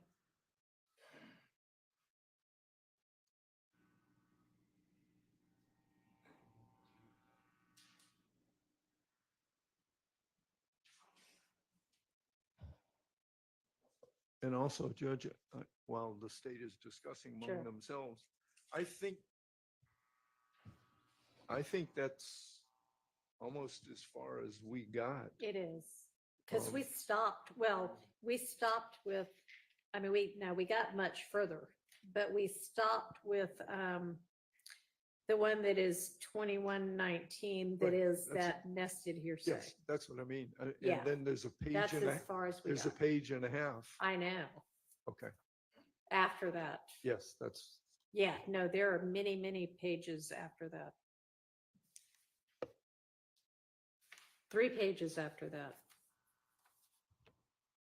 Judge, forgive me for missing the portions of the conversation that Mr. Harvey was just having. I was looking with my colleagues at number 624 and 806. Are we correct that those are the two that the court is now inquiring about? Ye- As to, yes, Unc, 513 and no, 513. we're not, we're gonna come back to Okay, that one. all right, sorry. Okay.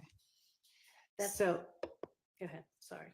so, Your Honor, in advising the person that he calls Aunt about the search warrant at Waters Road and Ms. V being on him, one, and I'm not yet through in saying this, but one, the familiarity of the person to whom Mr. Garlington is speaking with Ms. V, and without further explanation as to what Ms. V being on him means, it becomes apparent that this is a person who is aware that at the time, Investigator Vivarito is someone who has been, who's had Deamonte Garlington on his radar. So Deamonte Garlington obviously is talking to someone that he trusts.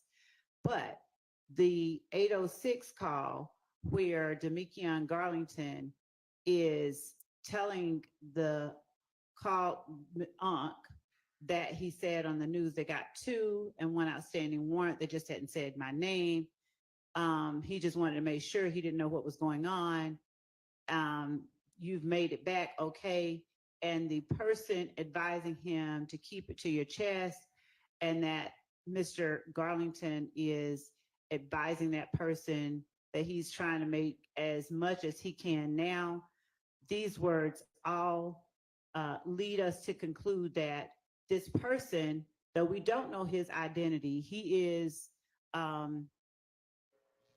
person on whom Deamonte Garlington is relying, who he is getting support and advice from, as it relates specifically to the conspiracy, arguably in telling Mr. Garlington to keep these matters to his chest. This person that he's talking to knows all about Waters Road, knows what it's there for, knows that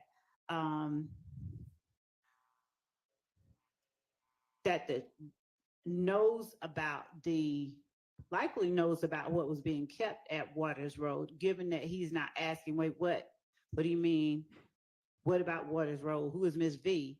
So this could be, though we don't know, and we're not trying to assert that this is some person we know is, YSL. This seems like, reads like, he listens like an unindicted co-conspirator, someone that he is relying on and trusting for information and guidance as it relates to his actions in this conspiracy. Those type of actions fall under what courts have deemed statements in furtherance of the conspiracy may consist of. Because of that, because of the type of information he's sharing and the feedback he's getting and the role that this person seems to serve in Mr. Garlington's life, these 2 statements, we'd argue, would fall up under the co-conspirator statement exception. All right.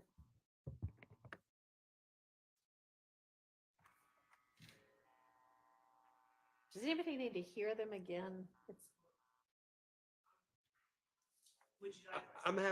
I don't know. It seems to me that if we don't know who this person is, I don't know my understanding of the case law, and I don't have it, but I'm certain of it being the law, I can get a case, is the statement itself cannot establish the conspiracy and the prerequisites of 801 D2E. So without knowing who the people involved in the conversation are, and just going by the conversation itself, I don't know if that ever, well, I do know that that could never satisfy the requirements of 801 D2E under our Supreme Court precedent and state in case law in Georgia as well. I What do you don't, say to that? I do not agree with that assessment at all.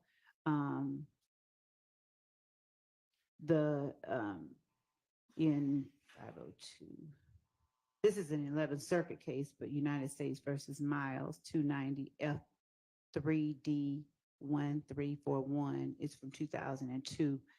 The courts have said in its admissibility evaluation, the court may consider the statement itself as well as extrinsic evidence to qualify the statement need not be necessary. This is not what Mr. Sharp was putting forth. It's, I think, helpful. It's exactly what I just said. The statement need not be necessary to the conspiracy, but needs only to somehow further the interests of the conspiracy, Your Honor. And personal knowledge of the subject matter on the part of the declarant isn't required, but it talks about the statements of unindicted co-conspirators. Specifically, Your Honor, I think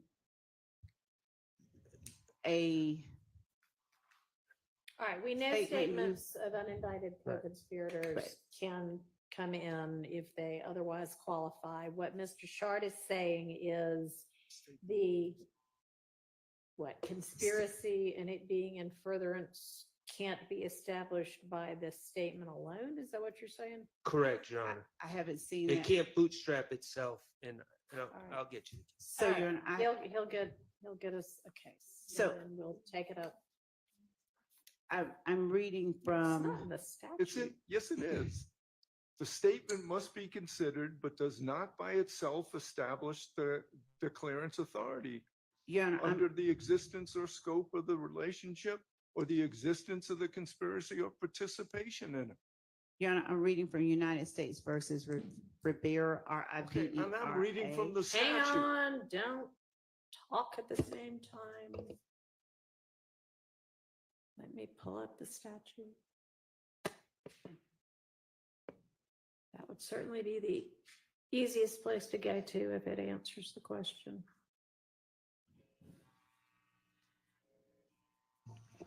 And I have cases, Your Honor, as All well. right.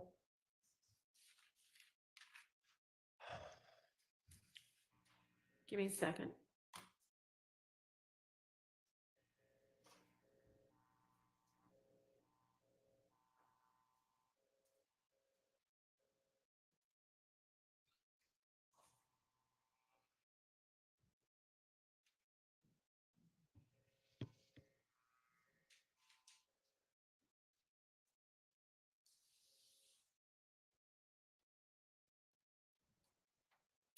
As the contents of the statement shall not alone be sufficient to establish the existence of the conspiracy and the participation therein of the declarant and the party against whom the statement is offered.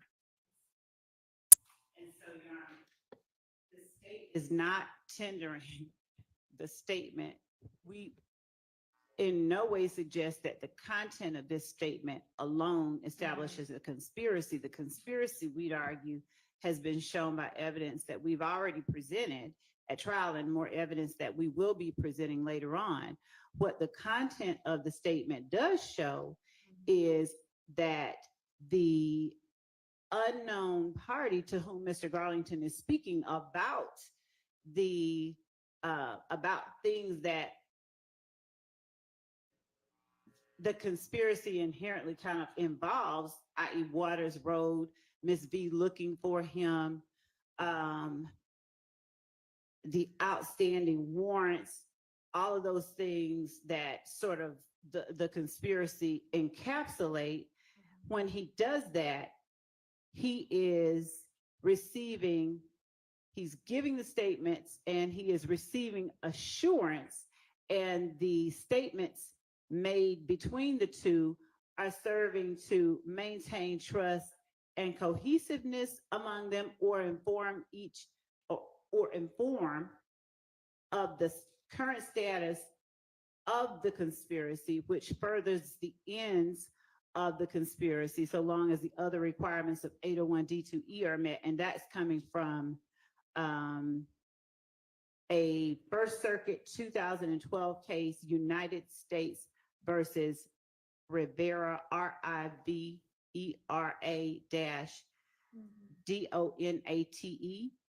at 682 F 3rd 120. Especially when you hear, given everything Mr. Garlington is saying, I mean, he's literally just telling the guy, like, you know, uh-oh, Miss B is on me, blah, blah, blah, blah, blah. And of course, the court and anyone can listen to it. But he just wanted to make sure, you know, he didn't know what's going on. You made it back okay. The man is saying, keep it to your keep it close to your chest. And Deamonte is then saying, I'm trying to make as much as I can now. This particular case that I'm about to point out is a Third Circuit Court of Appeals case. So it's not anything that the court has to follow. It's just sort of instructive, but it does speak to the United States versus Lignelli, Lignelli. And the site is 660 Fed APPX 118. It's a 2016 case. There, the court found that a statement made by an unknown speaker could qualify for the co-conspirator exception if the government establishes that the speaker was likely a member of the conspiracy alleged. And in United States versus Helmel, which is an 8th Circuit 1985 case, and Helmel is spelled HELMEL, and that site is 769 F2D 1306 at 1313. What Lignelli says or cites Helmel for is the parenthetical, what is essential is that the government show that the unknown declarant was more likely than not a co-conspirator. And I believe that the prescriptions that were described earlier regarding the statute alone, the statement alone being used to establish a conspiracy is not one applicable here. Okay. All right, can I hear the statement again? It's been a while since I've heard it.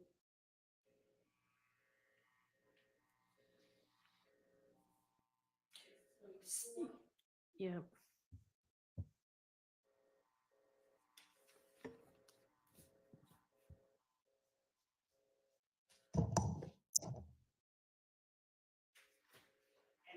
Just so that the court is aware, since we are researching in real time, there's a notice at the front of Lignelli that says not presidential opinion under Third Circuit Internal Operating Procedure Rule 5.7. Such opinions are not regarded as precedents which bind the court. I want to make the court aware of that notice.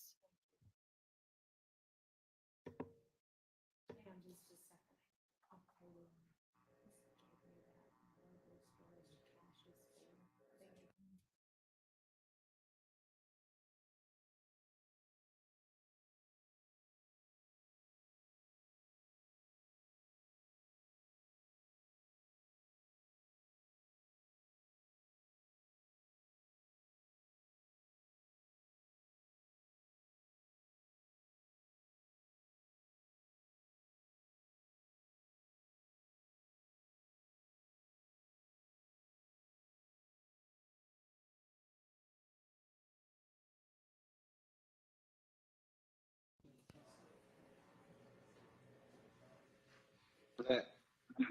What's going on? Where you at? In the apartment. You got your family? Hell nah. Nah, I got my shit. Just got down. What's in? So no folk got down. Where you at? I can pull up. The meet on what out there. Yeah. Nah, everybody out here though. I ain't got no fly. I been got the chilling to these folks home. You said you trying to do what? I said I just been chilling trying to see what these folks on before I get another fly. What? Yeah, man, fuck you. Nah, cause them folks they got damn man. That shit, them folks they hit the spot that they went and then I was still just like what Miss V, boy. I know they hit that bitch. Yeah, but now I just feel like Miss V on a nigga, boy. So I'm just trying to move cautious. Well, definitely. You know that wrong. Yeah. And she said, yeah, she knows. Well, you know she yeah. Who else you say out there? Big regular, big zoo them. Big out there? Yeah. All right, here I come. All right. Yeah.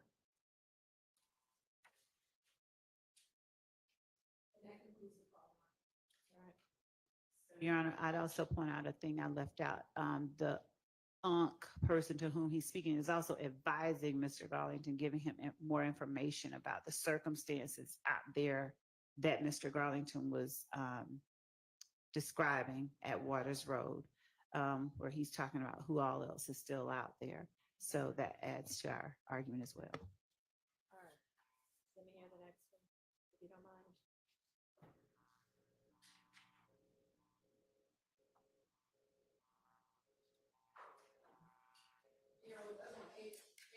Yes.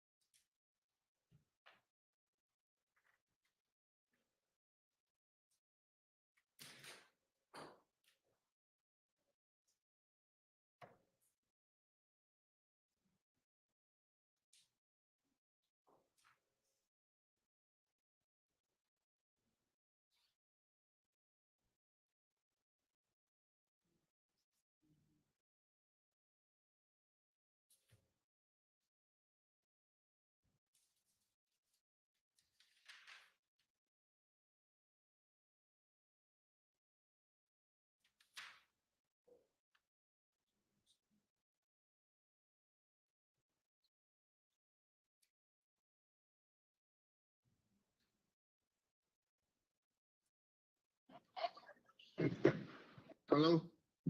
Hello? What's going on? What's up? Hey, what's up with you? What happened? What is that? That my bad. No, look. I just seen the news. I seen the news. They said who they got, and they said one they got on outstanding one. They ain't say the name. Oh, okay. Yeah, well, I just feel. Well, I just want to make sure I don't know what's going on. Yeah, you know I'm back though. I just really letting you know 2 hours back. Yeah, you don't made it back? Yeah. Okay. Well, shit. You just keep that shit on to your chin, really, and hold on to that paper. Yeah, that's what I'm doing. I'm just trying to make as much as I can, Yeah. Exactly. Right down over here, though. I'm gonna let you pull up on me. Check out down, answer the phone. All right. And if the court notices, I think Mr. Garlington does not even start giving details until he's reassured that it's who of course then tells them, you just keep that close to your chest, and so forth. So I think that both of these calls make it apparent that this person is giving information that serves to underline, reinforce the underlying purposes of the conspiracy itself. They're providing reassurance. They're informing of what's going on, that is putting members of YSL in peril. Ms. V out there looking for Mr. Garlington. He knows who she is. So we believe that these all form to tell the court these are statements of co-conspirators that should be admitted. And yes. I'll hear any defense argument.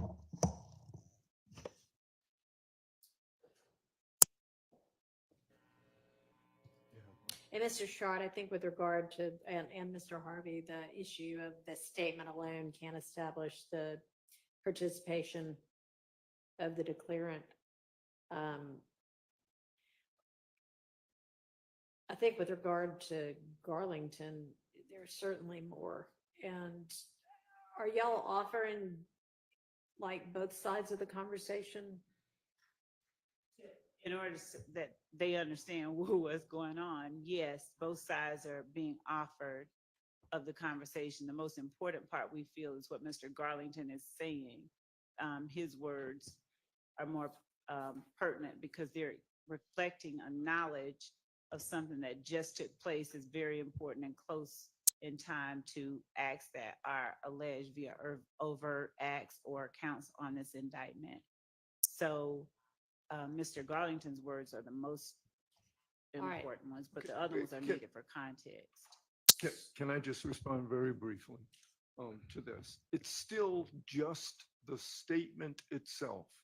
And every court, the United States Supreme Court and our Supreme Court, have specifically said in determining the existence of the admissibility of a co-conspirator statement, the trial court may consider both the co-conspirator statements and independent external evidence, although the co-conspirator statement alone does not suffice. That's specific language from Dublin versus the state at 302 Georgia 60, pinpoint site 63. But that's the rule, and that's the intent of the rule in the code. I have heard nothing but argument about the statement itself, but no external evidence other than the statement itself. And that is simply not enough with an unidentified party, right? Period. Yeah, so I think with regard to whomever Unc is, that it does sound like all you're relying on to establish that Unc is a co-conspirator, and therefore the jury can consider what Unc is saying is what he's saying and what he seems to know that's based in the statement itself. So I think that if this comes in, if these two come in, there needs to be an instruction that, you know, it's only Garlington's statements that you can consider. In his, hang on, sorry. In as much as Unks is providing context to what Garlington's statements are, one moment, Your Honor, I'm reading a statute. If the court would indulge me, I apologize.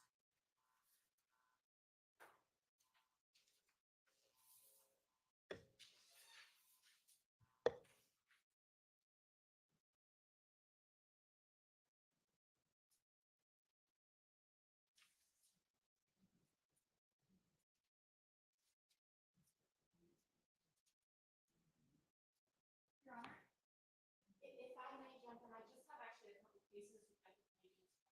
All right, can you wait just a second? Because I think Ms. Love's trying to absorb the statute right now.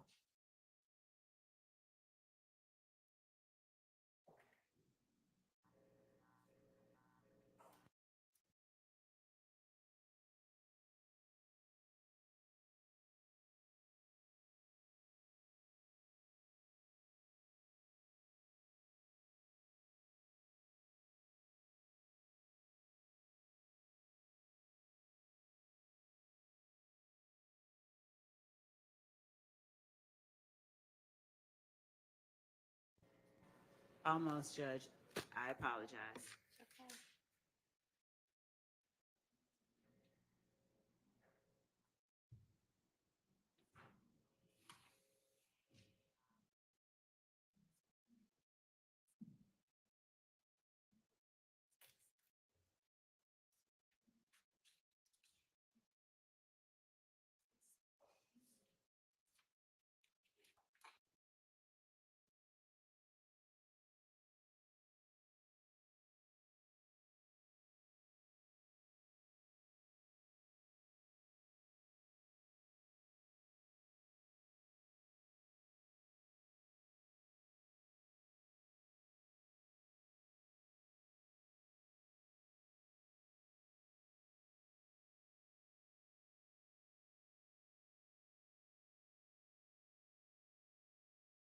Making sure that I'm reading the right area.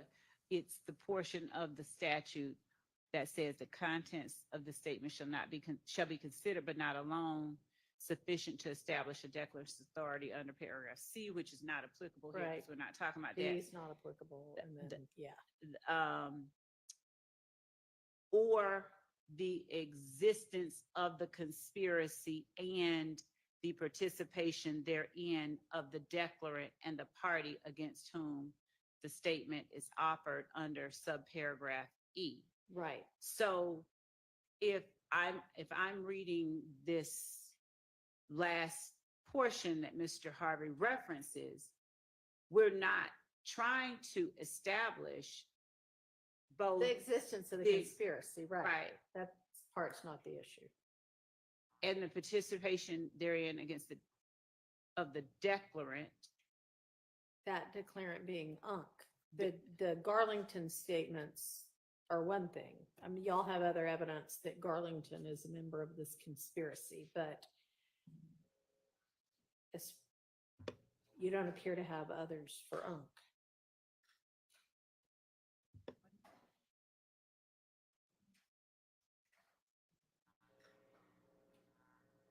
So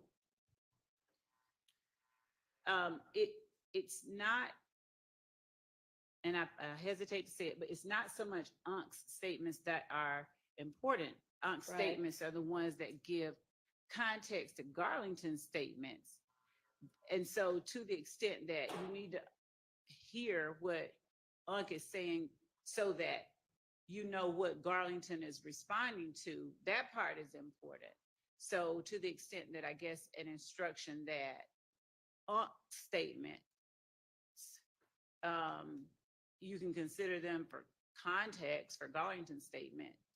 I mean, I'd have to work through that, but Alright. my reading of it is that the declarant of concern is Garlington, and we're not really that concerned about Unc. Well, you might not be that I know concerned that. about I know Unc, that. but if the jury's gonna hear it all, then why don't you look at both of those portions again and see if there's some way, if it's Garlington's that you need to have just Garlington statements come in, and if not, what limiting instruction would be appropriate? I appreciate the opportunity. We will. Thank you. All right. And Your Honor, I was never able to verbalize, maybe for the record, maybe to persuade the court, Okay. about why I didn't believe that Garlington's statements were admissible under 801 D2E. Okay. And my argument, I think the fact that we don't know who Unc is important, because certainly knowing who the receiver is, knowing who Garlington is speaking to, would better educate us as far as whether his statements are in fact in furtherance of a conspiracy or not. And at least the second call, he seems to be calling Unc and just saying, hey, I heard I have a warrant. You know, what should I do? And Unc seems to say, you know, just stay safe and get money ready for a lawyer. But it seems that Garlington is concerned about his own legal troubles or the possibility of being charged. I don't really find that as furthering any conspiracy. That seems to be concerns about himself and his legal future and concerns about being incarcerated. But I don't view that in any way, shape, or form as furthering any conspiracy. And especially since we don't even know who Unc is, but me calling, if I was involved in a conspiracy, and me calling my literal uncle, who I reach out to for advice, and him saying, hey, Max, if you think there's a warrant, start getting your money ready for a lawyer and, stay in the house. I don't know how me asking my uncle for advice would be furthering any conspiracy. So I don't believe that Garlington's statements, at least with that second call, meet the requirements of 801D2E. Yeah, I think that Mr. Sharp's analysis leaves out, if I'm mistaken, forgive me, and he can correct me. I think it leaves out Aunt telling him what's going on at Waters Road, like who else is still out there in that second call. So he's informing him of circumstances that still exist that put members of YSL who incidentally were hiding in and then ran from and apparently took contraband from. And this is our assertion that we believe the evidence will show. So I'm not trying to put something in front of the court that, is just my word is bond. But Unc is advising Garlington about circumstances that continue to place YSL members in peril. And Unc obviously has knowledge of what this conspiracy is. He's not asking any kind of questions. And, So- and then Garlington's responding, he's wanting to make sure what's going on and is Right. told to keep it to your chest. And frankly, he doesn't need to be talking to a co-conspirator. I agree. Okay. I and agree, but I still think knowledge of who he's speaking to, would certainly, Right. sure, and further elucidate things for us, but it's not necessary for the admissibility of this statement. I mean, this, I think, would come in under, I can't remember the name of the case right now, but the case that's, I think the state cited where, somebody's getting support from their girlfriend or something about, how to handle the fact that somebody might be on to them. And it's not exactly the same, but it does sound like, frankly, it sounds like this is somebody who knows a whole lot about what's going on at Waters Road, and they're sharing information in order to stay hidden. I don't think. respectfully, so this is the day after the Waters Road shooting. So this is not while Waters Road is in practice. And he says, I'm pulling up. And I think a very common sense reading of what was said there is he's pulling up to where Unc is and wants to know who's at Unc's house. The state keeps saying, alerting about who's at Waters Road. That's not the way I hear that call at all. The court should also be aware that this is the day that police go to search Waters Road. And I think in another call that the court heard on in our previous hearing, they find that the sticks were removed, like they took guns and stuff out of the Waters Road the night that they were there initially, just to check on the occupants. And nobody was willing to come to the door, but they found everybody hiding in cubby holes and stuff. And so in subsequent calls, I think the court heard last time that they didn't get the sticks that were in the attic or wherever it was. And now Unc is talking about, my reading or listening to it, Unc is talking about who's still around, and Mr. Garlington is talking about Miss B. I think whether he's saying who's still at Waters Road or who's at wherever he's about to pull up to. I just want to make it clear for the record. This is not the day, to my understanding, that Waters Road was searched, okay? And the state, I would love to hear their evidence, whoever Unc is, that he was at Waters Road on that day, because it doesn't exist. He's talking about where Unc is, and I'm pulling up to you, and who's over at the house, which is not furthering any conspiracy. But, I understand the court's ruling, and I just want to state that for the record. All right, thank you. Your Honor? Yes. I do just want to bring attention to one case. This, I don't know, perhaps frames it in a bit of a different way. Statements are admissible when the state establishes a prima facie case of conspiracy independent of the co-conspirator statement. I think looking at this, if we look directly at that standard, let's take out what the statement is. What evidence is there to make a prima facie case? Nothing. And the case I'm relying on for that is Williams versus State, 293 Georgia, 750 from 2013. There's another case which quotes the same language.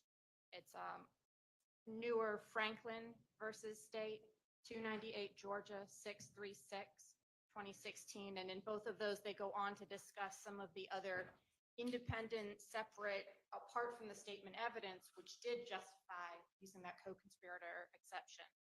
But here, where we have no information about Unk except his name is Unk, I don't think the state can make that prima facie showing. I don't either. I mean, I think that with regard to Unk, there's not enough. So that's why I've directed Ms. Love to figure out whether she can either get in the Garlington statements without Unk statements, or if not, come up with some appropriate limiting instruction. And we can do that, Your Honor, and just as a matter of the prima facie showing of the conspiracy itself. Yeah, no, we're not dealing with that. I get that, and there's enough to show that Garlington is a co-conspirator and that there's a conspiracy. This Thank is you, just Judge. with regard to Unk, as far as I'm concerned. So let me write myself a note.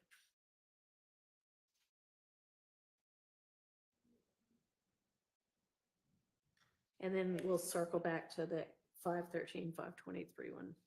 Thank you, Judge. And this case that Ms.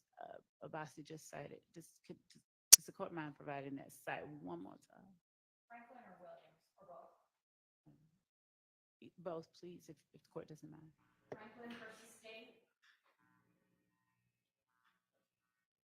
Franklin versus State, 298 Georgia, 636 from 2016.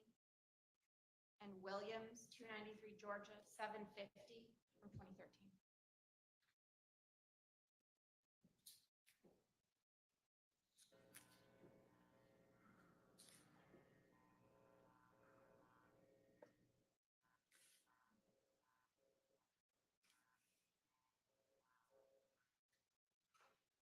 Thank you.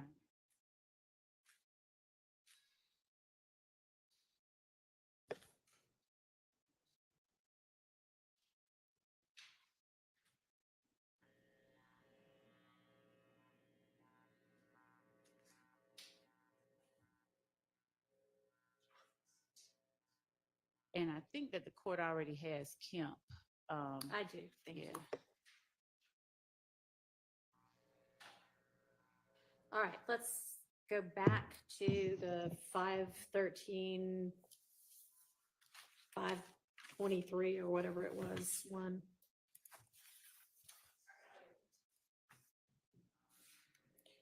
So the narrowed version, that's what you were gonna do, was figure out. So it appears the narrow version is going to be from roughly 34 seconds. Yeah, there's about 3 sections around, so I'll play. The first will be from 34 to 354.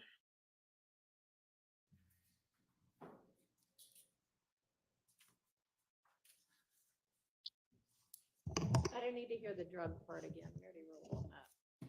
I believe we're past the drug part. What Friday? Fucking free. Last night, well, you know, I wasn't even gonna come out. Man, you like that, man, pull up. Ooh, finna be on one. Goddamn. So y'all was in there? And boy, about 6, 7 deep. Man, they had them pulled out, boy. Damn, that's some food. I thought they already went over there and shot one upside. They did, but still, man, I'm on some everyday shit. They double back. Oh, it's my, oh, yes, right? Yeah. Ain't nobody went next, right? Oh, no, I heard it a couple days ago, somebody, they said they went over there. Oh, That one I ain't yeah, know. no, But yeah, no. he said they Jim went over there last night. Yeah, well, we down, man. I'm like, yeah, man. Boy, I wasn't even finna come over here, man. Yeah, you talking about, yeah, I ain't even know nothing about this. Yeah, then look, we like, yeah, we think, we like, all right, they gonna come back through. Man, we think they gonna come back through so we can hit that motherfucker up, man. 12 pull up, man. Hey, what? In the house? Yeah, I'm like, yo, we hit them folk like, cause we got our lights out. Them folk like, we gonna have to come in. We gonna have to come in. We goddamn, make sure ain't nobody dead. Man, I hit the back door like, hey, boy, I'm on parole, man. All this shit in here, man. Hey, you talking about, Hey. y'all have to come in. Yeah, now we just heard them talk to the other officer like, yeah, we can go in, make sure ain't nobody. Man, it be them up under the house. Goddamn, man, about 4 of us in the house. They keep saying, man, you don't go out. I'm like, man, I got me fucked up, man. You took out around? No, I hit the back door. Them folks it was on both sides. And I was just like, I seen them on one side, 'cause I was just gonna sit in the car, in the yard. Yeah. I seen them looking at the cars over there, go to the other way. They know they was over there. I feel like, hey, come here. I'm like, hey, man, I just heard some gunshot. Yeah, Yes, you I'm like, said. hey, I just heard a gunshot, man. Okay. Yeah, that's like, where you coming from? Like the wood, I'm dry here. It pouring down rain. No folks like, man, you ain't wet at all, man. I'm like, man, I'm telling, man. I was in the woods. I don't know how I ain't wet. I was in the woods. But I ain't no savage. Man, what? Y'all check that out, man. I went in there, well. Yeah, no, I ain't got nothing to do with They that. still went in there, though. They checked that was good, well. It be safe. Oh, they ain't searched. They'll make sure. They just looked they'll around. make sure nobody dead. Yeah, so when nobody know when they went in?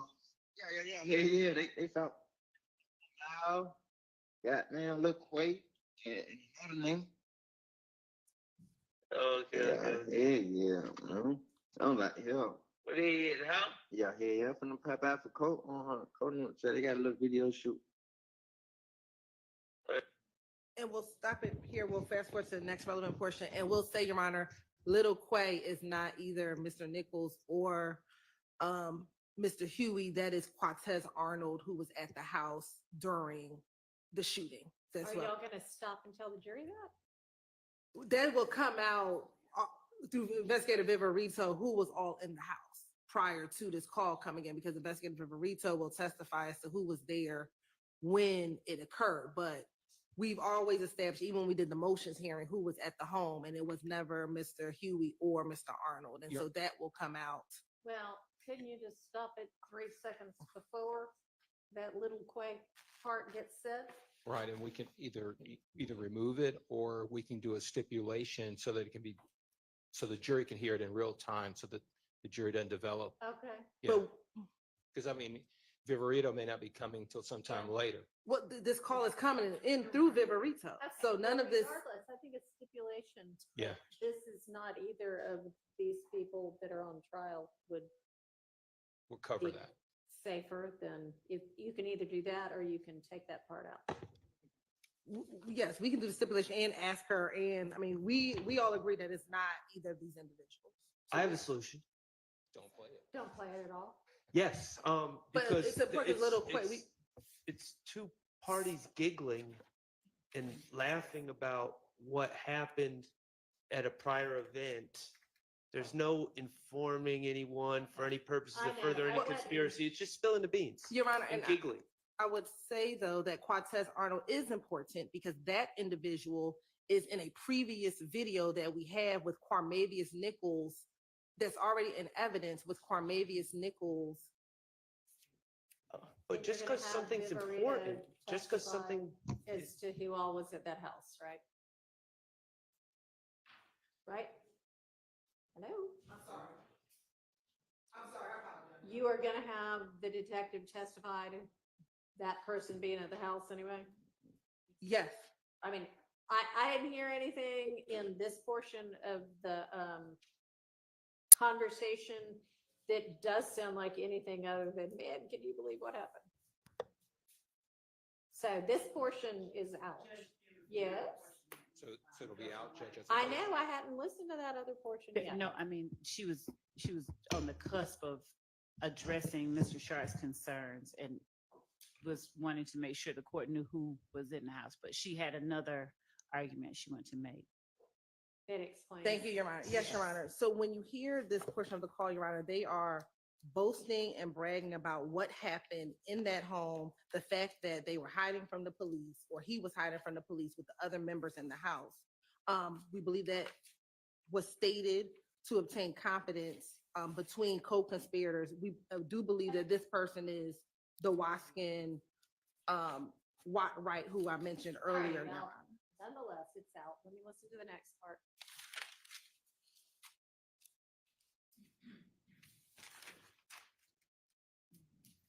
The next portion starts at 4:18, Your Honor.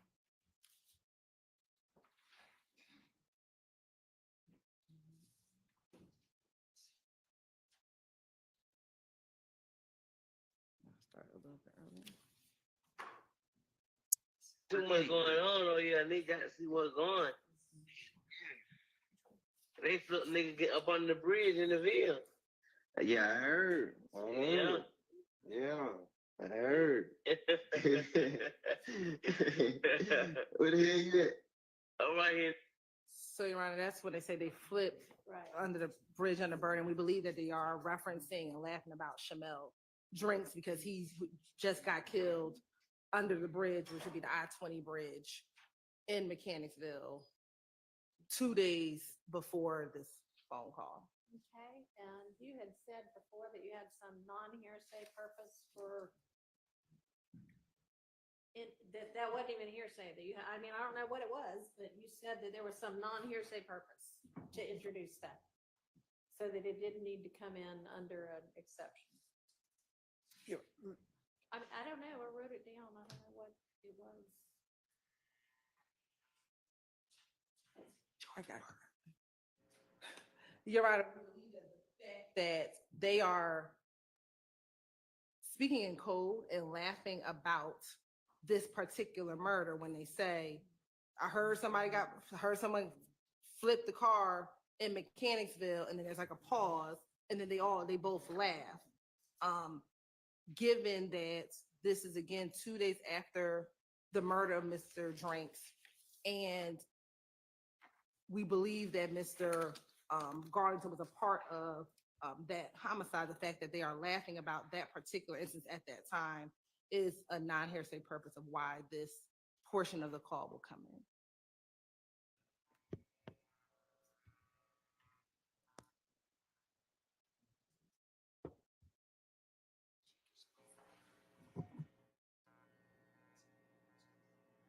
I'm gonna exclude that. So that drug part that we talked about before is the only part of this conversation that is gonna come up. And there's one more portion, Your Honor, this is the portion that Mr. Steele referenced earlier today.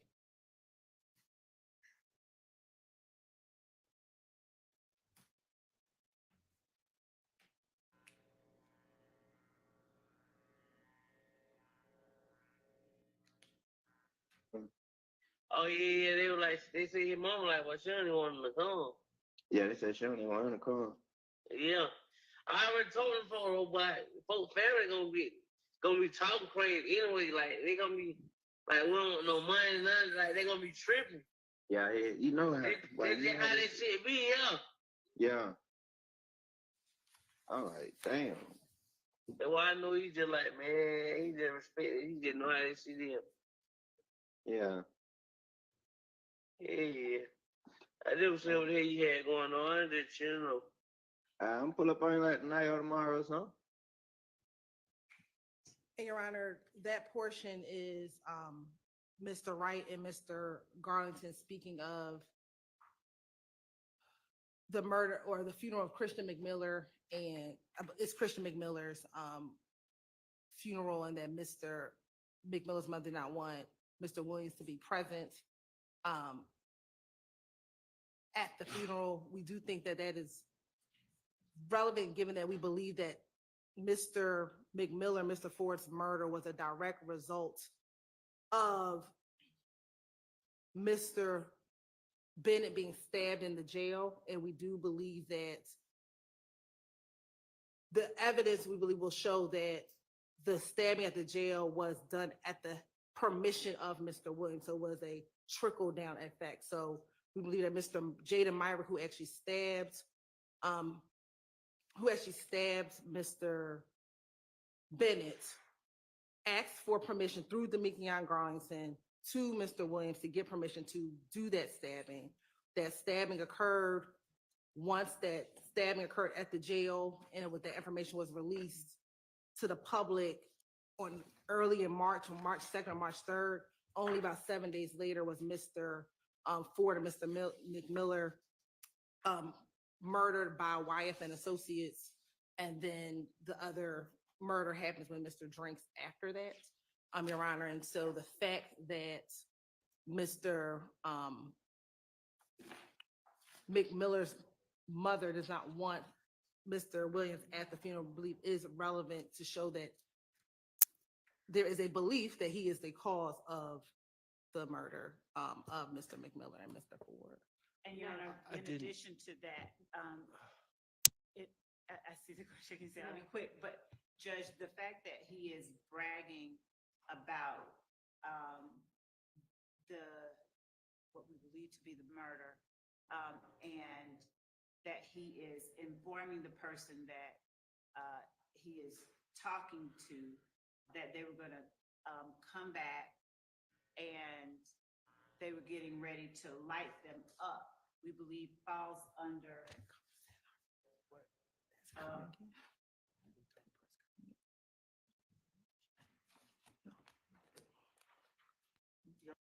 that in that clip.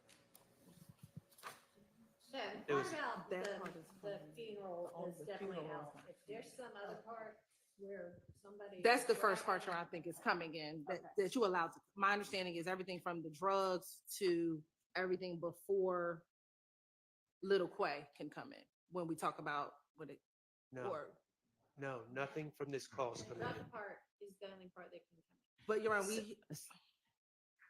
Yes. but there's portions of that first part where they discussed that they were going to get ready to shoot back at them, shoot back at the opposition when they were going to come through. And So earlier in the call, When they're talking about shooting up Big Nick's, is that this part? right, so before, And being surprised nobody got hit?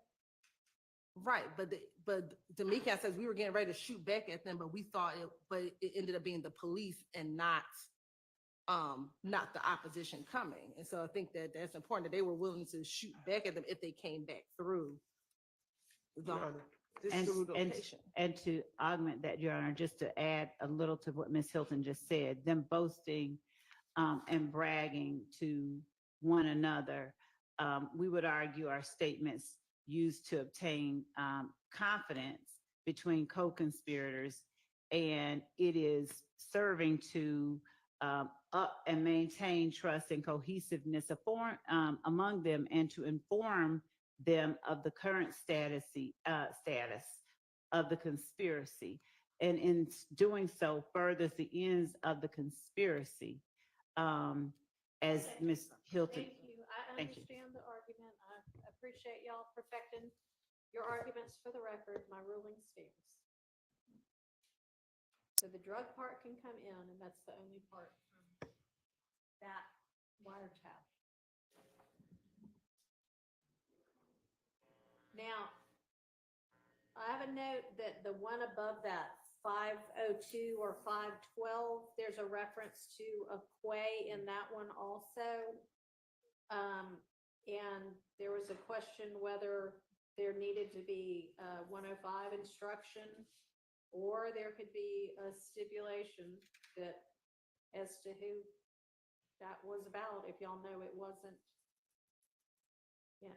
In Your Honor, I'll just add to that. My notes indicate that the reference to Quay is that he's locked up in that call. Okay. So that made it So was that especially concerning.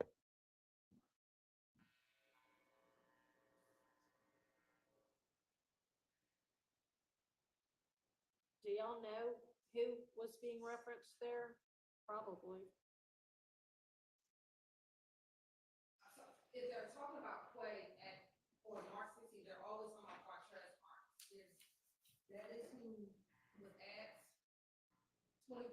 orders rolled. There were outside of Mr. Garlington, Mr. Stillwell, and Mr. Farley was Process Arnold, a young man named Jeffery K that's escaping me right now, and one other individual. So every time at orders rolled on March 16th, there's only talk about Process Arnold. All right, and so y'all are gonna enter a stipulation that says it's not either of these defendants? You can't. Okay. I mean, if it's a stipulate, I mean, we would can- you rather it be that?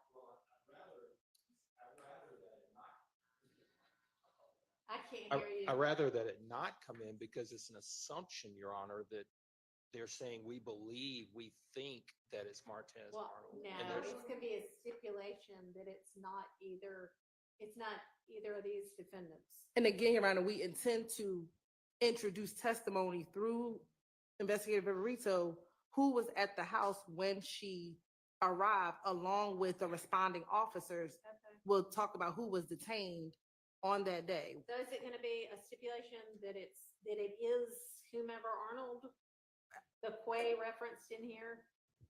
Yes, that is Cortez So- Arnold. Yes, we okay. will stipulate that the Cortez Arnold, that there's, the Quay that they're talking about is Cortez Arnold. So there's another Quay that's being referenced. Fair enough. Thank you. Okay, so that takes care of that as well. Make sure y'all get that stipulation together before that gets played. All right, let's get this nested hearsay issue taken care of before we break for the day.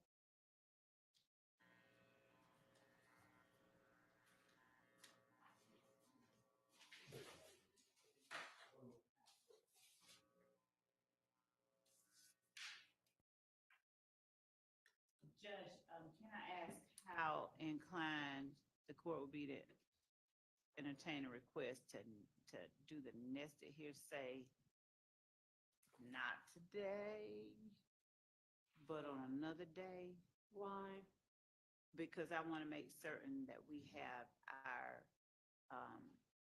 most cogent, succinct, and clear argument for the court, because we're gonna get one go at it, and I want to make sure that we do it properly. Well, hadn't y'all already briefed it?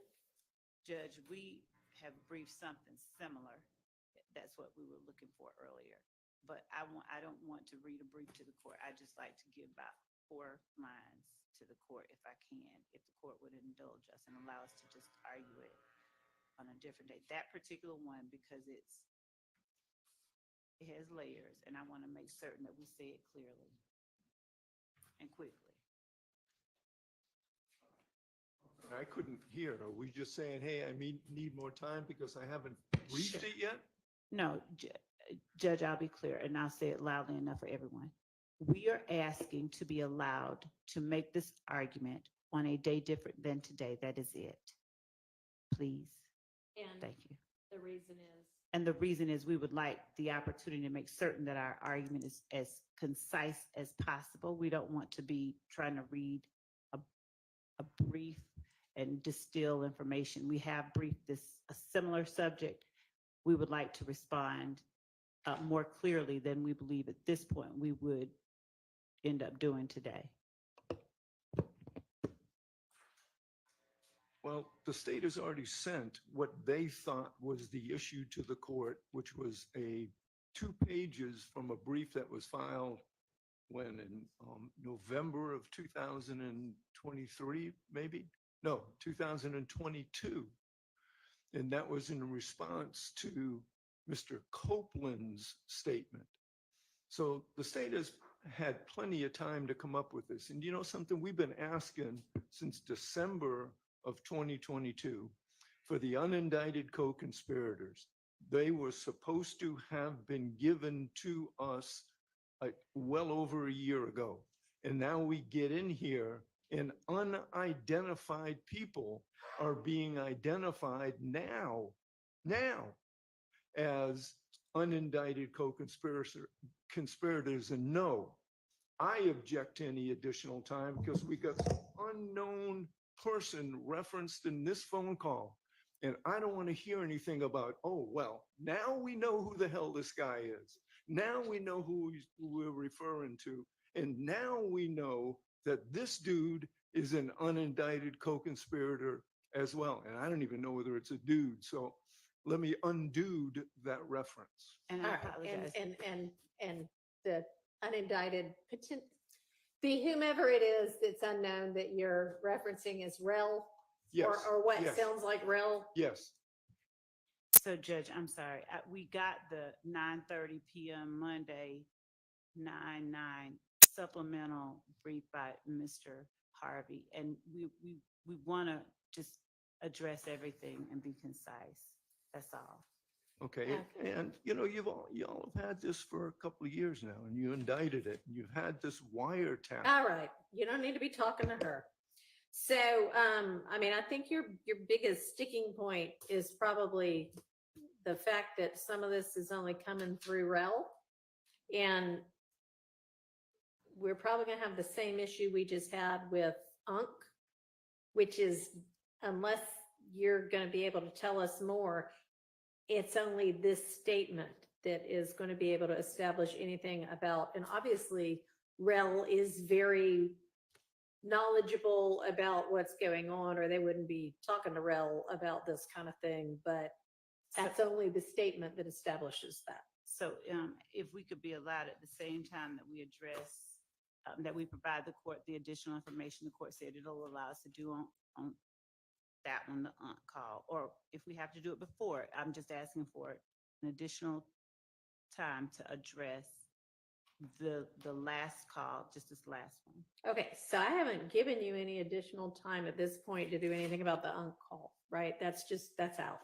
No, it was out. I thought that the court had said something about redacting, and if there. Right. Yeah, yes, figure out a way to, yes. Okay, I'm sorry, I misunderstood you. I mean, honestly, I'd like for us to do, what do you want, to just skip over it and move to another one? Yes, if we can, and then come back. Well, we certainly have 3 more pages to get through. Have y'all looked to see whether you really want, or you really feel like all of what's in this is necessary to establish different issues? I'm sorry, yeah. It is 3 pages. Have y'all done that yet? Could this court repeat the last part? Yes. So we still have 3 more sheets worth of this printout that you gave us, which is probably 10 calls or so a sheet. So maybe 30 more pieces of a call. Have y'all taken a careful look at that to see whether you really need all of this to establish the issues in the indictment? Because, I mean, So this is going to take a long, long time to get through. And so obviously, Your Honor, we are trying as the court, as we go on, to pare down where we can, as much as we can, but at the same time, keep defense apprised of things that we may use so that there's no argument that we didn't, but we can look at it some more. I'd like for y'all to start making some decisions about, oh, we're not going to use this. So have you done that evaluation yet? We on a lot of others, these are the ones we said we wanted to use. So yes, we can do that more. And as it relates to these that the court has in front of it, Your Honor,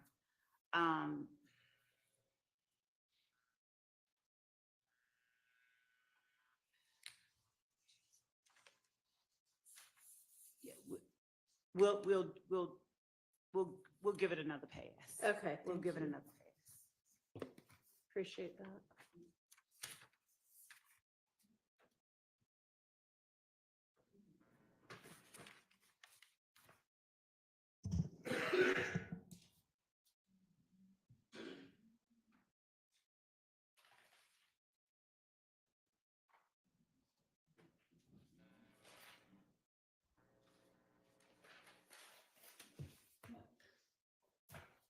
does the court have another day because, that we can just, or do you Have just want us another to send the non-jury one day? to us? Oh.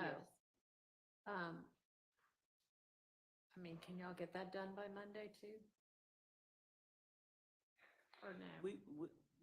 My team is saying we're gonna. I mean, I'm asking.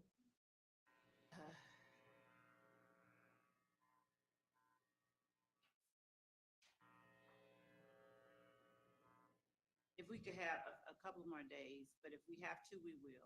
That's, We'll- I mean, get it, we're not gonna be able to discuss it next week anyway. So and then next. get it done So, by the 20th. Thank you, so we're not arguing today? thank you. I don't know whether we're going to. I The don't know. 20th We're is not gonna argue the other ones, but, We don't- there's The other 20th stuff we we can do. appreciate. No, I meant the The, call 2119.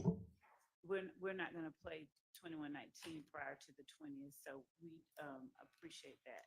so, Mr. Harvey, I guess that your brief that you filed is so impressive and intimidating that they want some time to be able to respond to it. Just agree to it because it's right.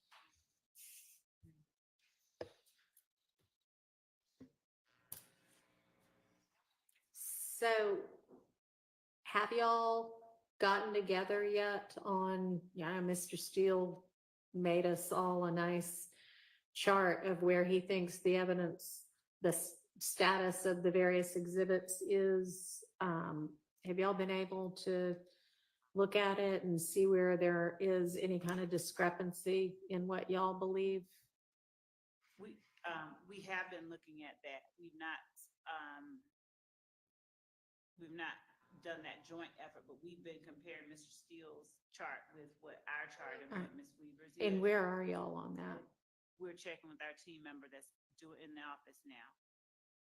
Okay, because had I walked in here at 9, dealt with the 2 Rule 22s and then said, let's hit the exhibits, which I told y'all by email several days ago is what I wanted to do today, would y'all have been ready? At that person over here Hmm. to be arguing that. Okay, so that answer sounds like, Master exhibit list, Your Honor, Okay. and then we can forward that we believe is up to date. And we can take some time, with it over the next couple of days to go over that with any designated person from defense, but we can forward the master exhibit list that we have that we believe is. all right, y'all exchange that and copy Ms. Persfield as well. And then y'all get together to narrow down where there might be disagreement on the exhibit list. Yeah, because it's gonna be a bear and we can't just put it off until the end. We need to be doing this a few times as we go along. Okay. So, y'all, Mr. Ryan's crowd is gonna get together on whatever else that evidence might be and where there might be disagreement. The state's going to get us a list by Sunday, narrow down, and we'll have conversations based on that. Okay.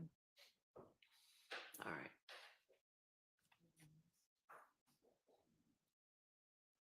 And y'all are both gonna get me briefs by Monday, I think is what I said on the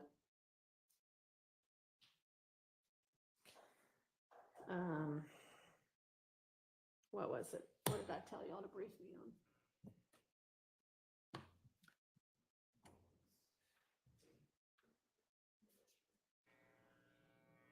Anybody know? I believe we were supposed to. Yes. Over, and whether or not It was over something X. else. Yeah, Was someone in jail or that one? well, somebody wanted to do that a long time ago and never did.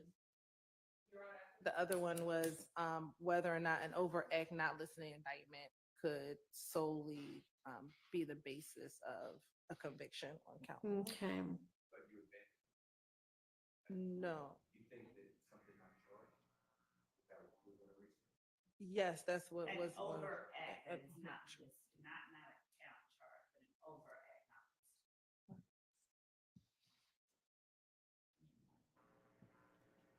Did you provide any law? No, they haven't yet. That's what I would like for them to do. Okay, that was the Monday one. That was one. Okay. Judge, with respect to that, would we be able to wait for the state's brief and then respond in kind if they're able to find that? Versus us just arguing what the Constitution says to begin with?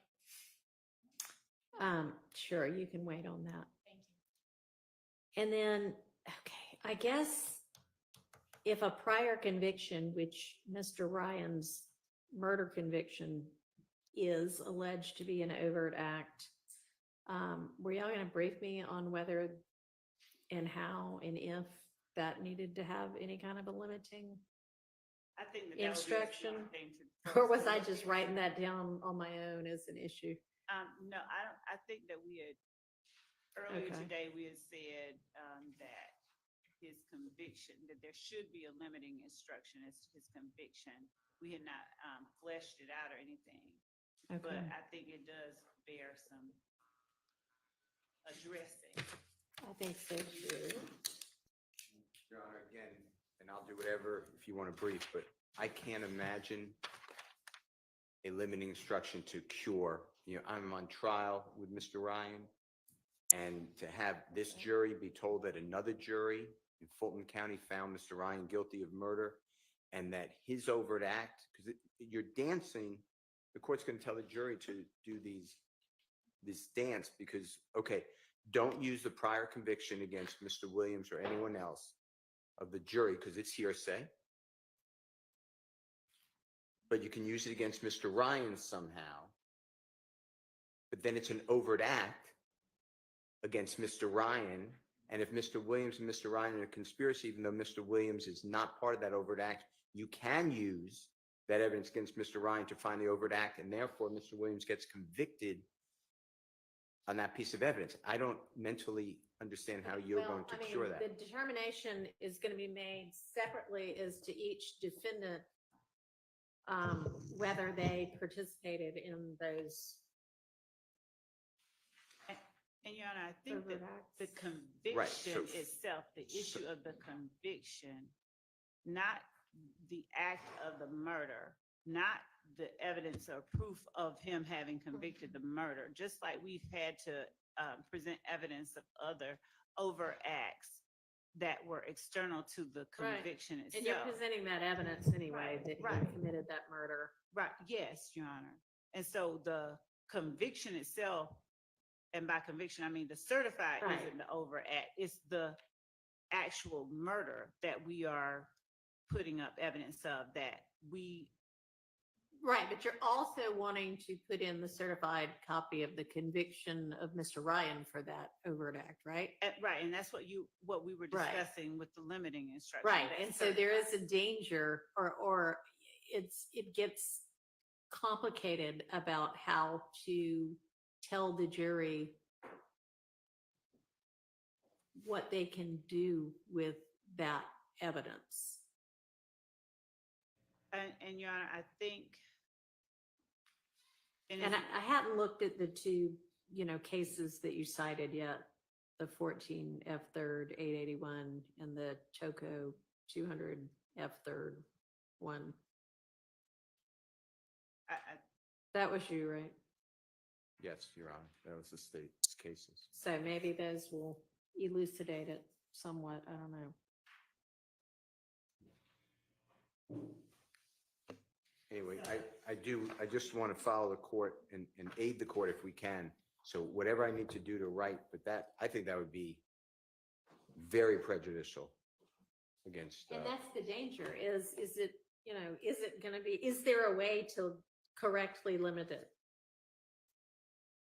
So I think that I this need is- some, Right, some more, we. something on that would be nice as well. Yes, Your Honor. All right. And Your Honor, I think we asked for just some additional case law, not in group form, possibly about prosecutorial meeting. Okay. Those were my notes. Yeah, I mean, if you wanted to provide that.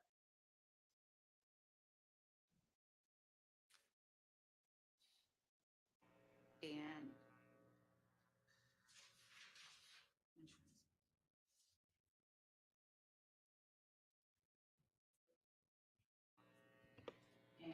And then you'll get me the hard copy of the in-camera material by Monday also. My right, first right, thing the Monday. printouts, right. And when we're discussing the prosecutorial need for the intrinsic acts, we're looking at it through the lens of. I mean, I don't need further evidence on that. Oh. I mean, not evidence, further case law on prosecutorial need. If y'all want to come up with some, great. But yes, that is exactly what I did want further evidence on was could y'all find something that more factually aligns with your situation?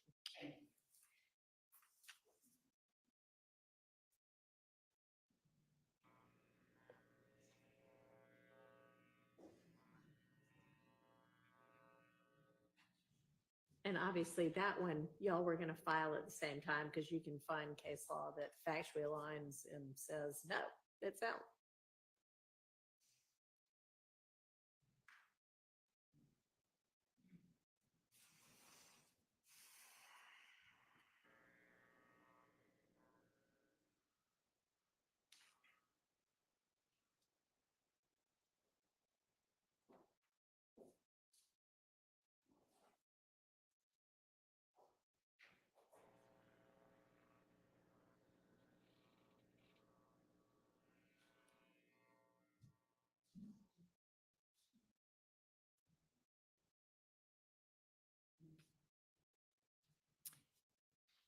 And just to flesh that out some more, and it being either admissible or inadmissible, because it either does or doesn't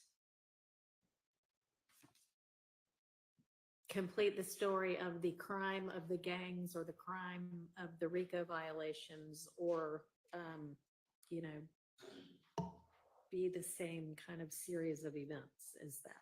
Because those are the only two that it might come in under. Right, it has to, right. Okay. So just making sure that the cases that we bring to the court's attention addresses that. If, yes, ideally, that would be wonderful. All right. Anything else we can do in the next 15 to 30 minutes? Can I just get, I ask every day, want to know what files to bring. So Tomorrow. in terms of witnesses? Yeah, if it didn't change, that's fine, but I know that the So state said. I think y'all said Pitts, Latner, Turner, Bell, Hill, Jinx, and Thorpe. I may have that one wrong. Jinx, was it Jinx or Jenkins? Jenkins. Is that still the plan? Yes, for the upcoming 2 days. Couple of days. Yeah. Okay. And then we'll talk again on Friday about what'll come up next week. Thank you, Your Honor. All right. Anything else? Your Honor, if it matters to you, other people spoke with the sheriff. And we are going to. Okay. Yeah, I didn't know where exactly y'all were going, but somewhere that gives y'all a little bit more room considering the number of people. Oh, right.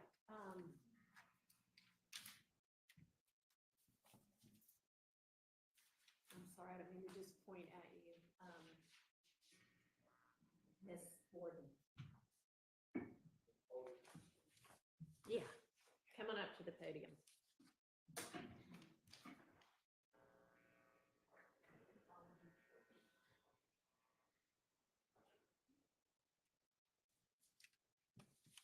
I want to say thank you, Your Honor, for allowing me to come back up again. Sure. And I'll be real brief. I just want to share something to you and also on the record. Okay. I appreciate being granted the access to the camera pool. And I just want to respectfully express my concerns that that solution does not fully align with the principles of transparency and equal access. The decision to limit the media coverage to a single camera controlled by a pool, which restricts the diversity of perspectives and it raised concerns about control, suppressing, and also withholding crucial details that can be caught by several angles. And I know earlier, I think I might have shared, I am a civil rights leader. I'm also a noted and awarded community advocate for the state of Georgia since 2009. The Rule 22 provision was designed to ensure that the public and media has open access courtroom proceedings. And it is not to be limited to a singular source because that risks tampering with the spirit of that rule. By only allowing one feed, it is inherently biased. It ends up being biased with that coverage. Are you reading from a case or are you just reading? No, I just take some notes. I didn't want to spend extra time and I'm almost Okay, done. I mean, so this is just your position. It's not case law, is I it? do have some case law. I got two of them. Okay, all right, go ahead. So it assumes that one viewpoint is sufficient for capturing the full scope of the trial.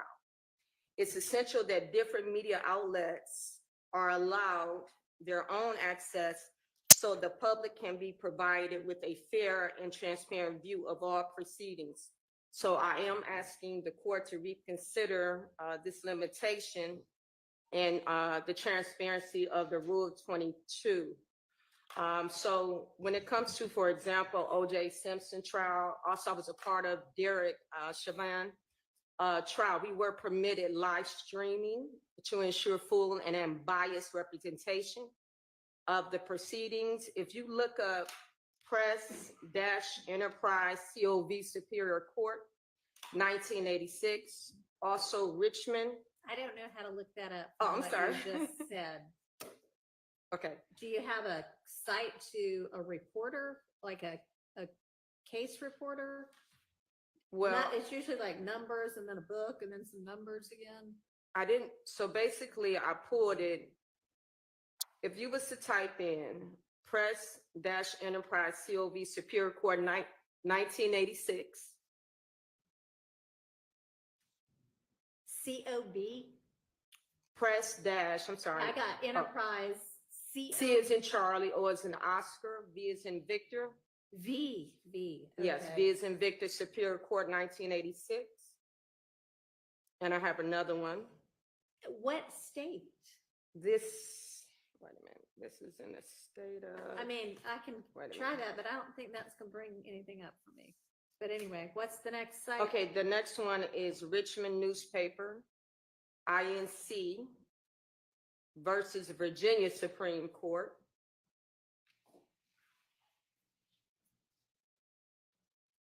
And I also want to share that the restriction of the live streaming serves a compelling enough interest to warrant limited media access to a single perspective. Again, when it comes to civil rights leaders, right now, I don't see any other civil rights leaders here. Also, when it comes to community advocacy. All right, well, I Mr. apologize, Steele Mrs. feels Bryant. himself to be a civil rights leader. So I do want to go on the record, say I have just as much vested interest as the defense team. And I did look at the media room, what is required, I do not have. So therefore, I would ask the courts if I can bring a computer into the courtroom. I don't have to have my phone, but just a computer to do it physically in here. And To do what? I'm sorry, physically to in- be able to do my notes, also to do live like commentary from my computer. And I'm also asking the court to uphold the First Amendment protection of public access. All right, there is full public access. Anybody who wants to can watch this trial. It is being live streamed with a pooled media of at least 6 different news organizations. It is also being live streamed by an individual who is pooling with another individual whom you are welcome to pool with. And so you can do that as well. Okay. So, then are you saying at this point, you just want your computer in here so you can do live commentary, but you're okay with not filming it because you don't have the capacity to do it from the media room? Yes, Your Honor. Okay.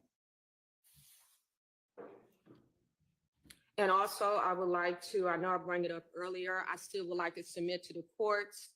Maui Davis, Davis Bozeman Law Firm did a letter.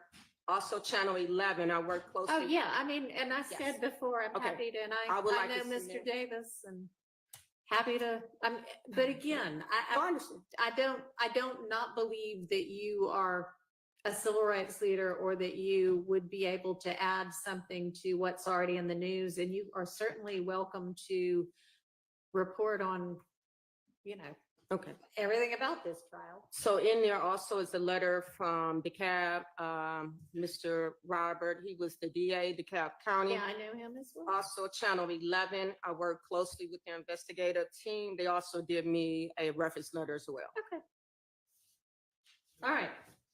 Yes. Yes. I just wanted to, this young lady referenced Richmond newspaper, so v. much. Virginia, and I believe the site is 448 US 555. I thought that was a pretty big case. So much. I was familiar with Press- that. And Press Enterprise is 464 US 501. Okay, thanks. So, yeah, those numbers and then letters and numbers, that's how we lawyers look up cases. So, I mean, the title's nice, but it's the numbers that we actually need. So, okay. And what would you need to do it from back in the media room? Is this? Just be able to plug up my computer and that's it. So you're not worried anymore about being able to film? No, I could make everything work from my computer. Okay. All right. Well, I mean, I just gave somebody else the ability to do that. So I will revise your Rule 22. I don't know if I think it might have already been emailed to you, but Yes, it we'll was. withdraw that one and do another one. And just to make sure I'll be able to But come into again, the y'all court. are gonna have to fit in the media rows that are available here in court. So it might get pretty, I mean, sometimes there are only a few people here. Sometimes there seem to be a lot of people here, okay, Thank you, Your Honor. thank you.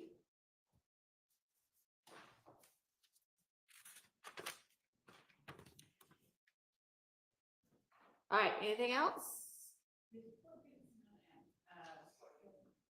Well, tomorrow is your next court date.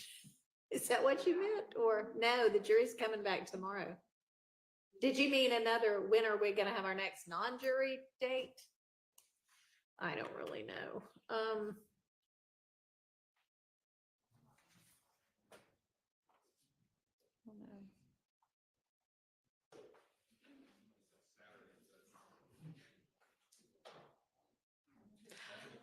I'm thinking we could.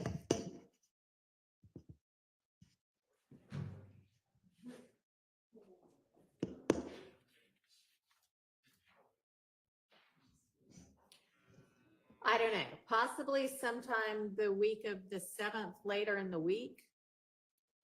But if we need one before then, or if we need one or two before then we'll have to fit those in.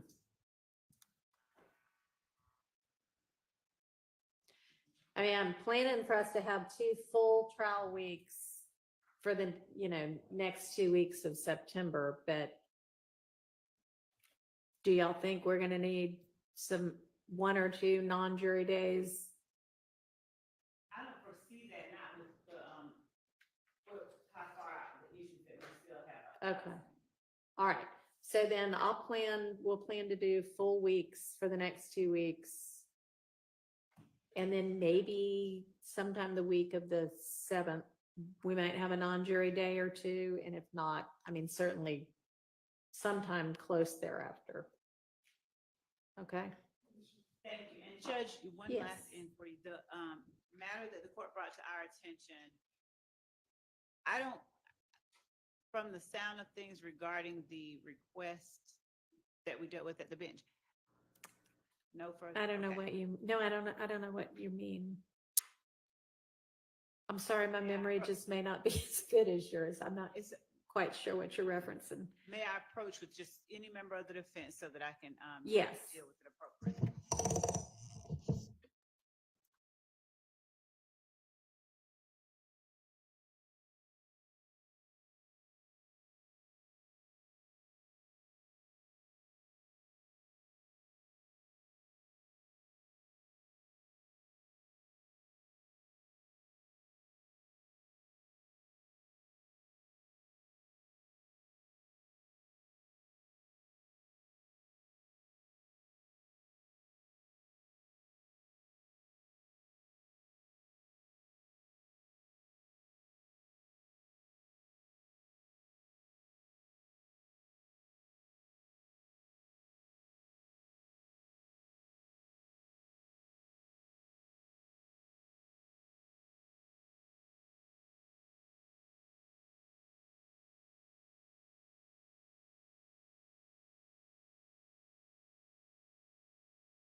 Or anything else? Before we break for the day? Nope. Okay. Nobody else? All right. All right. Let's see. We have the jury back at 9. You know, considering that we've been together all day today, hopefully we won't have anything unexpected in the morning. Do you think we could just plan to convene at like 5 till 9? Okay, let's do that. See y'all tomorrow.